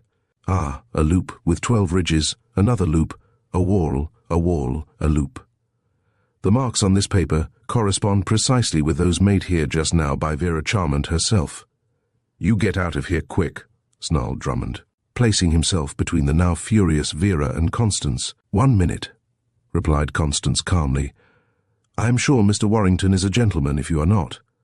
Perhaps I have no fingerprints to correspond with those on the bottle. If not, I am sure that we can send for someone whose prints will do so." She was studying the bottle. "The other, however," she said slowly to conceal her own surprise, "was a person who has been set to trail you and Stella, Mr. Warrington, a detective named Drummond." Suddenly the truth flashed over her. Drummond was not employed by Mrs. Warrington at all. Then by whom? By the directors. And the rest of these people, grafters who were using Stella to bait the hook. Braden had gone over to them, had aided in plunging Warrington into the wild life, until he could no longer play the business game as before. Charmant was his confederate, Drummond his witness. "Stella," said Constance, turning suddenly to the little actress. "Stella, they are using you, Diamond Jack and Vera, using you to lead him on. Playing the game of the minority of the directors of the syndicate to get him out. There is to be a meeting of the directors tonight at the Prince Henry. He was to be in no condition to go. Are you willing to be mixed up in such a scandal?" Stella LaRue was crying into a lace handkerchief. You are all against me," she sobbed. "What have I done?" "Nothing," soothed Constance, patting her shoulder. "As for Charmant and Drummond, they are tied by these proofs," she added, tapping the papers with the prints, then picking them up and handing them to Warrington. "I think if the story were told to the directors at the Prince Henry tonight, with reporters waiting downstairs in the lobby, it might produce a quieting effect." Warrington was speechless. He saw them all against him, Vera, Braden, Stella, Drummond. "More than that," added Constance, "nothing that you can ever do can equal the patience, the faith of the little woman I saw here today. Slaving, yes, slaving for beauty. Here in my hand, in these scraps of paper, I hold your old life, not part of it, but all of it," she emphasized. "You have your chance. Will you take it?" He looked up quickly at Stella LaRue. She had risen impulsively and flung her arms about Constance. "Yes," he muttered huskily, taking the papers. "All of it. Chapter 8, The Abductors. Take care of me, please, please." A slip of a girl, smartly attired in a fur-trimmed dress and a chic little feather-tipped hat, hurried up to Constance Dunlap late one afternoon as she turned the corner below her apartment. "It isn't faintness or illness exactly, but it's all so hazy," stammered the girl breathlessly. "And I've forgotten who I am. I've forgotten where I live, and a man has been following me, oh, ever so long." The weariness in the tone of the last words caused Constance to look more closely at the girl. Plainly she was on the verge of hysterics. Tears were streaming down her pale cheeks, and there were dark rings under her eyes, suggestive of a haunting fear of something from which she fled. Constance was astounded for the moment. Was the girl crazy? She had heard of cases like this, but to meet one so unexpectedly was surely disconcerting. "Who has been following you?" asked Constance gently, looking hastily over her shoulder and seeing no one. "A man," exclaimed the girl, "but I think he is gone now." "Can't you think of your name?" urged Constance. "Try." "No," cried the girl. "No, I can't. "Or your address," repeated Constance. Try hard." The girl looked vacantly about. "No," she sobbed. "It's all gone all. Puzzled, Constance took her arm and slowly walked her up the street toward her own apartment, in the hope that she might catch sight of some familiar face or be able to pull herself together. But it was of no use. They passed a policeman who eyed them sharply. The mere sight of the blue-coated officer sent a shudder through the already trembling girl on her arm. Don't let them take me to a hospital. Don't, pleaded the girl in a hoarse whisper when they had passed the officer.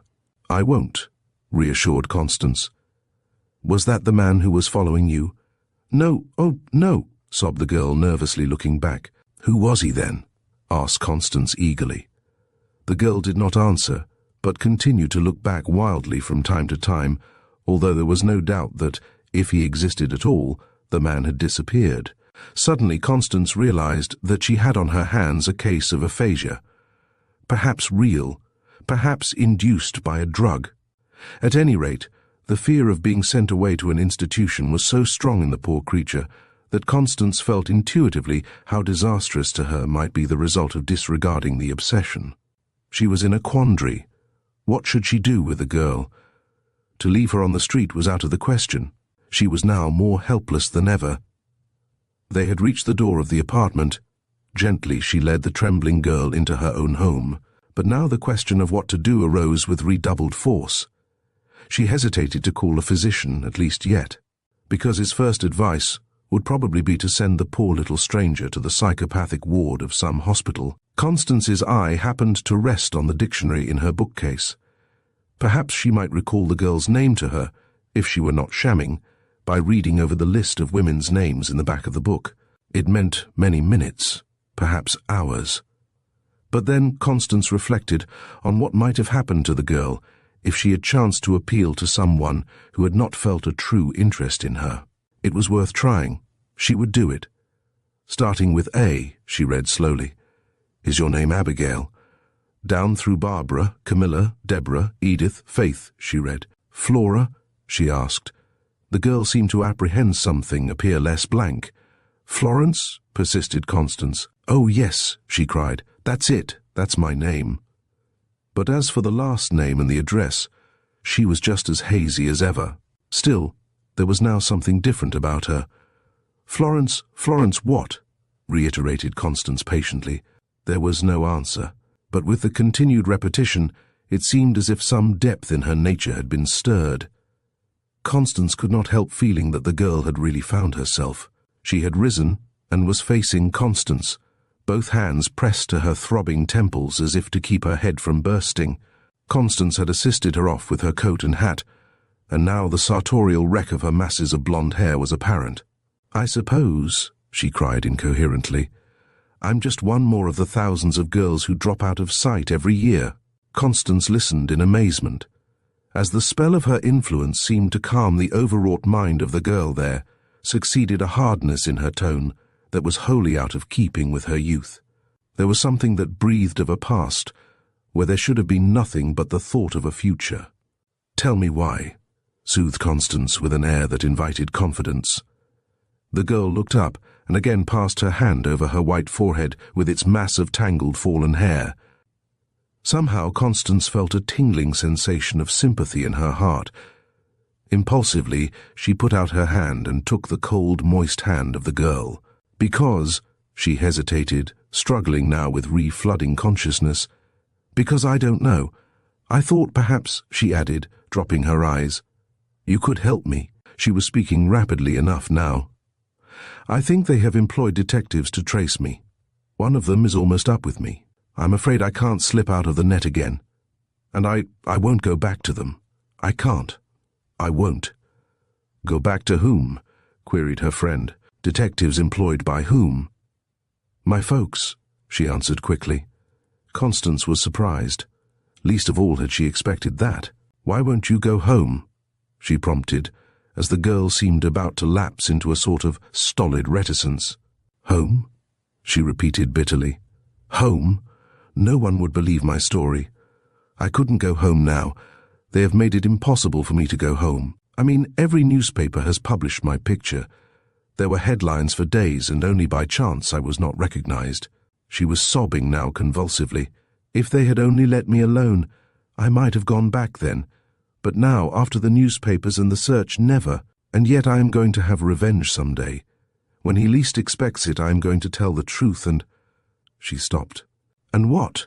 asked Constance. "Tell the truth, and then do a cowardly thing. I would—" "You would not," blazed Constance. There was no mistaking the meaning. "Leave it to me. Trust me. I will help you." She pulled the girl down on the divan beside her. "Why talk of suicide?" mused Constance. "You can plead this aphasia I have just seen. I know lots of newspaper women. We could carry it through so that even the doctors would help us. Remember, aphasia will do for a girl nowadays what nothing else can do." "Aphasia," Florence repeated harshly. "Call it what you like, weakness, anything. I loved that man, not the one who followed me, another. I believed him. But he left me in a place across in Brooklyn. They said I was a fool, that some other fellow, perhaps better, with more money, would take care of me. But I left. I got a place in a factory. Then someone in the factory became suspicious. I had saved a little. It took me to Boston. Again, someone grew suspicious. I came back here. Here, the only place to hide. I got another position as waitress in the Betsy Ross tea room. There I was able to stay until yesterday. But then a man came in. He had been there before. He seemed too interested in me, not in a way that others have been, but in me, my name. Somehow I suspected. I put on my hat and coat. I fled. I think he followed me. All night I have walked the streets and ridden in cars to get away from him. At last, I appealed to you." The girl had sunk back into the soft pillows of the couch beside her new friend and hid her face. Softly, Constance patted and smoothed the wealth of golden hair. You poor little girl," she sympathized. Then a film came over her own eyes. "New York took me at a critical time in my own life," she said more to herself than to the girl. "She sheltered me, gave me a new start. What she did for me, she will do for any other person who really wishes to make a fresh start in life. I made few acquaintances, no friends. Fortunately, the average New Yorker asks only that his neighbor leave him alone. No hermit could find better and more complete solitude than in the heart of this great city." Constance looked pityingly at the girl before her. "Why can't you tell them," she suggested, "that you wanted to be independent, that you went away to make your own living? But my father is well off, and they have this detective who follows me. He will find me some day for the reward and will tell the truth." "The reward?" "Yes, $1,000. Don't you remember reading—" The girl stopped short as if to check herself. You are Florence Gibbons," gasped Constance, as with a rush there came over her the recollection of a famous unsolved mystery of several months before. The girl did not look up as Constance bent over and put her arms about her. "Who was he?" she asked persuasively. "Preston Lansing Preston," she sobbed bitterly. "Only the other day I read of his engagement to a girl in Chicago, beautiful, in society. Oh, I could kill him," she cried, throwing out her arms passionately. "Think of it. He rich, powerful, respected. I poor, almost crazy, an outcast." Constance did not interfere until the tempest had passed. "What name did you give at the tea room?" asked Constance. "Viola Cole," answered Florence. "Rest here," soothed Constance. "Here at least you are safe. I have an idea. I shall be back soon." The Betsy Ross was still open after the rush of tired shoppers, and later of businesswomen, to whom this was not only a restaurant but a club. Constance entered and sat down. "Is the manager in?" she asked of the waitress. "Mrs. Palmer?" "No, but if you care to wait, I think she'll be back directly." As Constance sat toying absently with some food at one of the snowy white tables, a man entered. A man in a tea room is an anomaly, for the tea room is a woman's institution, run by women for women. Men enter with diffidence and seldom alone. This man was quite evidently looking for someone. His eye fell on Constance. Her heart gave a leap. It was her old enemy, Drummond, the detective.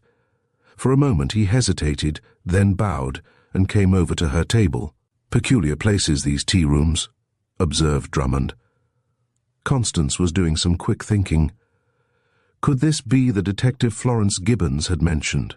The only thing lacking to make them complete," he rattled on, "is a license. Now, take those places that have a ladies' bar, that do openly what tea rooms do covertly. They don't reckon with the attitude of women. This is New York, not Paris. Such things are years off. I don't say they'll not come or that women won't use them, but not by that name. Not yet." Constance wondered what his cynical inconsequentialities masked. "I think it adds to the interest," she observed, watching him furtively. "This evasion of the laws." Drummond was casting about for something to do and, naturally, to a mind like his, a drink was the solution. Evidently, however, there were degrees of brazenness, even in tea rooms. The Betsy Ross not only would not produce a labelled bottle and an obvious glass, but stoutly denied their ability to fill such an order, even whispered. "Russian tea," suggested Drummond cryptically. "How will you have it, with scotch or rye?" asked the waitress. "Bourbon," hazarded Drummond. When the Russian tea arrived, it was in a neat little pot with two others, the first containing real tea and the second hot water. It was served virtuously in teacups, so opaquely concealed that no one but the clandestine drinker could know what sort of poison was being served. Mrs. Palmer was evidently later than expected. Drummond fidgeted after the manner of a man out of his accustomed habitat, and yet he did not seem to be interested really in Constance, or even in Mrs. Palmer. For after a few moments he rose and excused himself. How did he come here? Constance asked herself over and over. As far as she could reason it out, there could be only one reason. Drummond was clearly up with Florence. Did he also know that Constance was shielding her?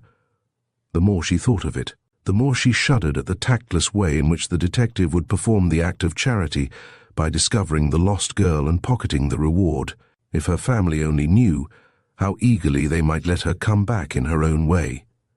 She looked up the address of Everett Gibbons while she was waiting, a half-formed plan taking definite shape in her mind. What she did must be done quickly. Here at the tea room at least Florence, or rather Viola, was known. Perhaps the best way after all was to let her be discovered here. They could not deny that she had been working for them acceptably for some time. Half an hour later, Mrs. Palmer, a bustling businesswoman, came in, and the waitress pointed her out to Constance. "Did you have a waitress here named Viola Cole?" began Constance, watching keenly the effect of her inquiry. "Yes," replied Mrs. Palmer, in a tone of interest that reassured Constance that, if there were any connection between Drummond's presence and Mrs. Palmer, it was wholly on his seeking. "But she disappeared last night. A most peculiar girl, but a splendid worker." "She has been ill," Constance hastened to explain. "I'm a friend of hers. I have a business downtown and could not come around until tonight to tell you that she will be back tomorrow if you will take her back." "Of course I'll take her back. I'm sorry she's ill." And Mrs. Palmer bustled out into the kitchen, not unfeelingly but merely because that was her manner. Constance paid her check and left the tea room. So far she had succeeded. The next thing she had planned was a visit to Mr. Gibbons. That need not take long, for she was not going to tell anything. Her idea was merely to pave the way. The Gibbons, she found, lived in a large house on one of the numerous side streets from the park, in a neighborhood that was in fact something more than merely well-to-do. Fortunately, she found Everett Gibbons in and was ushered into his study, where he sat poring over some papers and enjoying an after-dinner cigar. "Mr. Gibbons," began Constance, "I believe there is a $1,000 reward for news of the whereabouts of your daughter, Florence." "Yes," he said in a colorless tone that betrayed the hopelessness of the long search. "But we have traced down so many false clues that we have given up hope. Since the day she went away, we have never been able to get the slightest trace of her. Still, we welcome outside aid." "Of detectives?" she asked.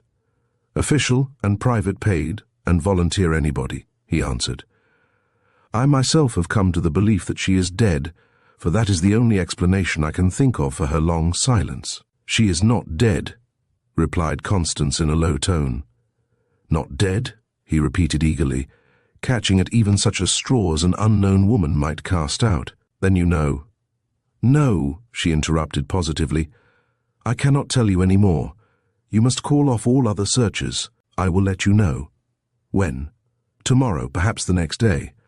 I will call you on the telephone.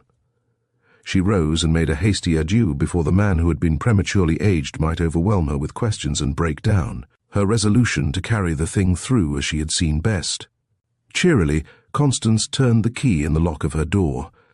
There was no light, and somehow the silence smote on her ominously. "Florence!" she called. There was no answer. Not a sign indicated her presence. There was the divan with the pillows disarranged as they had been when she left. The furniture was in the same position as before. Hastily, she went from one room to another. Florence had disappeared. She went to the door again. All seemed right there. If anyone had entered, it must have been because he was admitted, for there were no marks to indicate that the lock had been forced. She called up the tea room. Mrs. Palmer was very sympathetic, but there had been no trace of Viola Cole there yet. "You will let me know if you get any word?" asked Constance anxiously. "Surely," came back Mrs. Palmer's cordial reply. 100 dire possibilities crowded through her mind. Might Florence be held somewhere as a white slave, not by physical force but by circumstances, ignorant of her rights, afraid to break away again? Or was it suicide, as she had threatened? She could not believe it. Nothing could have happened in such a short time to change her resolution about revenge. The recollection of all the stories she had read recently crossed her mind. Could it be a case of drugs? The girl had given no evidence of being a dope fiend. Perhaps someone had entered after all. She thought of the so-called poisoned needle cases. Might she not have been spirited off in that way? Constance had doubted the stories. She knew that almost any doctor would say that it was impossible to inject a narcotic by a sudden jab of a hypodermic syringe. That was rather a slow, careful and deliberate operation to be submitted to with patience. Yet Florence was gone.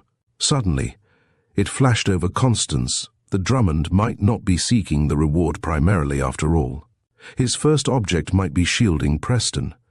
She recollected that Mr. Gibbons had said nothing about Drummond, either one way or the other.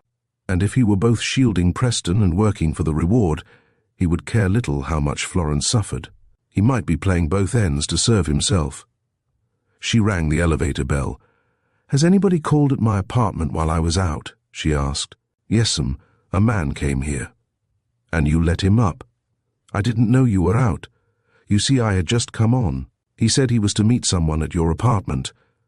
And when he pressed the buzzer, the door opened, and I ran the elevator down again. I thought it was all right, Ma'am." "And then what?" inquired Constance breathlessly. "Well, in about 5 minutes my bell rang. I ran the elevator up again, and, waiting, was this man with a girl I had never seen before. You understand? I thought it was all right. He told me he was going to meet someone. Yes, I understand. Oh my God, if I had only thought to leave word not to let her go. How did she look? Her clothes, you mean, Mum?" "No, her face, her eyes. Begging your pardon, I thought she was, acted queer, scared, dazed like. You didn't notice which way they went, I suppose?" "No, ma'am, I didn't." Constance turned back again into her empty apartment, heartsick. In spite of all she had planned and done, she was defeated. Worse than defeated. Where was Florence? What might not happen to her? She could have sat down and cried. Instead, she passed a feverishly restless night. All the next day passed, and still not a word. She felt her own helplessness. She could not appeal to the police. That might defeat the very end she sought. She was single-handed. For all she knew, she was fighting the almost limitless power of brains and money of Preston. Inquiry developed the fact that Preston himself was reported to be in Chicago with his fiancée. Time and again she was on the point of making the journey to let him know that someone at least was watching him. But, she reflected, if she did that, she might miss the one call from Florence for help. Then she thought bitterly of the false hopes she had raised in the despairing father of Florence Gibbons. It was maddening. Several times during the day, Constance dropped into the Betsy Ross without finding any word. Late that night, the buzzer on her door sounded. It was Mrs. Palmer herself, with a letter at last, written on rough paper in pencil with a trembling hand. Constance almost literally pounced on it. Will you tell the lady who was so kind to me that while she was out seeing you at the tea room, there was a call at her door? I didn't like to open it, but when I asked who was there, a man said it was the steam fitter she had asked to call about the heat. I opened the door. From that moment when I saw his face until I came to myself here, I remember nothing. I would write to her, only I don't know where she lives. One of the bellboys here is kind enough to smuggle this note out for me addressed to the Betsy boss. Tell her, please, that I am at a place in Brooklyn, I think, called Lustgarten's. She can recognize it because it is at a railroad crossing. Steam railroads, not trolleys or elevateds. I know you think me crazy, Mrs. Palmer, but the other lady can tell you about it. Oh, it was the same horrible feeling that came over me that night as before. It isn't a dream, it's more like a trance. It comes in a second usually when I am frightened. I suddenly feel nervous and shaky. I can't tell what is going on around me. I lose my hearing. Part of the time it is as though I had a paralytic stroke of the tongue. The next day, perhaps, it is gone. But while it lasts, it is terrifying. It's like walking into a new world with everybody, everything strange about me. The note ended with a most pathetic appeal. Constance was already nervously putting on her hat. "You are going to go there?" asked Mrs. Palmer. "If I can locate the place," she answered. "Aren't you afraid?" inquired the other. Constance did not reply. She ostentatiously slipped a little ivory-handled revolver into her handbag. "It's a new one," she explained finally, "like nothing you ever heard of before, I guess. I bought it only the other day, after a friend of mine told me about it." Mrs. Palmer was watching her closely. You are a wonderful woman," she burst out finally. "It isn't good business. It isn't good sense." Constance stopped short in her preparations for the search. What a business and sense compared to the life of... She checked herself on the very point of revealing the girl's real name. "Nothing," replied Mrs. Palmer. "I had already made up my mind to go with you before I spoke, if you will let me." In a moment, the two understood each other better than after years of casual acquaintance. Back and forth through the mazes of streets and car lines of the city across the river the two women travelled, asking veiled questions of every wearer of a uniform, until at last they found such a place as Florence had described in her note. There, it seemed, had sprung up a little centre of vice. While reformers were trying to clamp down tight the lid in New York, all the vicious elements were prying it up here. Crushed in one place, they rose again in another. There was the electric sign, Lustgarten. Even a cursory glance told them that it included a saloon on the first floor with a sort of dance hall and second-rate cabaret. Above that was a hotel. The windows were darkened, with awnings pulled down, even on what must have been in the daytime the shady side. "Shall we go in? Are you game?" asked Constance of her companion. "I haven't gone so far without considering that," replied Mrs. Palmer, somewhat reproachfully. Without a word, Constance entered the door down the street, followed by her companion. A Negro at the little cubby-hole of an office pushed out a register at them. Constance signed the first names that came into her head, and a moment later they were on their way up to a big double room on the third floor, led by another younger Negro.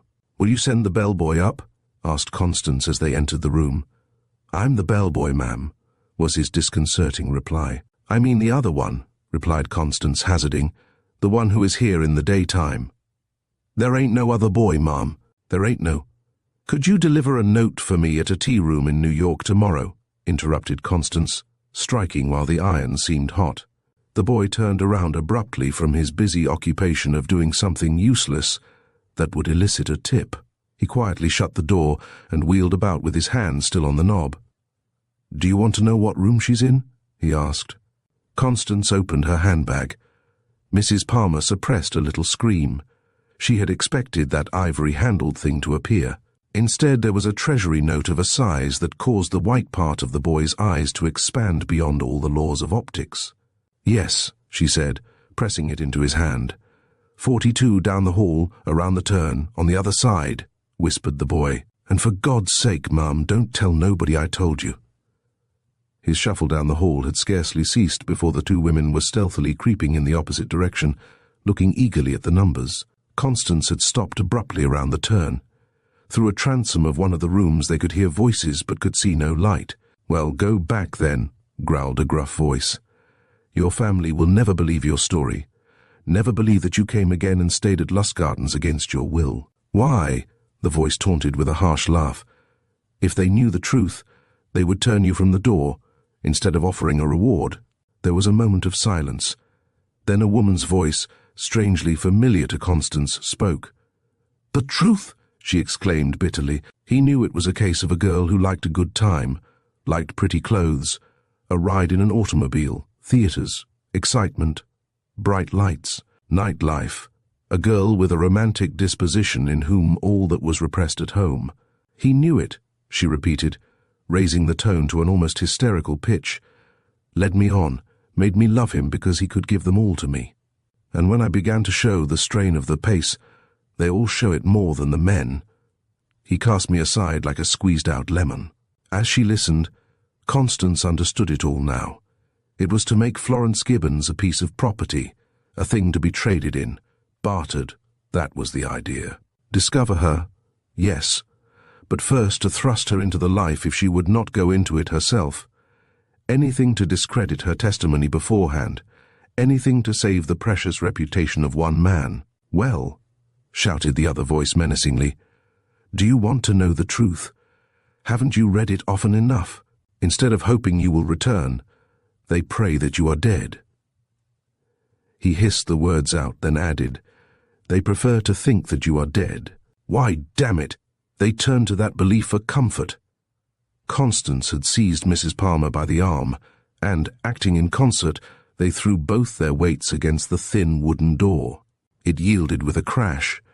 Inside the room was dark. Indistinctly, Constance could make out two figures, one standing, the other seated in a deep rocker. A suppressed exclamation of surprise was followed by a hasty lunge of the standing figure toward her. Constance reached quickly into her handbag and drew out the little ivory-handled pistol. Bang! It spat almost into the man's face. Choking, sputtering, the man groped a minute blindly, then fell on the floor and frantically tried to rise again and call out. The words seemed to stick in his throat. You shot him," gasped a woman's voice, which Constance now knew was Florence's. "With the new German Secret Service gun," answered Constance quietly, keeping it leveled to cow any assistance that might be brought. "It blinds and stupefies without killing. A bulletless revolver intended to check and render harmless the criminal instead of maiming him. The cartridges contain several chemicals that combine when they are exploded and form a vapor which blinds a man and puts him out. No one wants to kill such a person as this." She reached over and switched on the lights. The man on the floor was Drummond himself. "You will tell your real employer, Mr. Preston," she added contemptuously, "that unless he agrees to our story of his elopement with Florence, marries her, and allows her to start an undefended action for divorce, we intend to make use of the new Federal Mann Act with a jail sentence for both of you." Drummond looked up sullenly, still blinking and choking. "And not a word of this until the suit is filed. Then we will see the reporters, not he. Understand?" "Yes," he muttered, still clutching his throat. An hour later, Constance was at the telephone in her own apartment. "Mr. Gibbons, I must apologize for troubling you at this late, or rather early hour. But I promised you something which I could not fulfill until now. This is the Mrs. Dunlap who called on you the other day with a clue to your daughter Florence. I have found her, yes, working as a waitress in the Betsy Ross tea boom.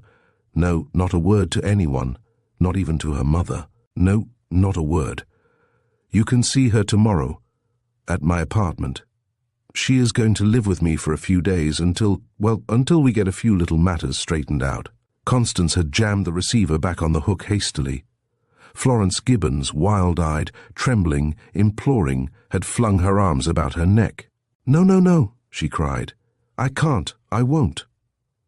With a force that was almost masculine, Constance took the girl by both shoulders. "The $1,000 reward which comes to me," said Constance decisively, "will help us straighten out those few little matters with Preston. Mrs. Palmer can stretch the time which you have worked for her."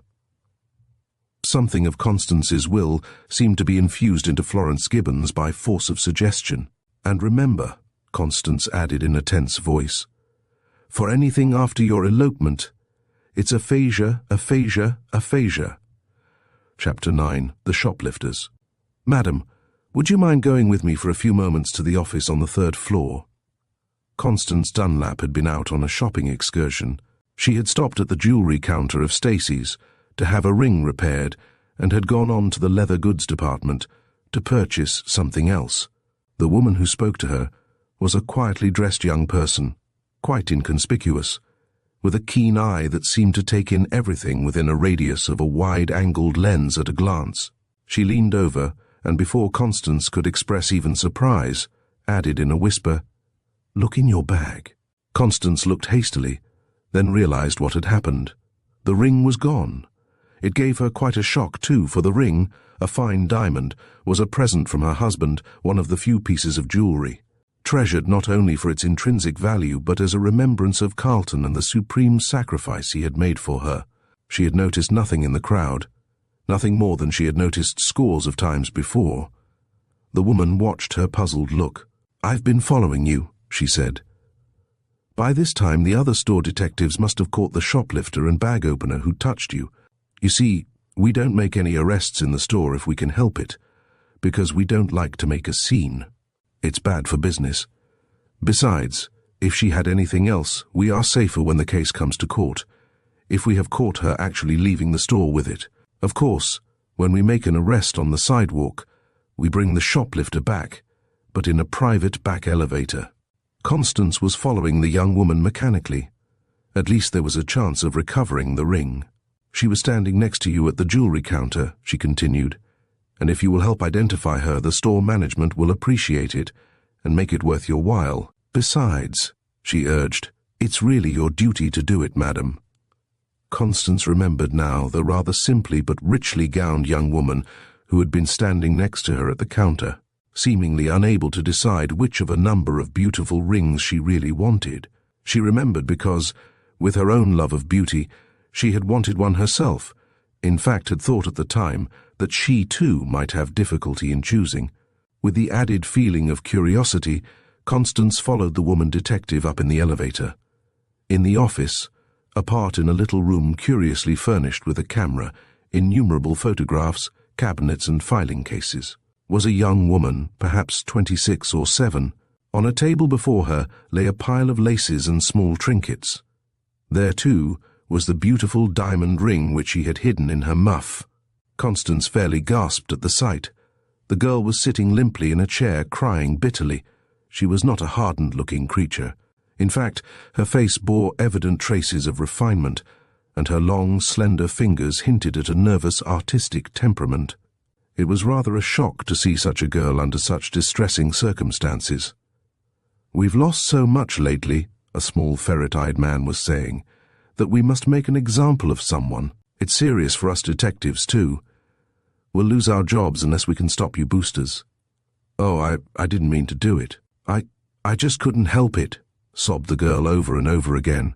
"Yes," drawled the man, "that's what they all say. But you've been caught with the goods this time, young lady." A woman entered, and the man turned to her quickly. "Car Kitty Car. Did you find anything under that name?" "No, sir," replied the woman store detective. "We've looked all through the records and the photographs. We don't find her, and yet I don't think it is an alias, at least, if it is, not an alias for anyone we have any record of. I've a good eye for faces, and there isn't one we have on file as good-looking," she added, perhaps with a little touch of wistfulness at her own plainness and this beauty gone wrong. "This is the woman who lost the ring," put in the other woman detective, motioning to Constance, who had accompanied her and was standing, a silent spectator. The man held up the ring, which Constance had already recognized. "Is that yours?" he asked. For a moment, strangely, she hesitated.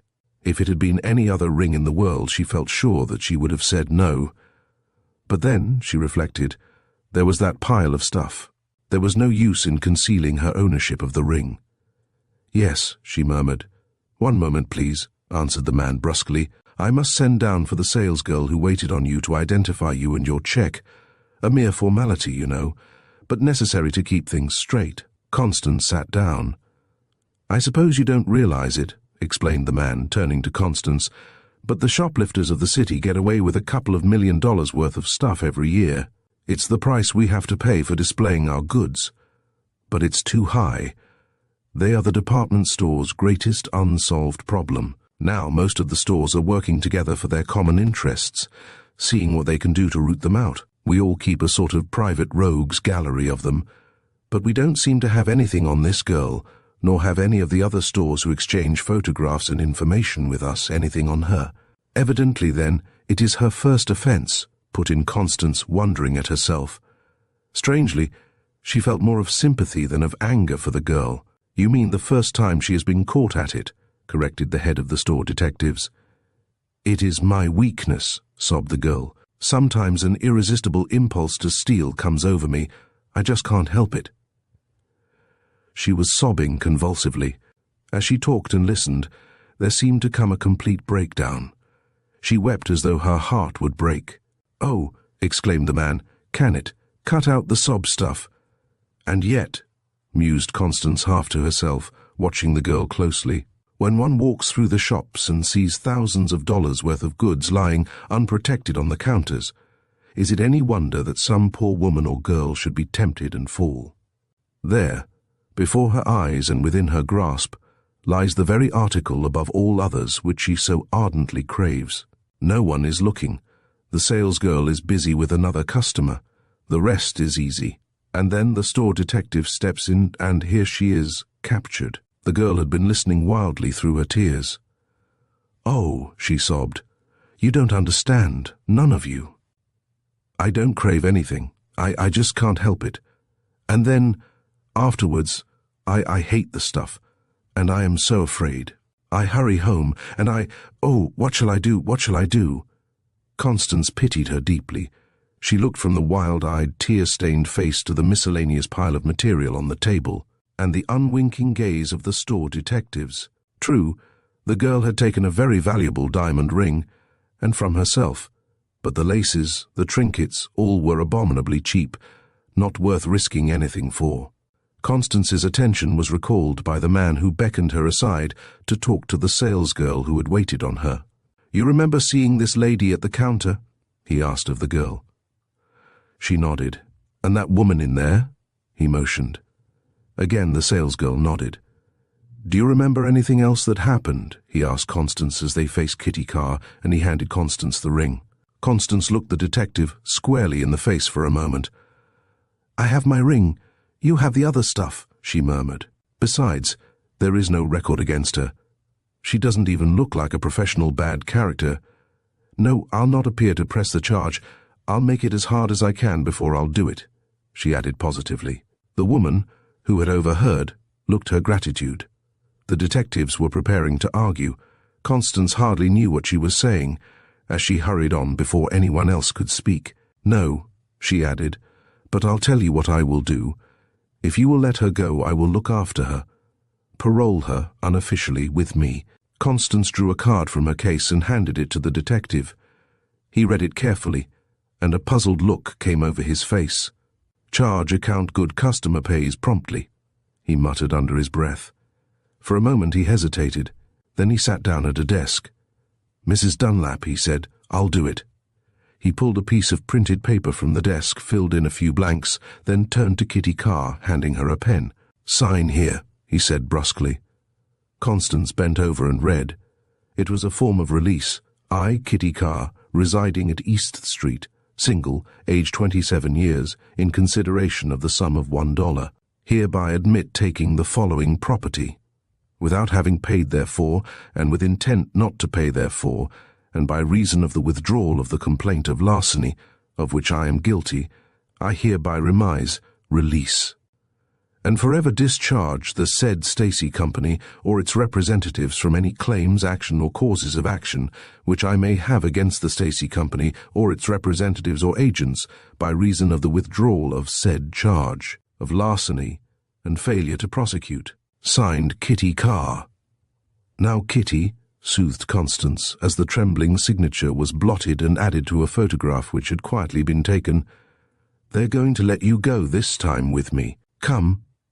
Straighten your hat, wipe your eyes.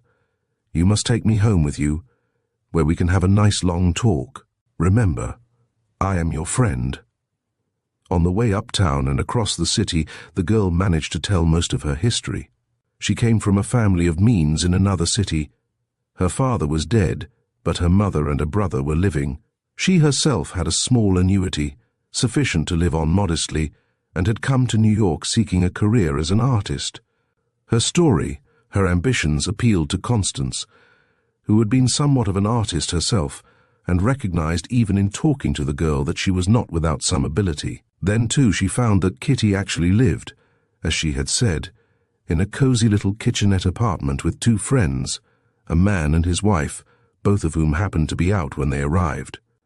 As Constance looked about, she could see clearly that there was indeed no adequate reason why the girl should steal. "How do you feel?" asked Constance, when the girl had sunk half-exhausted on a couch in the living room. "Oh, so nervous," she replied, pressing her hands to the back of her head. "And I have a terrible headache, although it is a little better now." They had talked for perhaps half an hour as Constance soothed her, when there was the sound of a key in the door. A young woman in black entered. She was well dressed, in fact elegantly dressed in a quiet way, somewhat older than Kitty, but by no means as attractive. "Why, hello, Kitty," she cried. "What's the matter?" "Oh, Annie, I'm so unstrung," replied the girl.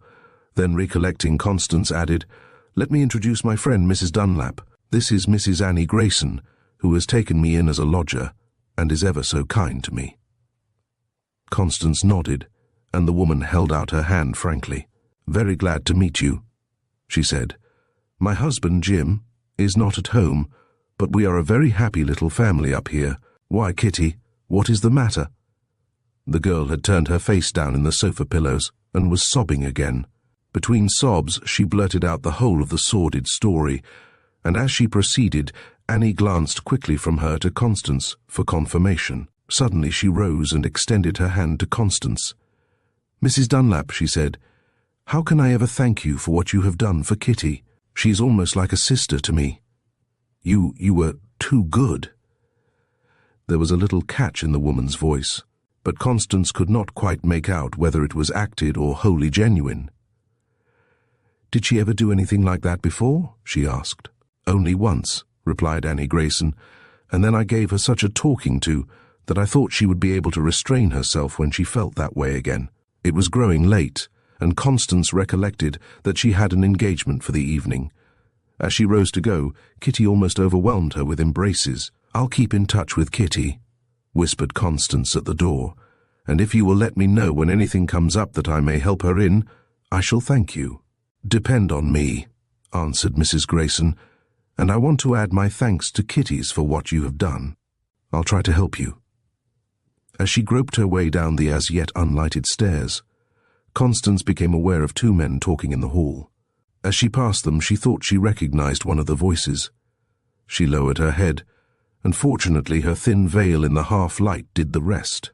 She passed unnoticed and reached the door of the apartment. As she opened it, she heard the men turn and mount the stairs.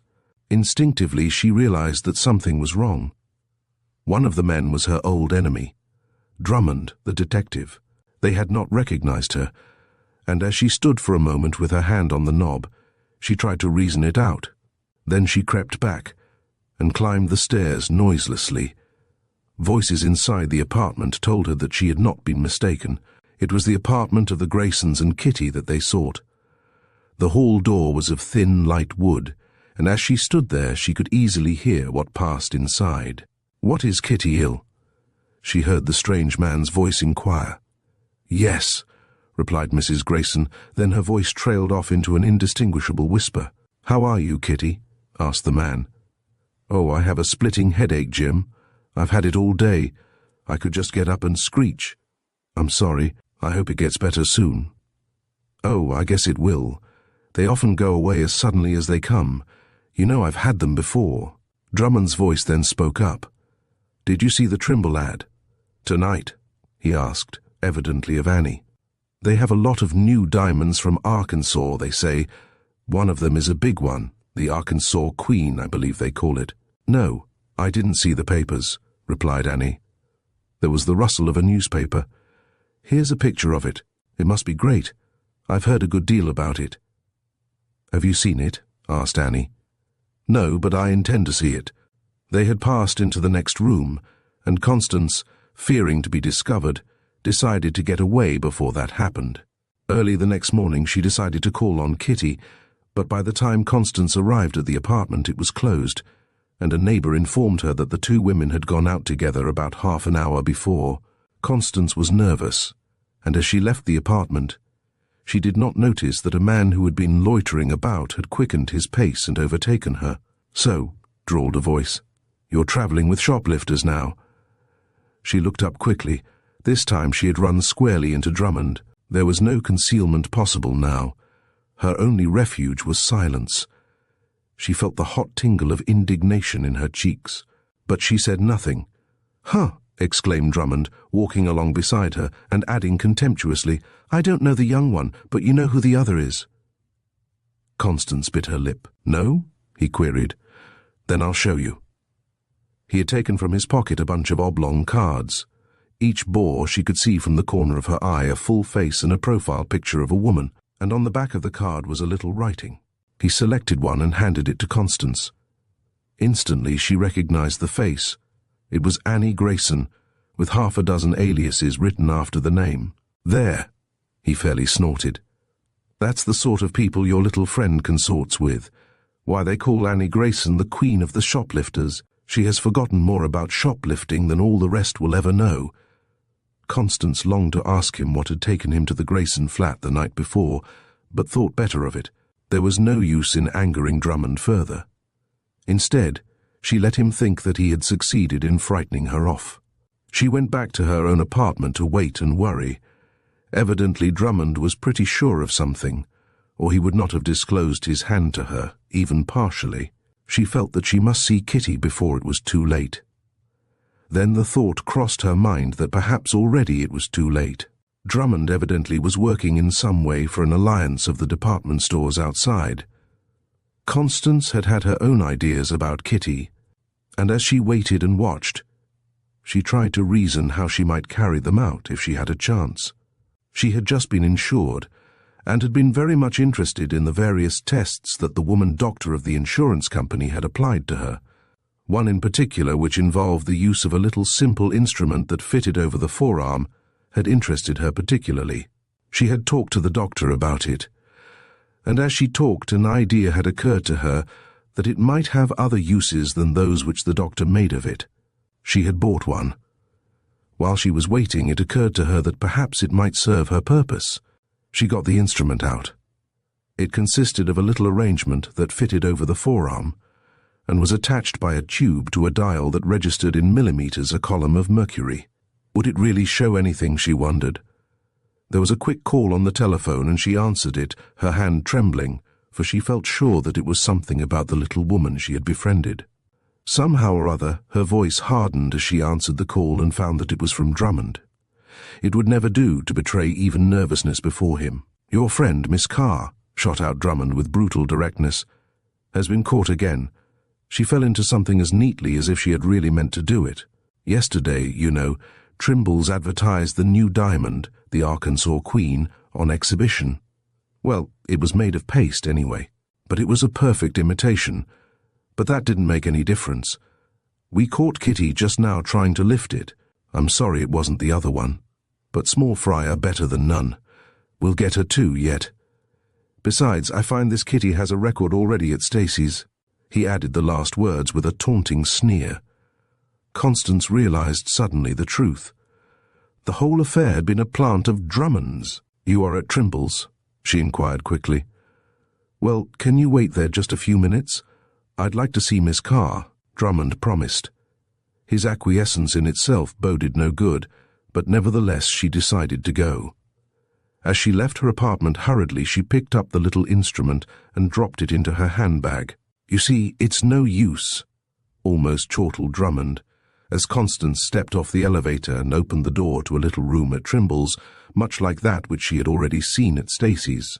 A shoplifter becomes habitual after 25. They get to consorting with others of their kind.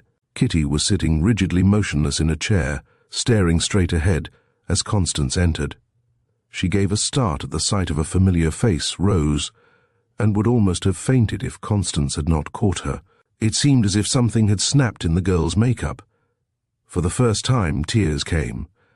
Constance patted her hand softly. The girl was an enigma. Was she a clever actress, 1 minute hardened Miss Sophisticated, the next appealing Miss Innocence? "How did you catch her?" asked Constance a moment later, as she found an opportunity to talk to Drummond alone. Oh, she was trying to substitute a paste replica for the alleged Arkansas Queen. The clerk noticed the replica in time, saw a little spot of carbon on it, and she was shadowed and arrested just as she was leaving the store. Yes, they found the other paste jewel on her. She was caught with the goods. "Replica," repeated Constance, thinking of the picture that had appeared in the papers the night before. How could she get a replica of it? "How do I know?" shrugged Drummond coldly. Constance looked him squarely in the eyes. "What about Annie Grayson?" she asked point-blank. "I have taken care of that," he replied harshly. "She is already under arrest, and from what I have heard, we may get something on her now. We have a record against the car girl. We can use it against her friend. We're just about taking her to the flat to identify the Grayson woman. Would you like to come along?" he added in a spirit of bravado. "I think you are a material witness in the Stacy case, anyhow." Constance felt bitterly her defeat. Still, she went with them. There was always a chance that something might turn up.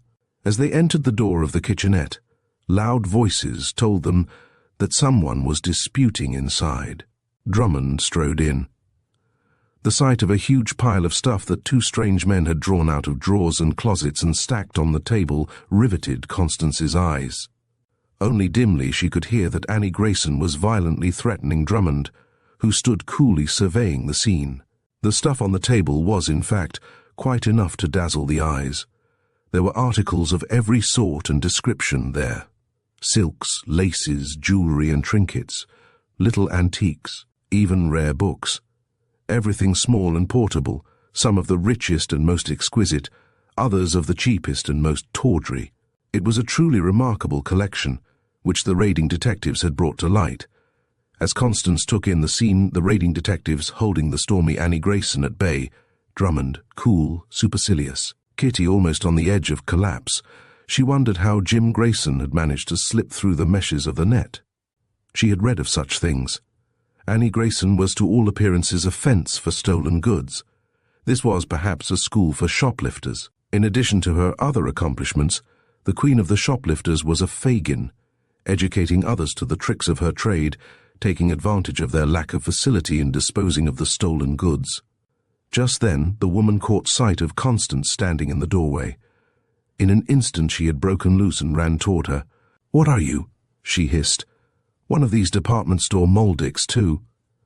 Quick as a flash, Kitty Carr had leaped to her feet and placed herself between them. "No, Annie, no. She was a real friend of mine. No, if your own friends had been as loyal as she was to me, this would never have happened.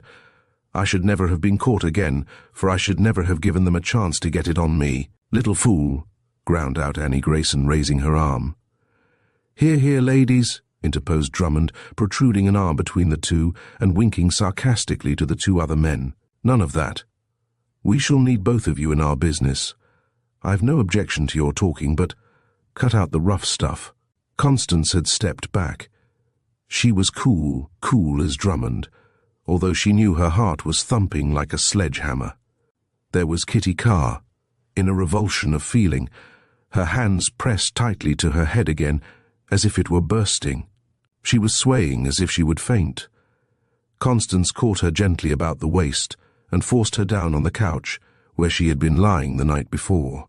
With her back to the others, she reached quickly into her handbag and pulled out the little instrument she had hastily stuffed into it.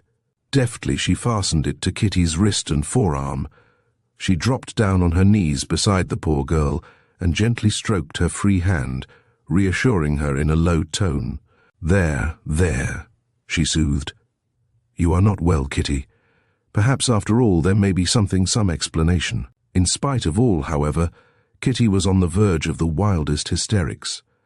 Annie Grayson sniffed contemptuously at such weakness. Drummond came over, an exasperating sneer on his face. As he looked down, he saw what Constance was doing, and she rose so that all could see now. "This girl," she said, speaking rapidly, "is afflicted with a nervous physical disorder, a mania which is uncontrollable and takes this outlet. It is emotional insanity, not loss of control of the will, but perversion of the will." "Humph," was Drummond's sole comment, with a significant glance at the pile of goods on the table. "It is not the articles themselves so much," went on Constance following his glance, "as it is the pleasure, the excitement, the satisfaction, call it what you will, of taking them. A thief works for the benefit he may derive from objects stolen after he gets them. Here is a girl who apparently has no further use for an article after she gets it, who forgets, perhaps hates it." "Oh yes," remarked Drummond, "but why are they all so careful not to get caught? Everyone is responsible who knows the nature and consequences of his act." Constance had wheeled about. "That is not so," she exclaimed. "Any modern alienist will tell you that. Sometimes the chief mark of insanity may be knowing the nature and consequences, craftily avoiding detection with an almost superhuman cunning. No, the test is whether, knowing the nature and consequences, a person suffers under such a defect of will that in spite of everything, in the face of everything, that person cannot control that will." As she spoke, she had quickly detached the little instrument and had placed it on Annie Grayson's arm. If it had been a Bertillon camera, or even a fingerprint outfit, Annie Grayson would probably have fought like a tigress. But this thing was a new one. She had a peculiar spirit of bravado. "Such terms as kleptomania," went on Constance, "are often regarded as excuses framed up by the experts to cover up plain ordinary stealing. But did you wiseacres of crime ever stop to think that perhaps they do actually exist? There are many things that distinguish such a woman as I have described to you from a common thief. There is the insane desire to steal merely for stealing's sake, a morbid craving. Of course, in a sense it is stealing, but it is persistent, incorrigible, irrational, motiveless, useless.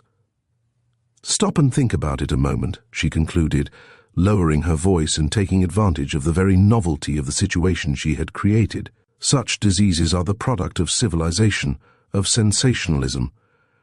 Naturally enough, then, woman, with her delicately balanced nervous organization, is the first and chief offender, if you insist on calling such a person offender under your antiquated methods of dealing with such cases." She had paused. "What did you say you called this thing?" asked Drummond, as he tapped the arrangement on Annie Grayson's arm. He was evidently not much impressed by it, yet somehow instinctively regarded it with somewhat of the feelings of an elephant toward a mouse. "That?" answered Constance, taking it off Annie Grayson's wrist before she could do anything with it. "Why, I don't know that I said anything about it. It is really a sphygmomanometer, the little expert witness that never lies. One of the instruments the insurance companies use now to register blood pressure and discover certain diseases. It occurred to me that it might be put to other and equally practical uses, for no one can conceal the emotions from this instrument, not even a person of cast-iron nerves." She had placed it on Drummond's arm. He appeared fascinated. "See how it works?" she went on. "You see, 125 millimeters is the normal pressure. Kitty Carr is absolutely abnormal. I do not know, but I think that she suffers from periodical attacks of vertigo. Almost all kleptomaniacs do. During an attack they are utterly irresponsible." Drummond was looking at the thing carefully. Constance turned to Annie Grayson. "Where's your husband?" she asked offhand. "Oh, he disappeared as soon as these department store dicks showed up," she replied bitterly. She had been watching Constance narrowly, quite nonplussed, and unable to make anything out of what was going on. Constance looked at Drummond inquiringly. He shook his head slowly. "I'm afraid we'll never catch him," he said. "He got the jump on us, although we have our lines out for him, too." She had glanced down quickly at the little innocent-looking but telltale sphygmomanometer. "You lie!" she exclaimed suddenly, with all the vigor of a man. She was pointing at the quivering little needle which registered a sudden access of emotion totally concealed by the sang-froid of Drummond's well-schooled exterior. She wrenched the thing off his wrist and dropped it into her bag. A moment later she stood by the open window facing the street, a bright little police whistle gleaming in her hand, ready for its shrill alarm if any move were made to cut short what she had to say. She was speaking rapidly now. "You see, I've had it on all of you, one after another, and each has told me your story, just enough of it for me to piece it together. Kitty is suffering from a form of vertigo, an insanity, kleptomania, the real thing. As for you, Mr. Drummond, you were in league with the alleged husband, your own stool pigeon, to catch Annie Grayson." Drummond moved. So did the whistle. He stopped. "But she was too clever for you all. She was not caught, even by a man who lived with her as her own husband, for she was not operating." Annie Grayson moved as if to face out her accusers at this sudden turn of fortune. "One moment, Annie," cut in Constance. "And yet you are the real shoplifter after all. You fell into the trap which Drummond laid for you. I take pleasure, Mr. Drummond, in presenting you with better evidence than even your own stool pigeon could possibly have given you under the circumstances." She paused. "For myself," she concluded, "I claim Kitty Carr. I claim the right to take her, to have her treated for her disease. I claim it because the real shoplifter, the queen of the shoplifters, Annie Grayson, has worked out a brand new scheme, taking up a true kleptomaniac and using her insanity to carry out the stealings which she suggested, and safely, to this point, has profited by." Chapter 10. The Blackmailers. "They're late this afternoon." "Yes. I think they might be on time. I wish they had made the appointment in a quieter place. What do you care, Anita? Probably somebody else is doing the same thing somewhere else. What's sauce for the gander is sauce for the goose. I know he has treated me like a dog, Alice, but—" There was just a trace of a catch in the voice of the second woman as she broke off the remark and left it unfinished. Constance Dunlap had caught the words unintentionally above the hum of conversation, and the snatches of tuneful music wafted from the large dining room where day was being turned into night. She had dropped into the fashionable new Vanderveer Hotel, not to meet anyone, but because she liked to watch the people in Peacock Alley, as the corridor of the hotel was often popularly called. Somehow, as she sat inconspicuously in a deep chair in an angle, she felt that very few of the gaily chatting couples, or of the waiting men and women about her, were quite what they seemed on the surface. The conversation from around the angle confirmed her opinion. Here, apparently at least, were two young married women with a grievance, and it was not for those against whom they had the grievance, real or imagined, that they were waiting so anxiously. Constance leaned forward to see them better. The woman nearest her was a trifle the elder of the two, a very attractive-looking woman, tastefully gowned and carefully groomed. The younger, who had been the first speaker, was perhaps the more dashing. Certainly she appeared to be the more sophisticated, and as Constance caught her eye, she involuntarily thought of the old proverb, "Never trust a man who doesn't look you in the eye or a woman who does." Two men sauntered down the long corridor on the way from a visit to the bar. As they caught sight of the two ladies, there was a smile of recognition, an exchange of remarks between each pair, and the men hurried in the direction of the corner. They greeted the two ladies in low, bantering, familiar terms. Mr. Smith, Mrs. Jones, Mr. White, and Mrs. Brown. "You got my card?" asked one of the men of the woman nearest Constance. "Sorry we're late, but a business friend ran into us as we were coming in, and I had to shunt him off in the other direction." He nodded toward the opposite end of the corridor with a laugh. "You've been bad boys," pouted the other woman, "but we forgive you this time. Perhaps we may hope to be reinstated after a littler tea and a dance," suggested the other man. The four were all moving in the direction of the dining room and the gay music. They had disappeared in the crush about the door before Constance noticed that the woman who had been sitting nearest her had dropped an envelope. She picked it up. It was on the stationery of another fashionable hotel, evidently written by one of those who lounge in, and on the strength of a small bill in the cafe used the writing room. In a man's hand was the name, Mrs. Anita Douglas, the Melcombe Apartments, City. Before she realized it, Constance had pulled out the card inside and glanced at it. It read, "My dearester, can you meet us in the Vanderveer tomorrow afternoon at 4? Bring along your little friend. With many yours, Mechanically, Constance crumpled the card and the envelope in her hand and held them as she regarded the passing throng, intending to throw them away when she passed a scrap basket on the way out. Still, it was a fascinating scene, this of the comedy and tragedy of human weaknesses, and she stayed much longer than she had intended. One by one, the people had either gone to dinner in the main dining room or elsewhere, and Constance had nearly decided on going too. She was looking down the corridor toward the desk when she saw something that caused her to change her mind. There was the young lady who had been talking so flippantly to the woman with a grievance, and she was now talking, of all people, to Drummond. Constance shrank back into her wicker chair in the protecting angle. What did it mean? If Drummond had anything to do with it, even remotely, it boded no good, at least. Suddenly a possible explanation crossed her mind.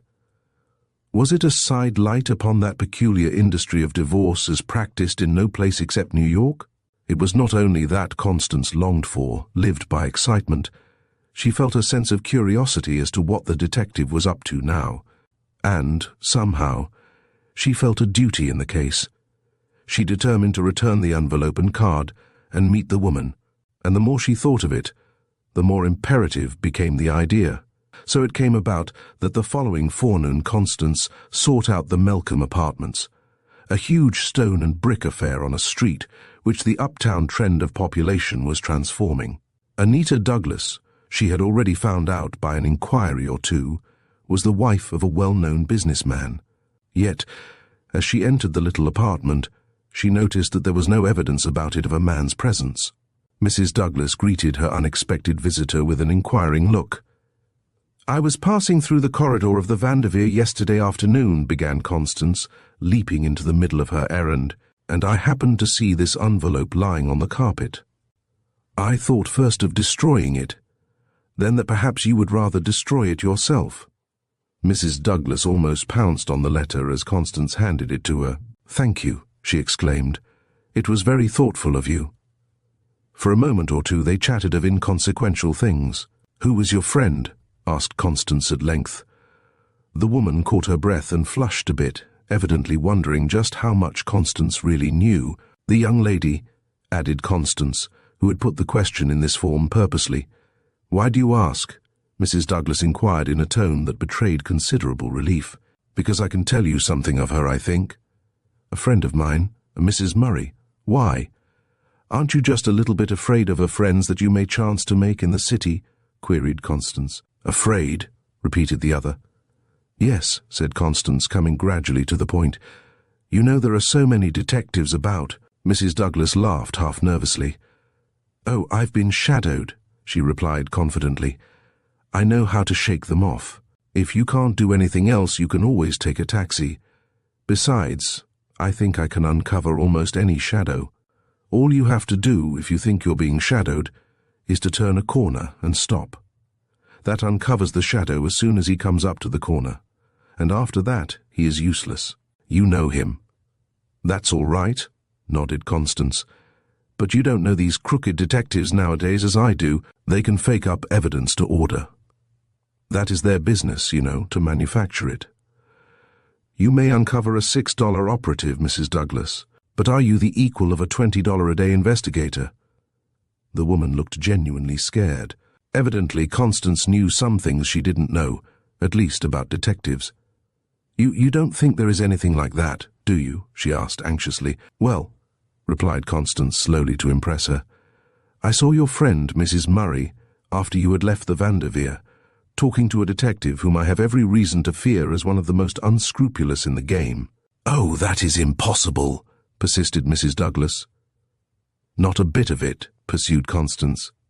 "Think it over for a moment. Who would be the last person a man or woman would suspect of being a detective? Why, just such an attractive young woman, of course. You see, it is just this way.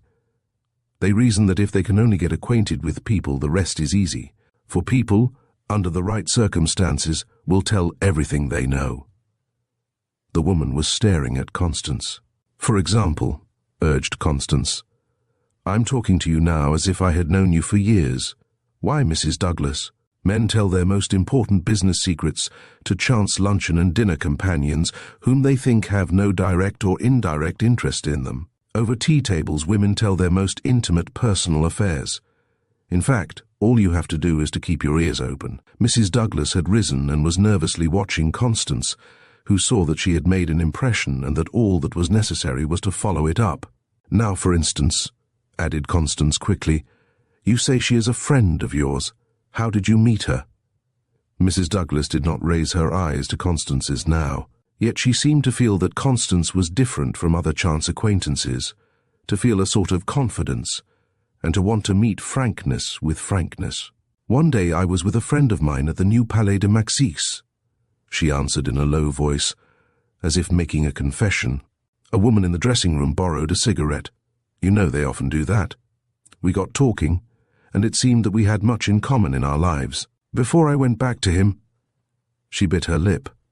She had evidently not intended to admit that she knew any other men. Constance, however, appeared not to notice the slip. "I had arranged to meet her at luncheon the next day," she continued hastily. "We have been friends ever since." "You went to luncheon with her, and—" Constance prompted. "Oh, she told me her story. It was very much like my own husband, who was a perfect bear, and then gossip about him that so many people besides his own wife seemed to know, and—" Constance shook her head. "Really," she observed thoughtfully, "it's a wonder to me how anyone stays married these days. Somebody is always mixing in, getting one or the other so wrought up that they get to thinking there is no possibility of happiness. That's where the crook detective comes in."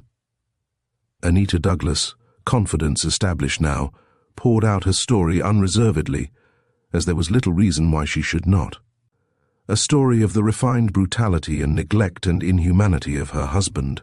She told of her own first suspicions of him, of a girl who had been his stenographer, a Miss Helen Brett. But he was careful. There had never been any direct positive evidence against him. Still, there was enough to warrant a separation and the payment to her of an allowance. They had lived, she said, in a pretty little house in the suburb of Glenclair, near New York. Now that they were separated, she had taken a little kitchenette apartment at the New Melcombe. Her husband was living in the house, she believed, when he was not in the city at his club, or elsewhere, she added bitterly. "But," she confided as she finished, "it is very lonely here, in a big city all alone." "I know it is," agreed Constance sympathetically as they parted. "I too am often very lonely. Call on me, especially if you find anything crooked going on. Call on me anyhow. I shall be glad to see you any time." The words, "anything crooked going on," rang in Mrs. Douglas's ears long after the elevator door had clanged shut and her new friend had gone. She was visibly perturbed, and the more she thought about it, the more perturbed she became. She had carried on a mild, then an ardent flirtation with the man who had introduced himself as Mr. White, really Lynn Munro, but she relied on her woman's instinct in her judgment of him. No, she felt sure that he could not be other than she thought. But as for Alice Murray and her friend whom she had met at the Palais de Maxis, well, she was forced to admit that she did not know, that Constance's warning might after all be true. Munro had had to run out of town for a few days on a business trip. That she knew, for it had been the reason why he had wanted to see her before he went. He had, in fact, spent the evening in her company, after the other couple had excused themselves on one pretext or another. She called up Alice Murray at the number she had given. She was not there. In fact, no one seemed to know when she would be there. It was strange because always before it had seemed possible to get her at any moment, almost instantly. That too worried her. She tried to get the thing out of her mind, but she could not. She had a sort of foreboding that her new friend had not spoken without reason, a feeling of insecurity as though something were impending over her. The crisis came sooner than even Constance had anticipated when she called on Anita Douglas. It was early in the afternoon, while Anita was still brooding, that a strange man called on her. Instinctively she seemed to divine that he was a detective. He at least had the look. "My name," he introduced himself, "is Drummond." Drummond paused and glanced about as if to make sure that he could by no possibility be overheard. "I have called," he continued, "on a rather delicate matter." He paused for effect, then went on. "Some time ago I was employed by Mr. Douglas to watch his wife. He was watching her narrowly to see what effect his sudden remark would have on her. She was speechless. "Since then," he added quietly, "I have watched, I have seen what I have seen." Drummond had faced her. Somehow the effect of his words was more potent on her than if he had not accused her by indirection. Still, she said nothing. "I can suppress it," he insinuated. Her heart was going like a trip hammer, "but it will cost something to do that." Here was a straw. She caught at it eagerly. "Cost something," she repeated, facing him. "How much?" Drummond never took his eyes from her anxious face. "I was to get a fee of $1,000 if I obtained some letters that had passed from her to a man named Lynn Munro. He has gone out of town, has left his rooms unguarded. I have the letters." She felt a sinking sensation. $1,000. Suddenly the truth of the situation flashed over her. He had come with an offer that set her bidding against her husband for the letters, and in a case of dollars her husband would win. $1,000. It was blackmail. I can't afford it," she pleaded weakly. "Can't you make it less?" Drummond shook his head. Already he had learned what he had come to learn. She did not have the money. "No," he replied positively, adding by way of inserting the knife and turning it around, "I shall have to turn the letters over to him today." She drew herself up. At least she could fight back. "But you can't prove anything," she cut in quickly. "Can't I?" he returned. "The letters don't speak for themselves, do they? You don't realize that this interview helps to prove it, do you? An innocent woman wouldn't have considered my offer, much less plead with me." "Bah! Can't prove anything. Why, it's all in plain black and white." Drummond flicked the ashes from his cigar into the fireplace as he rose to go. At the door he turned for one parting shot. "I have all the evidence I need," he concluded. "I've got the goods on you. Tonight it will be locked in his safe documentary evidence. If you should change your mind, you can reach me at his office. Call under an assumed name, Mrs. Green, perhaps." He was gone, with a mocking smile at the parting shot. Anita Douglas saw it all now. Things had not been going fast enough to suit her new friend, Mrs. Murray. So, after a time, she had begun to tell of her own escapades and to try to get Anita to admit that she had had similar adventures. It was a favorite device of detectives, working under the new psychological method by use of the law of suggestion. She had introduced herself, had found out about Lynn Munro, and in some way, after he had left town, had got the letters. Was he in the plot too? She could not believe it. Suddenly the thought came to her that the blackmailers might give her husband material that would look very black if a suit for divorce came up in court. What if he were able to cut off her little allowance? She trembled at the thought of being thus cast adrift on the world. Anita Douglas did not know which way to turn. In her dilemma, she thought only of Constance. She hurried to her. "It was, as you said, a frame-up," she blurted out as she entered Constance's apartment, then in the same breath added, "that Mrs. Murray was just a stool pigeon." Constance received her sympathetically. She had expected such a visit, though not so soon. "Just how much do they know?" she asked pointedly. Anita had pressed her hands together nervously. "Really, I confess," she murmured. "Indiscretions, yes. Misconduct, no." She spoke the last words defiantly. Constance listened eagerly, though she did not betray it. She had found out that it was a curious twist in feminine psychology that the lie under such circumstances was a virtue, that it showed that there was hope for such a woman. Admission of the truth, even to a friend, would have shown that the woman was hopelessly lost. Lie or not, Constance felt in her inmost heart that she approved of it. "Still, it looks badly," she remarked. "Perhaps it does on the surface," persisted Anita. "You poor dear creature," soothed Constance. "I don't say I blame you for your indiscreet friendships. You are more sinned against than sinning." Sympathy had its effect. Anita was now sobbing softly as Constance stole her arm about her waist. "The next question," she reasoned, considering aloud, "is of course what to do. If it was just one of these blackmailing detective cases, it would be common, but still very hard to deal with. There's a lot of such blackmailing going on in New York. Next to business and political cases, I suppose, It is the private detective's most important graft. Nearly everybody has a past, although few are willing to admit it. The graft lies in the fact that people talk so much, are so indiscreet, take such reckless chances. It's a wonder, really, that there isn't more of it. Yet there is the evidence, as he called it, my letters to Lynn, and the reports that woman must have made of our conversations, groaned Anita. How they may distort it all. Constance was thinking rapidly. It is now after 4 o'clock, she said finally, looking at her wristwatch. You say it was not half an hour ago that Drummond called on you. He must be downtown about now. Your husband will hardly have a chance more than to glance over the papers this afternoon. Suddenly an idea seemed to occur to her. What do you suppose he will do with them? She asked. Mrs. Douglas looked up through her tears, calmer. He is very methodical, she answered slowly. If I know him rightly, I think he will probably go out to Glenclair with them tonight to look them over. Where will he keep them? Broke in Constance suddenly. He has a little safe in the library out there where he keeps all such personal papers. I shouldn't be surprised if he looked them over and locked them up there until he intends to use them, at least until morning. I have a plan, exclaimed Constance excitedly. Are you game? Anita Douglas looked at her friend squarely. In her face, Constance read the desperation of a woman battling for life and honor. Yes, replied Anita in a low, tense tone. For anything. Then meet me after dinner in the terminal. We'll go out to Glenclair.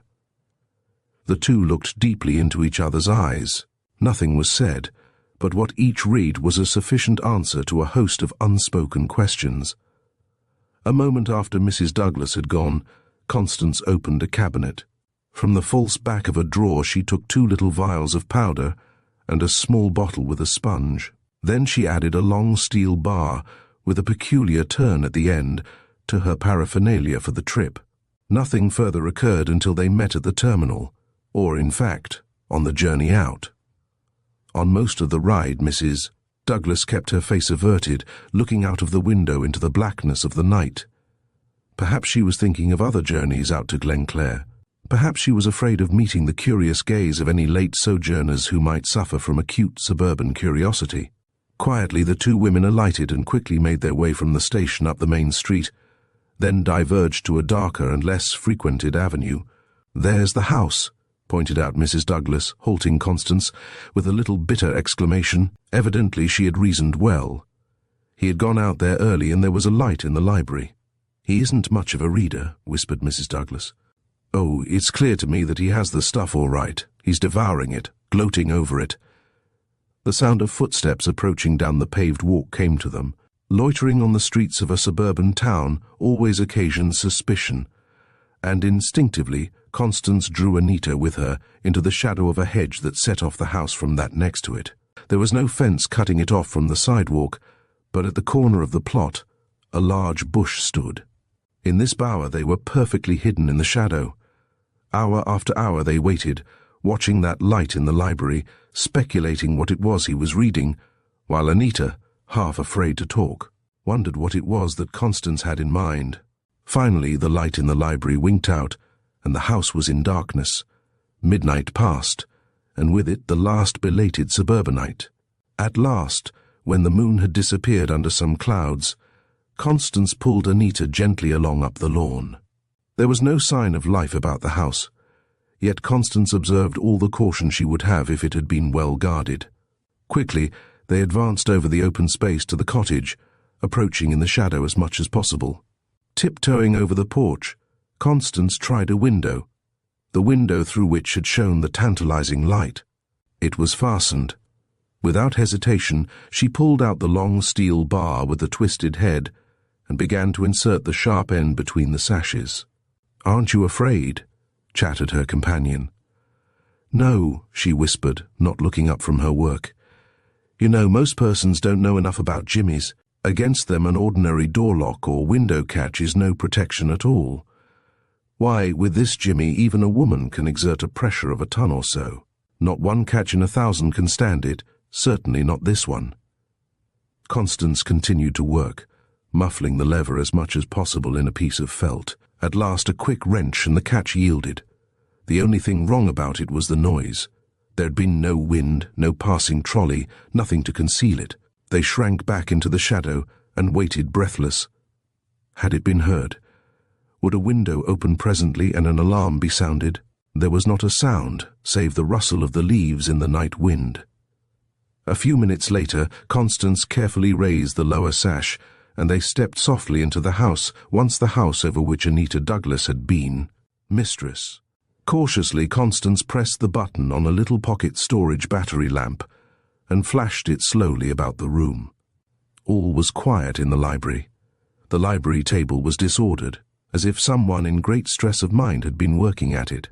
Anita wondered what had been the grim thoughts of the man as he pondered on the mass of stuff, the tissue of falsehoods that the blackmailing detective had handed to him at such great cost.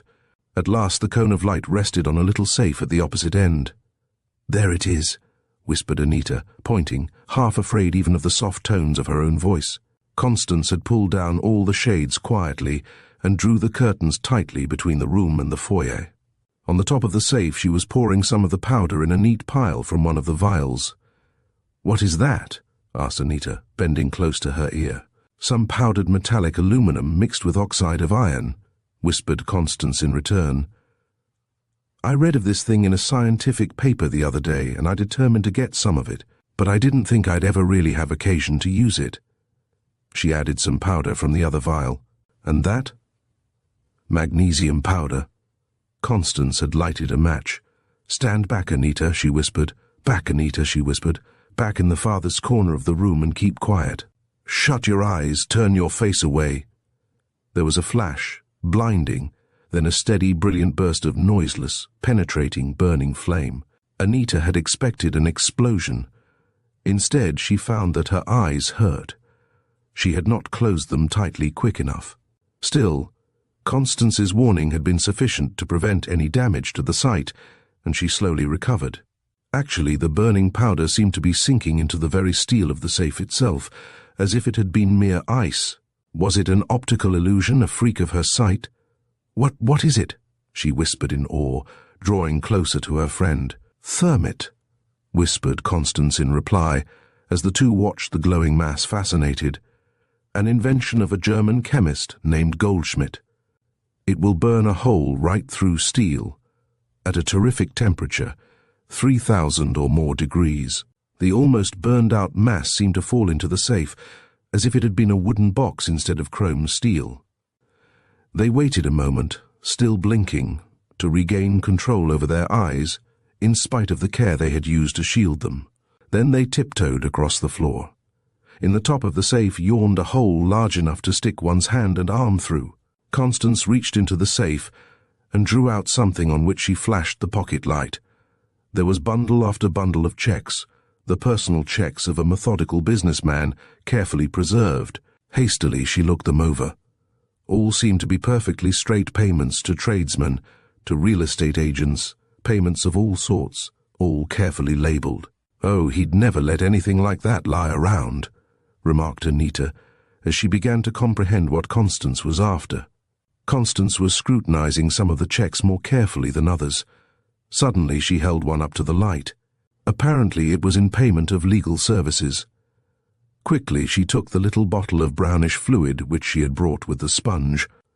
She dipped the sponge in it lightly and brushed it over the check.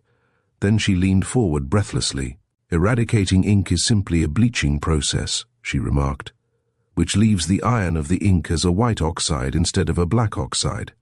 The proper reagent will restore the original color, partially, and at least for a time." "Ah, yes, it is as I thought. There have been erasures in these checks. Other names have been written in on some of them, in place of those that were originally there. The sulfide of ammonia ought to bring out anything that is hidden here." There, faintly, was the original writing. It read, "Pay to the order of Helen Brett." Mrs. Douglas with difficulty restrained an exclamation of anger and hatred at the mere sight of the name of the other woman. "He was careful," remarked Constance. "Reckless at first in giving checks, he has tried to cover it up. He didn't want to destroy them, yet he couldn't have such evidence about. So he must have altered the name on the cancelled vouchers after they were returned to him paid by the bank. Very clever, very." Constance reached into the safe again. There were some personal and some business letters, some old checkbooks, some silver and gold trinkets and table silver. She gave a low exclamation. She had found a packet of letters and a sheaf of typewritten flimsy tissue paper pages. Mrs. Douglas uttered a little cry, quickly suppressed. The letters were those in her own handwriting, addressed to Lynn Munro. "Here are Drummond's reports, too," Constance added. She looked them hastily over. The damning facts had been massed in a way that must inevitably have prejudiced any case for the defense that Mrs. Douglas might set up. There's all the evidence against you," whispered Constance hoarsely, handing it over to Anita. "It's all yours again. Destroy it." In her eagerness, with trembling hands, Anita had torn up the whole mass of incriminating papers and had cast them into the fireplace. She was just about to strike a match. Suddenly there came a deep voice from the stairs. "Well, what's all this?" Anita dropped the match from her nerveless hands. Constance felt an arm grasp her tightly. For a moment a chill ran over her at being caught in the nefarious work of breaking and entering a dwelling house at night. The hand was Anita's, but the voice was that of a man. Lights flashed all over the house at once, from a sort of electric light system that could be instantly lighted and would act as a burglar expeller. It was Douglas himself. He was staring angrily at his wife and the stranger with her. "Well," he demanded with cold sarcasm, "why this burglary?" Before he could quite take in the situation, with a quick motion, Constance struck a match and touched it to the papers in the fireplace. As they blazed up, he caught sight of what they were and almost leaped across the floor. Constance laid her hand on his arm. "One moment, Mr. Douglas," she said quietly. "Look at that. Who the devil are you?" he gasped. "What's all this?"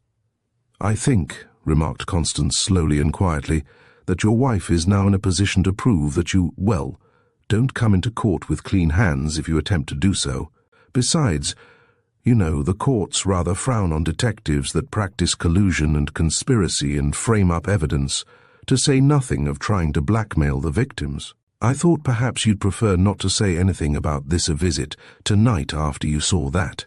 Constance had quietly laid one of the erased checks on the library table. Again, she dipped the sponge into the brownish liquid.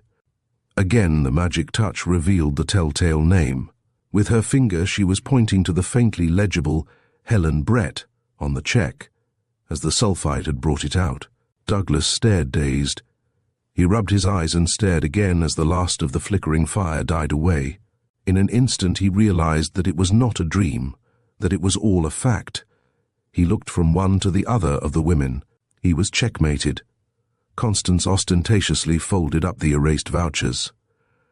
I shall not make any contest," Douglas managed to gasp huskily. Chapter 11. The Dope Fiends. "I have a terrible headache," remarked Constance Dunlap to her friend Adele Gordon, the petite cabaret singer and dancer of the Mayfair, who had dropped in to see her one afternoon. "You poor dear creature," soothed Adele. "Why don't you go to see Dr. Price? He has cured me. He's splendid, splendid." Constance hesitated. Dr. Morland Price was a well-known physician. All day and even at night, she knew, automobiles and cabs rolled up to his door, and their occupants were, for the most part, stylishly gowned women. "Oh, come on," urged Adele. "He doesn't charge as highly as people seem to think. Besides, I'll go with you and introduce you, and he'll charge only as he does the rest of us in the profession." Constance's head throbbed frantically. She felt that she must have some relief soon. "All right," she agreed. "I'll go with you, and thank you, Adele." Dr. Price's office was on the first floor of the fashionable Recherche apartments, and, as she expected, Constance noted a line of motor cars before it. They entered and were admitted to a richly furnished room, in mahogany and expensive Persian rugs, where a number of patients waited. One after another, an attendant summoned them noiselessly and politely to see the doctor, until at last the turn of Constance and Adele came. Dr. Price was a youngish, middle-aged man, tall, with a sallow countenance and a self-confident, polished manner, which went a long way in reassuring the patients, most of whom were ladies. As they entered the doctor's sanctum behind the folding doors, Adele seemed to be on very good terms indeed with him. They seated themselves in the deep leather chairs beside Dr. Price's desk, and he inclined his head to listen to the story of their ailments. "Doctor," began Constance's introducer, "I've brought my friend, Mrs. Dunlap, who is suffering from one of those awful headaches. I thought perhaps you could give her some of that medicine that has done me so much good." The doctor bowed without saying anything, and shifted his eyes from Adele to Constance. "Just what seems to be the difficulty?" he inquired. Constance told him how she felt, of her general lassitude and the big throbbing veins in her temples. "Ah, a woman's headaches." He smiled, adding, "Nothing serious, however, in this case, as far as I can see. We can fix this one all right, I think." He wrote out a prescription quickly and handed it to Constance. "Of course," he added as he pocketed his fee, "it makes no difference to me personally, but I would advise that you have it filled at Muller's. Miss Gordon knows the place. I think Muller's drugs are perhaps fresher than those of most druggists, and that makes a great deal of difference." He had risen and was politely and suavely bowing them out of another door, at the same time by pressing a button signifying to his attendant to admit the next patient. Constance had preceded Adele, and as she passed through the other door, she overheard the doctor whisper to her friend, "I'm going to stop for you tonight to take a ride. I have something important I want to say to you." She did not catch Adele's answer, but as they left the marble and onyx brass-grilled entrance, Adele remarked, "That's his car over there. Oh, but he is a reckless driver, dashes along pell-mell, but always seems to have his eye out for everything, never seems to be arrested, never in an accident." Constance turned in the direction of the car and was startled to see the familiar face of Drummond across the street, dodging behind it. What was it now, she wondered? A divorce case? A scandal? What? The medicine was made up into little powders, to be taken until they gave relief, and Constance folded the paper of one, poured it on the back of her tongue and swallowed a glass of water afterward. Her head continued to throb, but she felt a sense of well-being that she had not before. Adele urged her to take another, and Constance did so. The second powder increased the effect of the first marvelously, but Constance noticed that she now began to feel queer. She was not used to taking medicine. For a moment she felt that she was above, beyond the reach of ordinary rules and laws. She could have done any sort of physical task, she felt, no matter how difficult. She was amazed at herself, as compared to what she had been only a few moments before. "Another one?" asked Adele finally. Constance was by this time genuinely alarmed at the sudden unwanted effect on herself. "No," she replied dubiously. "I don't think I want to take any more just yet." "Not another?" asked Adele in surprise. "I wish they would affect me that way. Sometimes I have to take the whole dozen before they have any effect." They chatted for a few minutes, and finally Adele rose. "Well," she remarked with a nervous twitching of her body, as if she were eager to be doing something, "I really must be going. I can't say I feel any too well myself." "I think I'll take a walk with you," answered Constance, who did not like the continued effect of the two powders. "I feel the need of exercise and air." Adele hesitated, but Constance already had her hat on. She had seen Drummond watching Dr. Price's door, and it interested her to know whether he could possibly have been following Adele or someone else. As they walked along, Adele quickened her pace, until they came again to the drugstore. "I believe I'll go in and get something," she remarked, pausing. For the first time in several minutes, Constance looked at the face of her friend. She was amazed to discover that Adele looked as if she had had a spell of sickness. Her eyes were large and glassy, her skin cold and sweaty, and she looked positively pallid and thin. As they entered the store, Muller, the druggist, bowed again and looked at Adele a moment as she leaned over the counter and whispered something to him. Without a word, he went into the arcana behind the partition that cuts off the mysteries of the prescription room in every drugstore from the front of the store. When Muller returned, he handed her a packet, for which she paid, and which she dropped quickly into her pocketbook, hugging the pocketbook close to herself. Adele turned and was about to hurry from the store with Constance. "Oh, excuse me," she said suddenly, as if she had just recollected something. "I promised a friend of mine I'd telephone this afternoon, and I have forgotten to do it. I see a pay station here." Constance waited. Adele returned much quicker than one would have expected she could call up a number, but Constance thought nothing of it at the time. She did notice, however, that as her friend emerged from the booth, a most marvelous change had taken place in her. Her step was firm, her eye clear, her hand steady. Whatever it was, reasoned Constance, it could not have been serious to have disappeared so quickly. It was with some curiosity as to just what she might expect that Constance went around to the famous cabaret that night. The Mayfair occupied 2 floors of what had been a wide brownstone house before business and pleasure had crowded the residence district further and further uptown. It was a very well-known bohemian rendezvous, where under, demi, and upper world rubbed elbows without friction, and seemed to enjoy the novelty and be willing to pay for it. Adele, who was one of the performers, had not arrived yet, but Constance, who had come with her mind still full of the 2 unexpected encounters with Drummond, was startled to see him here again. Fortunately, he did not see her, and she slipped unobserved into an angle near the window overlooking the street.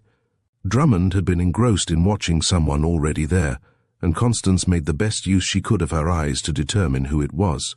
The outdoor walk and a good dinner had checked her headache, and now the excitement of the chase of something, she knew not what, completed the cure. It was not long before she discovered that Drummond was watching intently, without seeming to do so, a nervous-looking fellow whose general washed-out appearance of face was especially unattractive for some reason or other. He was very thin, very pale, and very starey about the eyes.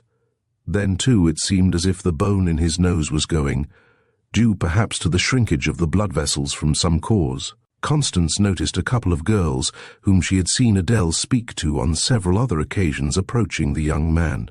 There came an opportune lull in the music, and from around the corner of her protecting angle, Constance could just catch the greeting of one of the girls. "Hello, sleigh bells. Got any snow?" It was a remark that seemed particularly malapropos to the sultry weather, and Constance half expected a burst of laughter at the unexpected sally. Instead, she was surprised to hear the young man reply, in a very serious and matter-of-fact manner, "Sure. Got any money, May?" She craned her neck, carefully avoiding coming into Drummond's line of vision, and as she did so she saw 2 silver quarters gleam momentarily from hand to hand, and the young man passed each girl stealthily a small white paper packet. Others came to him, both men and women. It seemed to be an established thing, and Constance noted that Drummond watched it all covertly. "Who is that?" asked Constance of the waiter who had served her sometimes when she had been with Adele and knew her. "Why, they call him Sleighbells Charlie," he replied. "A coke fiend." "Which means a cocaine fiend, I suppose?" she queried. "Yes. He's a lobbygow for the grapevine system they have now of selling the dope, in spite of this new law." "Where does he get the stuff?" she asked. The waiter shrugged his shoulders. "Nobody knows, I guess." "I don't. But he gets it in spite of the law and peddles it. Oh, it's all adulterated, with some white stuff, I don't know what, and the price they charge is outrageous. They must make an ounce retail at 5 or 6 times the cost.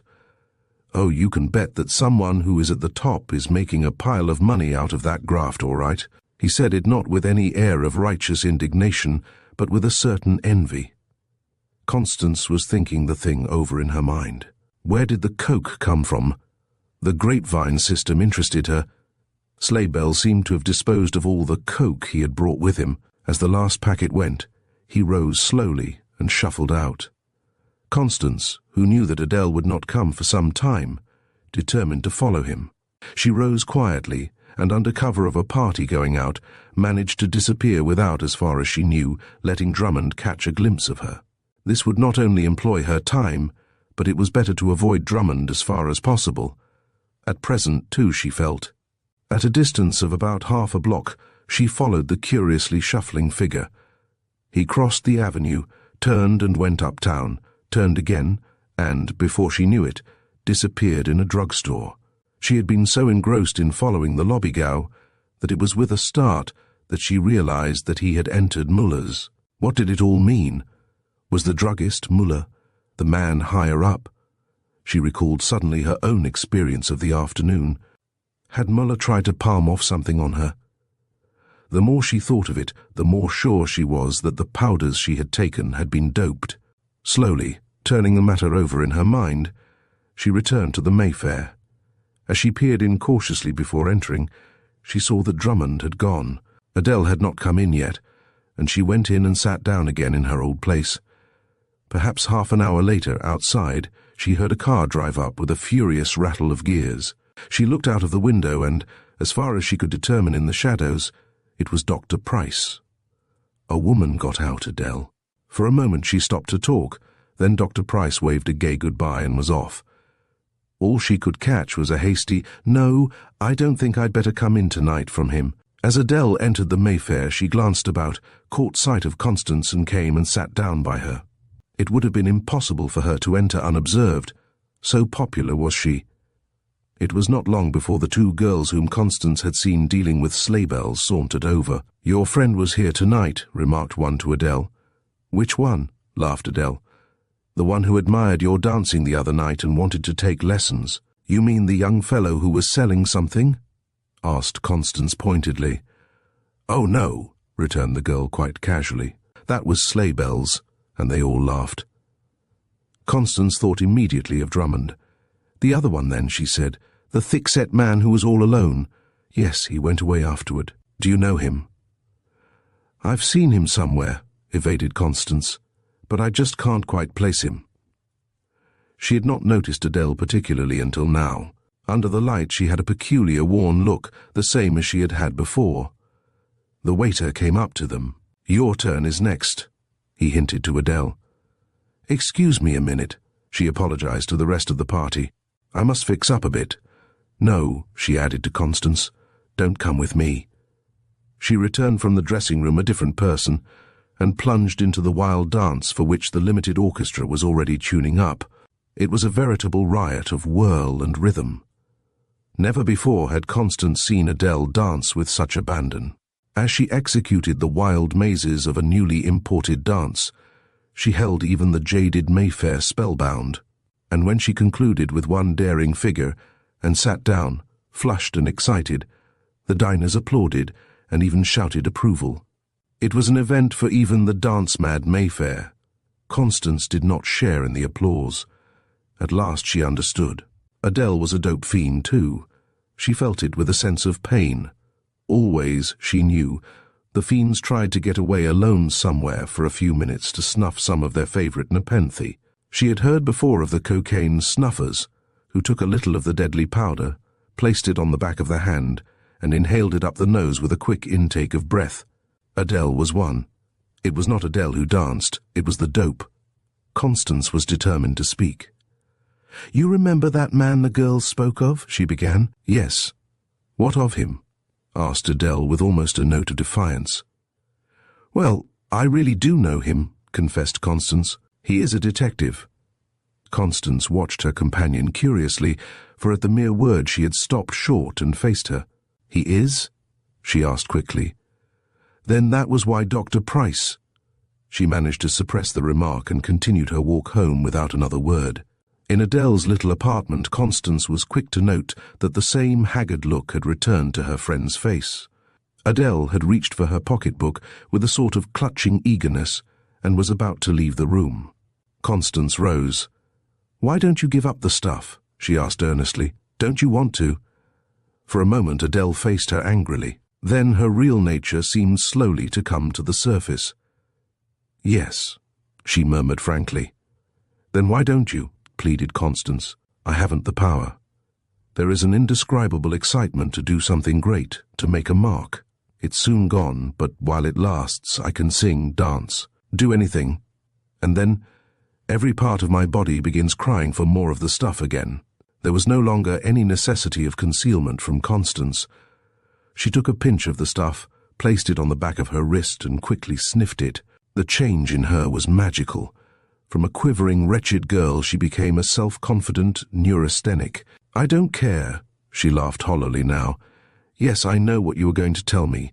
Soon I'll be hunting the cocaine bug, as they call it, imagining that in my skin under the flesh are worms crawling, perhaps see them. See the little animals running around and biting me."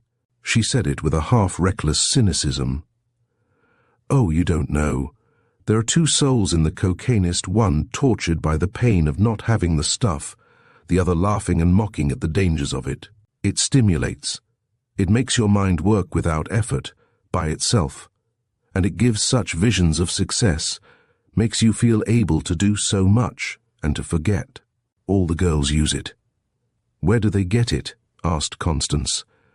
I thought the new law prohibited it. Get it? Repeated Adele. Why, they get it from that fellow they call sleigh bells. They call it snow, you know, and the girls who use it snowbirds. The law does prohibit its sale, but— She paused significantly. Yes, agreed Constance, but sleigh bells is only a part of the system after all. Who is the man at the top? Adele shrugged her shoulders and was silent. Still, Constance did not fail to note a sudden look of suspicion which Adele shot at her. Was Adele shielding someone? Constance knew that someone must be getting rich from the traffic, probably selling hundreds of ounces a week and making thousands of dollars. Somehow she felt a sort of indignation at the whole thing. Who was it? Who was the man higher up? In the morning, as she was working about her little kitchenette, an idea came to her. Why not hire the vacant apartment across the hall from Adele? An optician, who was a friend of hers, in the course of a recent conversation had mentioned an invention, a model of which he had made for the inventor. She would try it. Since, with Constance, the outlining of a plan was tantamount to the execution, it was not many hours later before she had both the apartment and the model of the invention. Her wall separated her from the drugstore, and by careful calculation she determined about where came the little prescription department. Carefully, so as to arouse no suspicion, she began to bore away at the wall with various tools, until finally she had a small, almost imperceptible opening. It was tedious work, and toward the end needed great care so as not to excite suspicion. But finally she was rewarded. Through it she could see just a trace of daylight, and by squinting could see a row of bottles on a shelf opposite. Then, through the hole, she pushed a long, narrow tube, like a putty blower. When at last she placed her eye at it, she gave a low exclamation of satisfaction. She could now see the whole of the little room. It was a detectoscope, invented by Gaillard Smith, adapter of the detectophone, an instrument built up on the principle of the cytoscope, which physicians use to explore internally down the throat. Only in the end of the tube, instead of an ordinary lens, was placed what is known as a fisheye lens, which had a range something like nature has given the eyes of fishes, hence the name. Ordinarily cameras, because of the flatness of their lenses, have a range of only a few degrees, the greatest being scarcely more than 90. But this lens was globular, and, like a drop of water, refracted light from all directions. When placed so that half of it caught the light it saw through an angle of 180 degrees, saw everything in the room, instead of just that little row of bottles on the shelf opposite. Constance set herself to watch, and it was not long before her suspicions were confirmed, and she was sure that this was nothing more than a coke joint. Still, she wondered whether Muller was the real source of the traffic of which sleigh bells was the messenger. She was determined to find out. All day she watched through her detectoscope. Once she saw Adele come in and buy more dope. It was with difficulty that she kept from interfering. But, she reflected, the time was not ripe. She had thought the thing out. There was no use in trying to get at it through Adele. The only way was to stop the whole curse at its source, to dam the stream. People came and went. She soon found that he was selling them packets from a box hidden in the woodwork. That much she had learned anyhow. Constance watched faithfully all day, with only time enough taken out for dinner. It was after her return from this brief interval that she felt her heart give a leap of apprehension as she looked again through the detectoscope. There was Drummond in the back of the store talking to Muller, and a woman who looked as if she might be Mrs. Muller, for both seemed nervous and anxious. As nearly as she could make out, Drummond was alternately threatening and arguing with Muller. Finally, the three seemed to agree, for Drummond walked over to a typewriter on a table, took a fresh sheet of carbon paper from a drawer, placed it between two sheets of paper, and hastily wrote something. Drummond read over what he had written. It seemed to be short, and the three apparently agreed on it. Then, in a trembling hand, Muller signed the 2 copies which Drummond had made, one of which Drummond himself kept, and the other he sealed in an envelope and sent away by a boy. Drummond reached into his pocket and pulled out a huge roll of bills of large denomination. He counted out what seemed to be approximately half, handed it to the woman, and replaced the rest in his pocket. What it was all about, Constance could only vaguely guess. She longed to know what was in the letter and why the money had been paid to the woman. Perhaps a quarter of an hour after Drummond left, Adele appeared again, pleading for more dope. Muller went back of the partition and made up a fresh paper of it from a bottle also concealed. Constance was torn by conflicting impulses. She did not want to miss anything in the perplexing drama that was being enacted before her, yet she wished to interfere with the deadly course of Adele. Still, perhaps the girl would resent interference if she found out that Constance was spying on her. She determined to wait a little while before seeing Adele. It was only after a decided effort that she tore herself away from the detectoscope and knocked on Adele's door, as if she had just come in for a visit. Again she knocked, but still there was no answer. Every minute something might be happening next door. She hurried back to her post of observation. One of the worst aspects of the use of cocaine, she knew, was the desire of the user to share his experience with someone else. The passing on of the habit, which seemed to be one of the strongest desires of the drug fiend, made him even more dangerous to society than he would otherwise have been. That thought gave Constance an idea. She recalled also now having heard somewhere that it was a common characteristic of these poor creatures to have a passion for fast automobiling, to go on long rides, perhaps even without having the money to pay for them.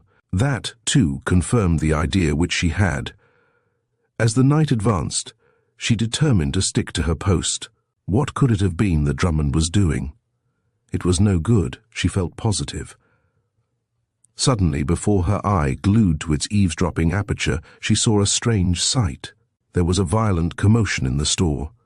Blue-coated policemen seemed to swarm in from nowhere, and in the rear, directing them, appeared Drummond, holding by the arm the unfortunate Sleighbells, quaking with fear, evidently having been picked up already elsewhere by the wily detective. Muller put up a stout resistance, but the officers easily seized him, and after a hasty but thorough search, unearthed his cache of the contraband drug. As the scene unfolded, Constance was more and more bewildered after having witnessed that which preceded it, the signing of the letter and the passing of the money. Muller evidently had nothing to say about that. What did it mean? The police were still holding Muller, and Constance had not noted that Drummond had disappeared. "It's on the first floor left, men," sounded a familiar voice outside her own door. "I know she's there. My shadow saw her buy the dope and take it home." Her heart was thumping wildly. It was Drummond leading his squad of raiders, and they were about to enter the apartment of Adele. They knocked, but there was no answer. A few moments before, Constance would have felt perfectly safe in saying that Adele was out. But if Drummond's man had seen her enter, might she not have been there all the time, be there still, in a stupor? She dreaded to think of what might happen if the poor girl once fell into their hands. It would be the final impulse that would complete her ruin. Constance did not stop to reason it out. Her woman's intuition told her that now was the time to act, that there was no retreat. She opened her own door, just as the raiders had forced in the flimsy affair that guarded the apartment of Adele. "So," sneered Drummond, catching sight of her in the dim light of the hallway, "you are mixed up in these violations of the new drug law, too." Constance said nothing. She had determined first to make Drummond display his hand. "Well," he ground out, "I'm going to get these people this time. I represent the Medical Society and the Board of Health. These men have been assigned to me by the Commissioner as a dope squad. We want this girl. We have others who will give evidence, but we want this one too." He said it with a bluster that even exaggerated the theatrical character of the raid itself. Constance did not stop to weigh the value of his words, but through the door she brushed quickly. Adele might need her if she was indeed there. As she entered the little living room, she saw a sight which almost transfixed her. Adele was there lying across a divan, motionless. Constance bent over. Adele was cold. As far as she could determine, there was not a breath or a heartbeat. What did it mean? She did not stop to think. Instantly there flashed over her the recollection of an instrument she had read about at one of the city hospitals. It might save Adele. Before anyone knew what she was doing, She had darted to the telephone in the lower hall of the apartment and had called up the hospital frantically, imploring them to hurry. Adele must be saved. Constance had no very clear idea of what happened next in the hurly-burly of events, until the ambulance pulled up at the door and the white-coated surgeon burst in carrying a heavy suitcase.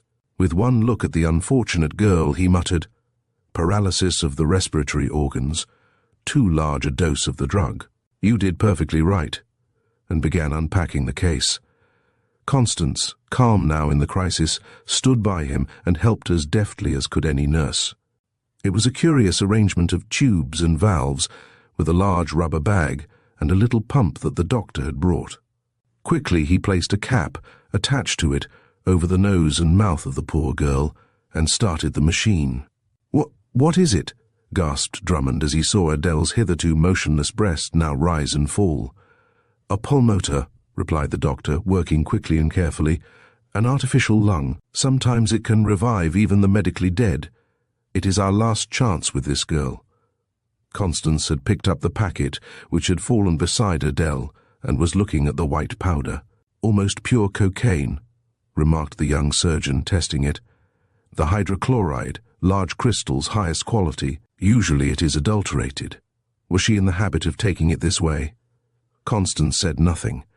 She had seen Muller make up the packet specially now, she recalled. Instead of the adulterated dope, he had given Adele the purest kind. Why? Was there some secret he wished to lock in her breast forever? Mechanically, the pulmotor pumped. Would it save her? Constance was living over what she had already seen through the detectoscope. Suddenly she thought of the strange letter, and of the money. She hurried into the drugstore. Muller had already been taken away, but before the officer left in charge could interfere, she picked up the carbon sheet on which the letter had been copied, turned it over, and held it eagerly to the light. She read in amazement. It was a confession. In it, Muller admitted to Dr. Morland Price that he was the head of a sort of dope trust, that he had messengers out, like sleigh bells, that he had often put dope in the prescriptions sent him by the doctor, and had repeatedly violated the law and refilled such prescriptions. On its face it was complete and convincing. Yet it did not satisfy Constance. She could not believe that Adele had committed suicide. Adele must possess some secret. What was it? Is there any change?" she asked anxiously of the young surgeon now engrossed in his work. For answer he merely nodded to the apparently motionless form on the bed, and for a moment stopped the pulmotor. The mechanical movement of the body ceased, but in its place was a slight tremor about the lips and mouth. Adele moved, was faintly gasping for breath. "Adele!" cried Constance softly in her ear. "Adele!" Something, perhaps a faraway answer of recognition, seemed to flicker over her face. The doctor redoubled his efforts. "Adele, do you know me?" whispered Constance again. "Yes," came back faintly at last. There's something wrong with it. They... How? What do you mean?" urged Constance. "Tell me, Adele." The girl moved uneasily. The doctor administered a stimulant and she vaguely opened her eyes, began to talk hazily, dreamily. Constance bent over to catch the faint words which would have been lost to the others. "They are going to double-cross the health department," she murmured as if to herself. Then, gathering strength, she went on. "Muller and Sleighbells will be arrested and take the penalty. They have been caught with the goods, anyhow. It has all been arranged so that the detective will get his case. Money will be paid to both of them, to Muller and the detective, to swing the case and protect him. He made me do it. I saw the detective, even danced with him, and he agreed to do it. Oh, I would do anything. I'm his willing tool when I have the stuff. But this time it was—" She rambled off incoherently. "Who made you do it? Who told you?" prompted Constance. "For whom would you do anything?" Adele moaned and clutched Constance's hand convulsively. Constance did not pause to consider the ethics of questioning a half-unconscious girl. Her only idea was to get at the truth. "Who was it?" she reiterated. Adele turned weakly. "Dr. Price," she murmured, as Constance bent her ear to catch even the faintest sound. "He told me all about it last night in the car." Instantly Constance understood. Adele was the only one outside who held the secret, who could upset the carefully planned frame-up, that was to protect the real head of the dope trust, who had paid liberally to save his own wretched skin. She rose quickly and wheeled about suddenly on Drummond. "You will convict Dr. Price also," she said in a low tone. "This girl must not be dragged down too. You will leave her alone, and both you and Mr. Muller will hand over that money to her for her cure of the habit." Drummond started forward angrily, but fell back as Constance added in a lower but firmer tone, "Or I'll have you all up on a charge of attempting murder." Drummond turned surlily to those of his dope squad, who remained. "You can go, boys," he said brusquely. "There's been some mistake here." Chapter 12, The Fugitives. "Newspaper pictures seldom look like the person they represent," asserted Lawrence Macy nonchalantly. Constance Dunlap looked squarely at the man opposite her at the table, oblivious to the surroundings. It was a brilliant sight in the great after-theatre rendezvous, the beautiful faces and gowns, the exquisite music, the bright lights and the gaiety. She had chosen this time and place for a reason.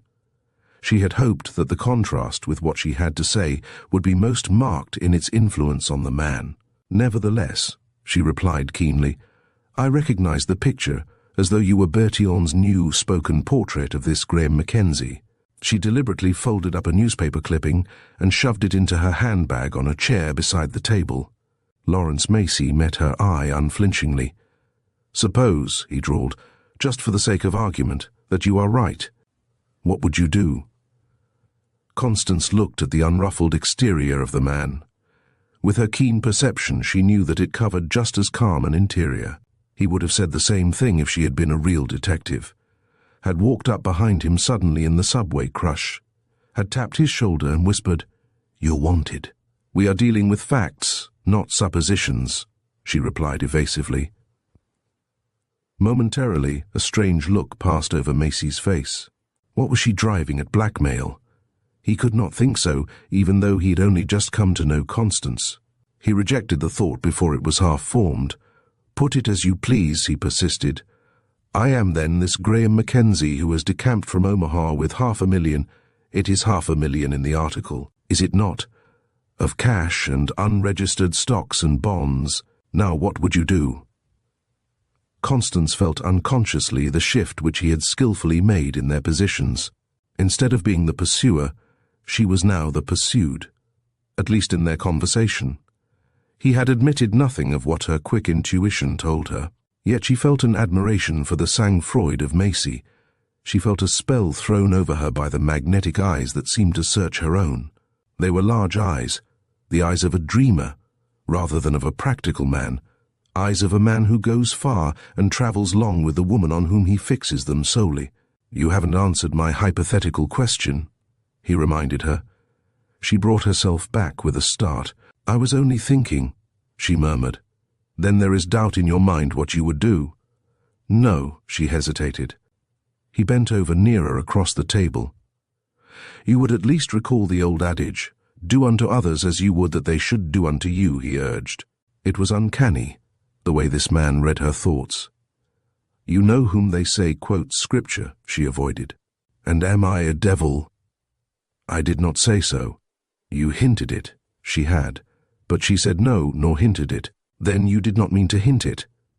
She looked away a moment at the gay throng. "Graham Mackenzie," she said slowly, "what's the use of all this beating about? Why cannot we be frank with one another?" She paused, then resumed meditatively. "A long time ago, I became involved with a man in a scheme to forge checks. I would have done anything for him, anything." A cloud passed over his face. She saw it, had been watching for it, but appeared not to do so. His was a nature to brook no rivalry. "My husband had become involved in extravagances for which I was to blame," she went on. The cloud settled, and in its place came a look of intense relief. He was like most men. Whatever his own morals, he demanded a high standard in her. "We formed an amateur partnership in crime," she hurried on. "He lost his life, was unable to stand up against the odds while he was alone away from me. Since then I have been helping those who have become involved, on the wrong side, with the law. There," she concluded simply, "I have put myself in your power. I have admitted my part in something that, try as they would, they could never connect me with. I have done it because I want to help you. Be as frank with me." He eyed her keenly again. The appeal was irresistible. "I can tell you Graham Mackenzie's story," he began carefully. "6 months ago there was a young man in Omaha who had worked faithfully for a safe deposit company for years. He was getting $85 a month. That is more than it seems to you here in New York. But it was very little for what he did. Why? As superintendent of the safe deposit vaults, he had helped to build up that part of the trust company's business to such an extent that he knew he deserved more. Now, a superintendent of a safe deposit vault has lots of chances. Sometimes depositors give him their keys to unlock their boxes for them.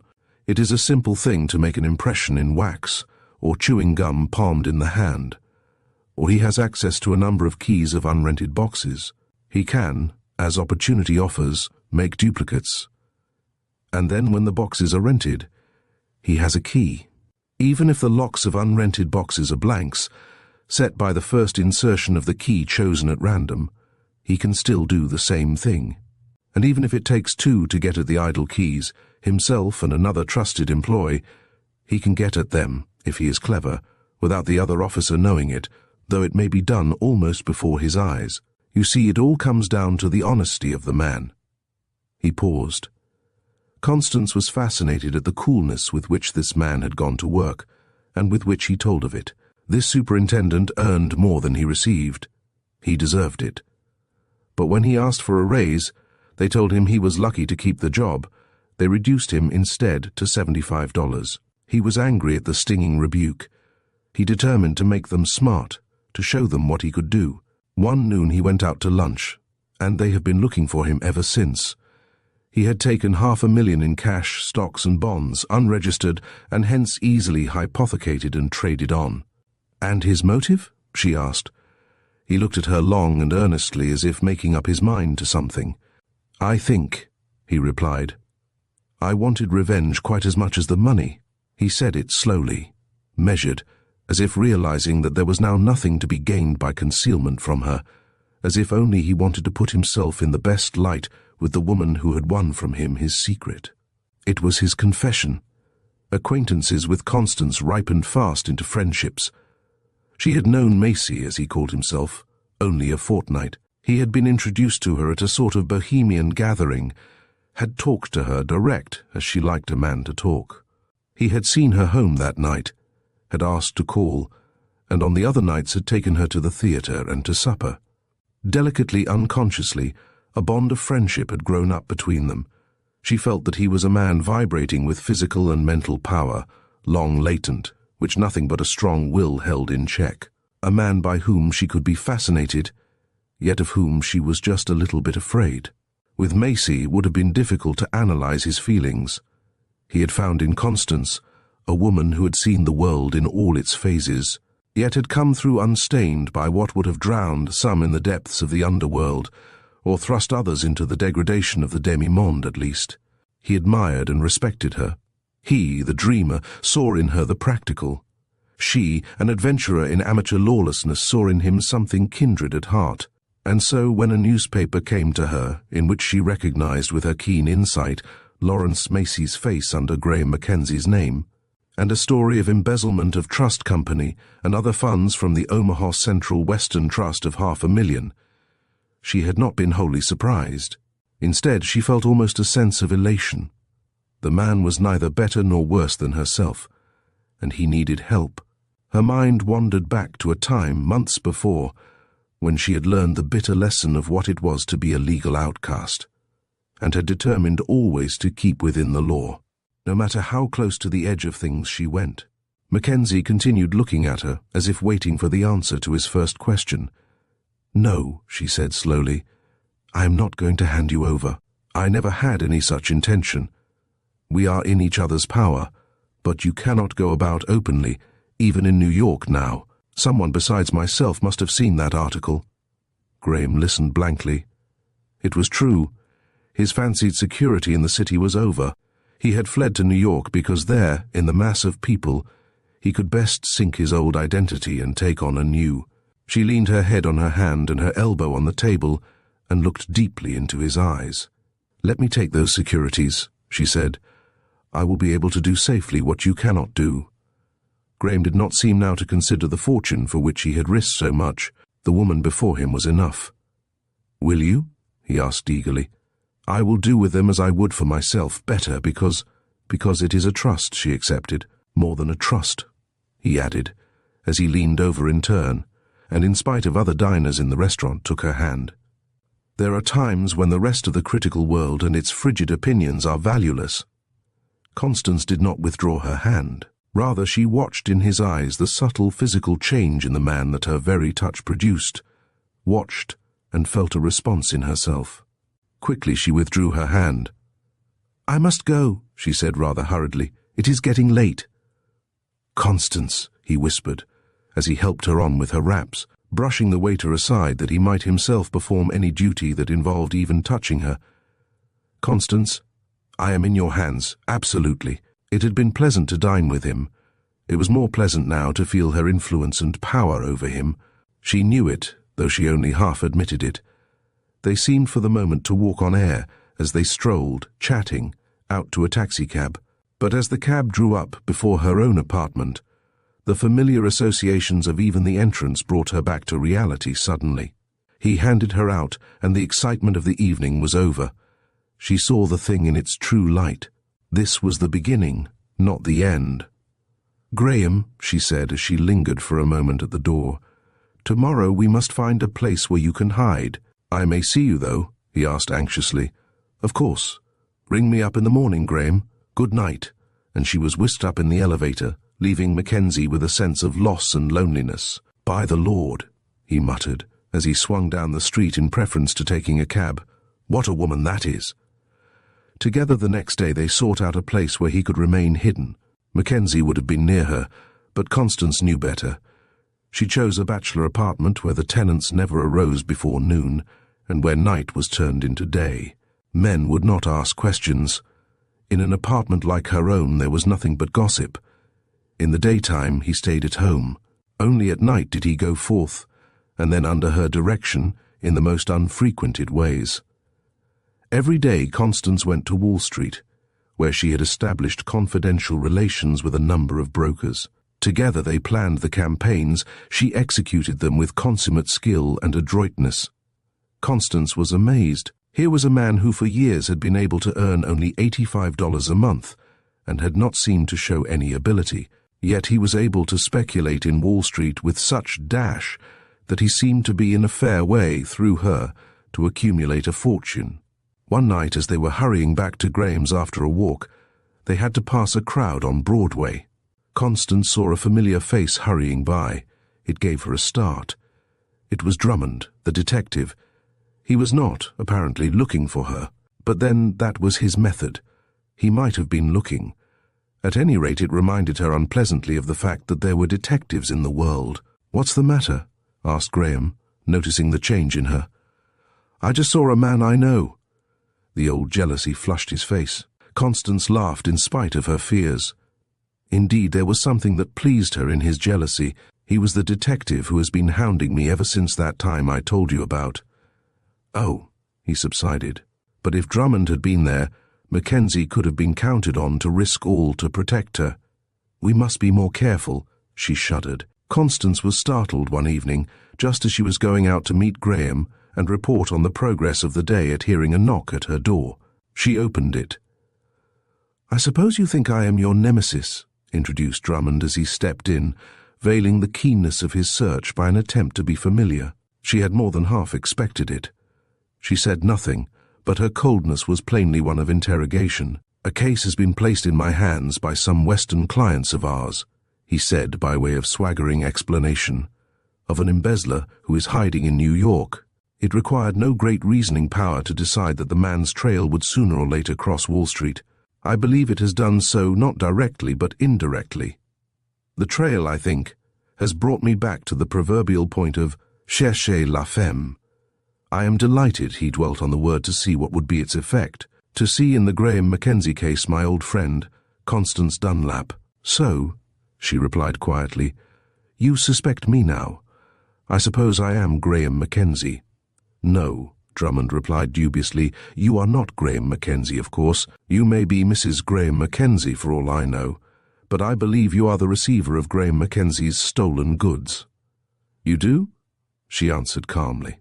"That remains for you to prove. Why do you believe it? Is it because you are ready to believe anything of me? I have noticed that you are more active downtown than—" "Oh, it is because I speculate. Have I no means of my own?" she asked pointedly. "Where is he?" "Not here, I know. But where?" insinuated Drummond with a knowing look. "Am I my brother's keeper?" She laughed merrily. "Come now, who is this wonderful Graham Mackenzie? First show me that I know him." "You know the rule in a murder case. You must prove the corpus delicti." Drummond was furious. She was so baffling. That was his weak point, and she had picked it out infallibly. Whatever his suspicions, he had been able to prove nothing, though he suspected much in the buying and selling of Constance. A week of bitterness, of a constant struggle against the wiles of one of the most subtle sleuths followed, avoiding hidden traps that beset her on every side. Was this to be the end of it all? Was Drummond's heroic effort to entangle her to succeed at last? She felt that a watch of the most extraordinary kind was set on her, an invisible net woven about her. Eyes that never slept were upon her. There was no minute in her regular haunts that she was not guarded. She knew it, though she could not see it. It was a war of subtle wits. Yet from the beginning Constance was the winner of every move. She was on her mettle. They would not, she determined, find Graham through her. Days passed and the detectives still had no sign of the missing man. It seemed hopeless, but like all good detectives, Drummond knew from experience that a clue might come to the surface when it was least expected. Constance, on her part, never relaxed. One day it was a young woman dressed in most inconspicuous style who followed close behind her, a woman's shadow, one of the shrewdest in the city. A tenant moved into the apartment across the hall from Constance, and another hired an apartment in the next house across the court. There was constant espionage. She seemed to sense it. The newcomer was very neighborly, explaining that her husband was a traveling salesman and that she was alone for weeks at a time. The lines tightened. The next-door neighbor always seemed to be around at mail time, trying to get a look at the postmarks on the Dunlap letters. She had an excuse in the number of letters to herself. "Orders for my husband," she would smile. "He gets lots of them personally here."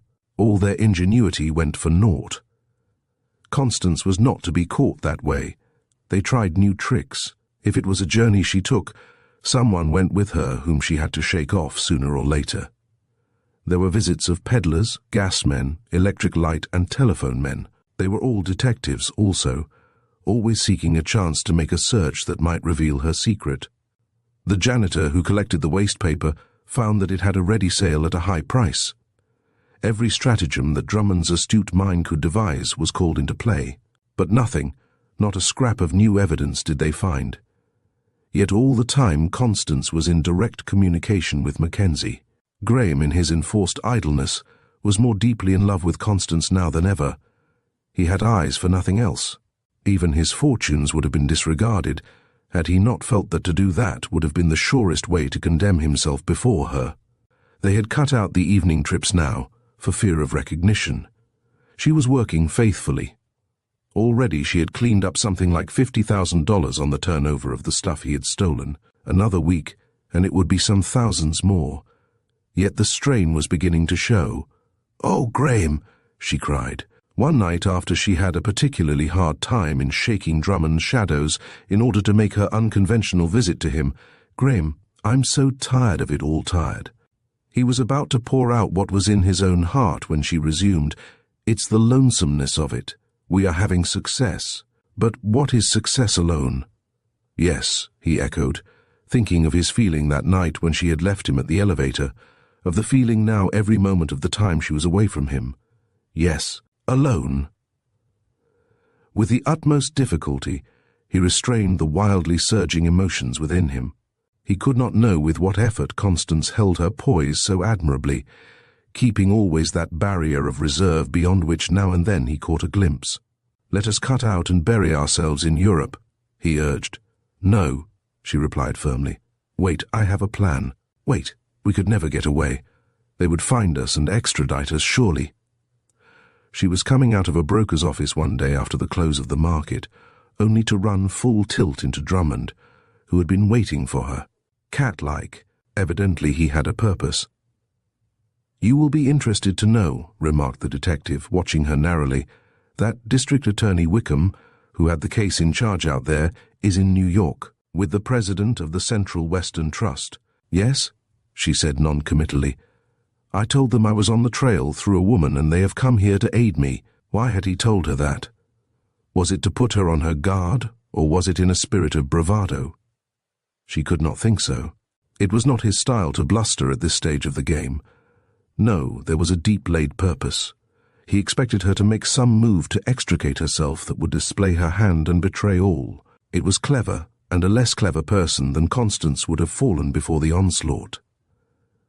Constance was thinking rapidly as he told her where and how the new pursuers were active. Here, she felt, was the crisis, her opportunity. Scarcely had Drummond gone than she too was hurrying down the street on her way to see Mackenzie's pursuers face to face. She found Wickham registered at the Prince Henry, a new hotel, and sent up her card. A few moments later he received her, with considerable restraint, as if he knew about her, and had not expected so soon to have to show his own hand.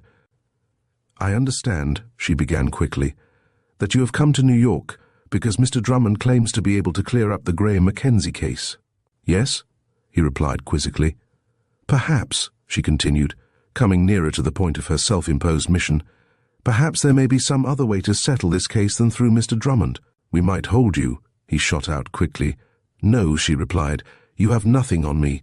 And as for Mr. Mackenzie, I understand you don't even know where he is, whether he is in New York, London, Paris, or Berlin, or whether he may not go from one city to another at any moment you take open action."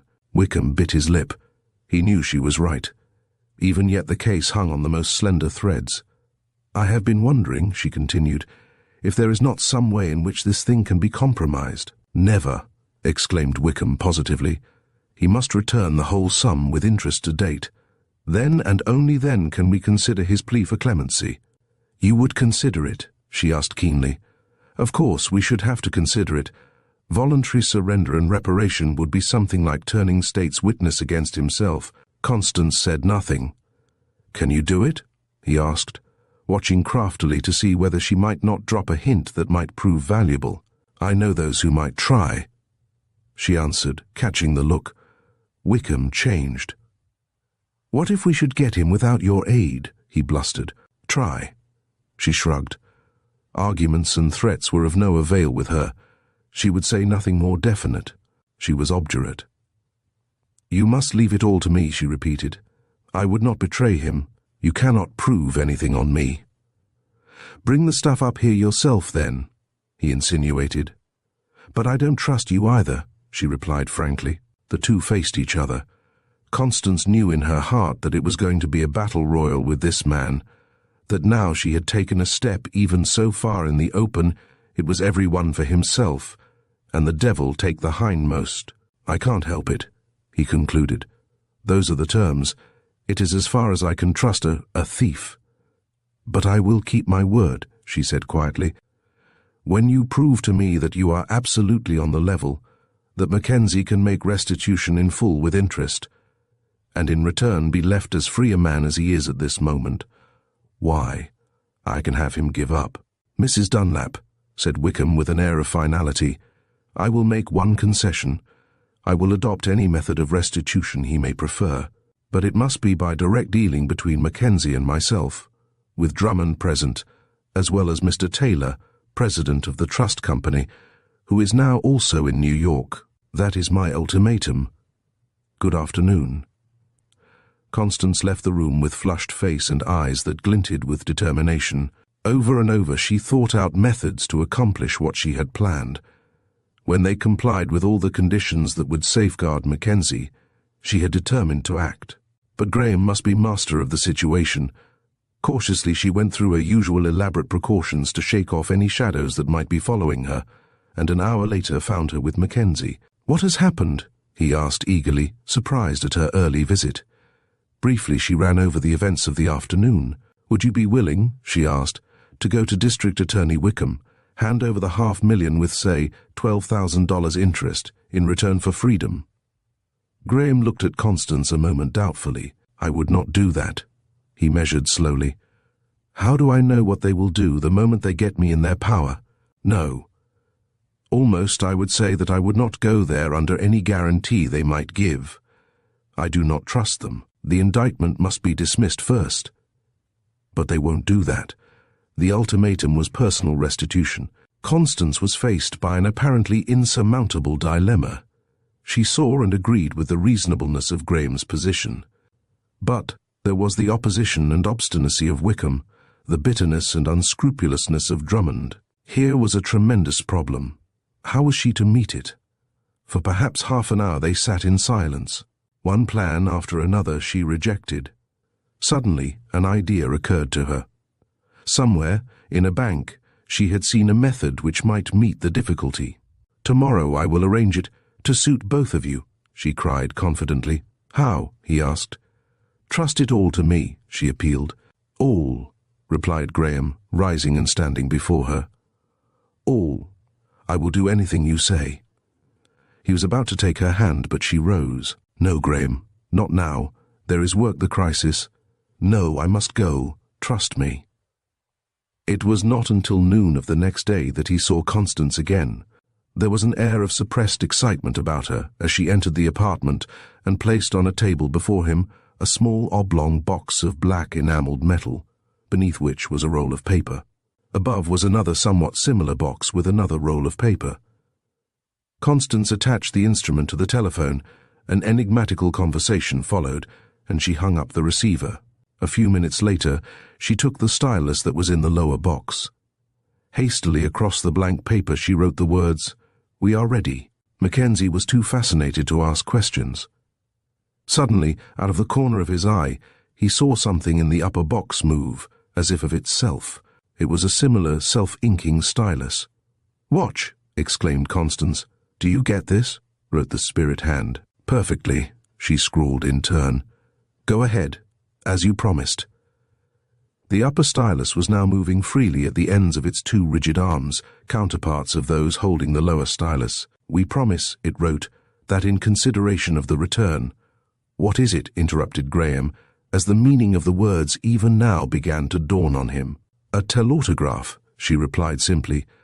"A long-distance writer which I have had installed over a leased wire from the hotel room of Wickham to meet the demands of you two. With it, you write over wires just as with the telephone you talk over wires. It is as though you took one of the old pantographs, split it in half, and had each half connected only by the telephone wires. While you write on this transmitter, their receiver records for them what you write. Look." "Of $500,000, it continued to write, "in cash, stocks and bonds with interest to date. All proceedings against Graham Mackenzie will be dropped, and the indictment quashed. Marshall Taylor, Pres. Central Western Trust.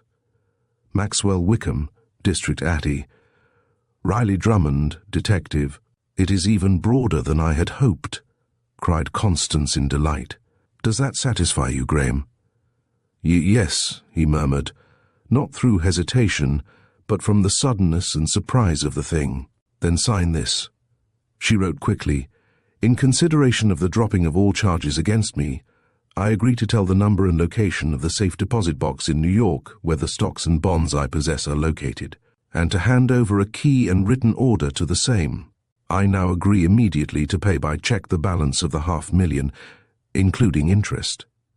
She stepped aside from the machine. With a tremor of eagerness, he seized the stylus and underneath what she had written wrote boldly the name, Graham Mackenzie. Next, Constance herself took the stylus. "Place in the telautograph a blank check," she wrote.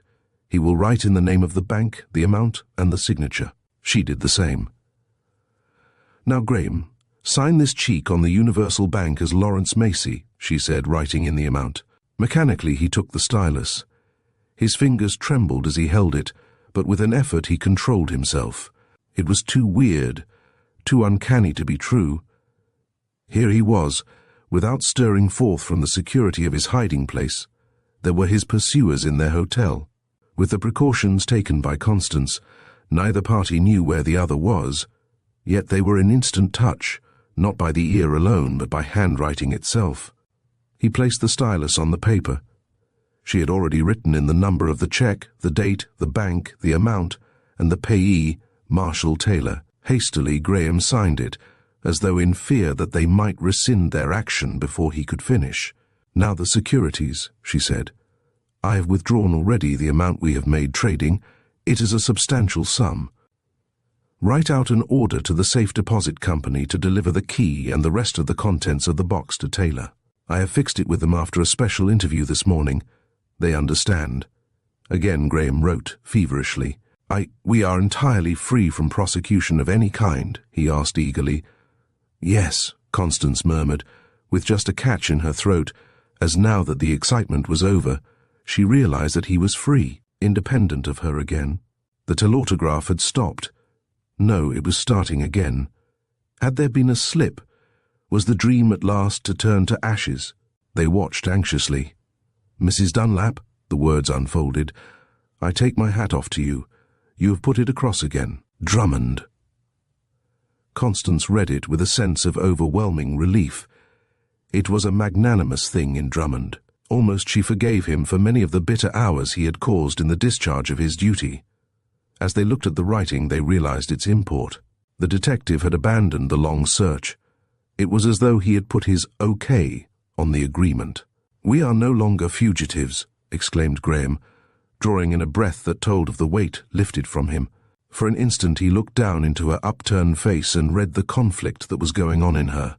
She did not turn away, as she had before. It flashed over him that once, not long ago, she had talked in a moment of confidence of the loneliness she had felt since she had embarked as the rescuer of amateur criminals.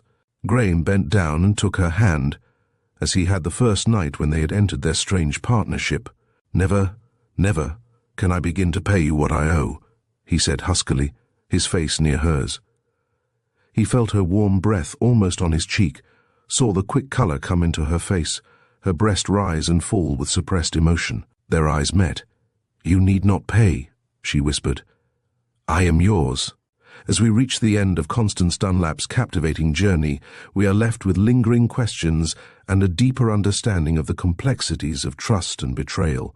Arthur B. Reeve masterfully weaves a tale that not only entertains, but also challenges our perceptions of justice and morality. Constance's resourcefulness and resilience remind us that even in the darkest of times, courage and intelligence can lead to unexpected resolutions.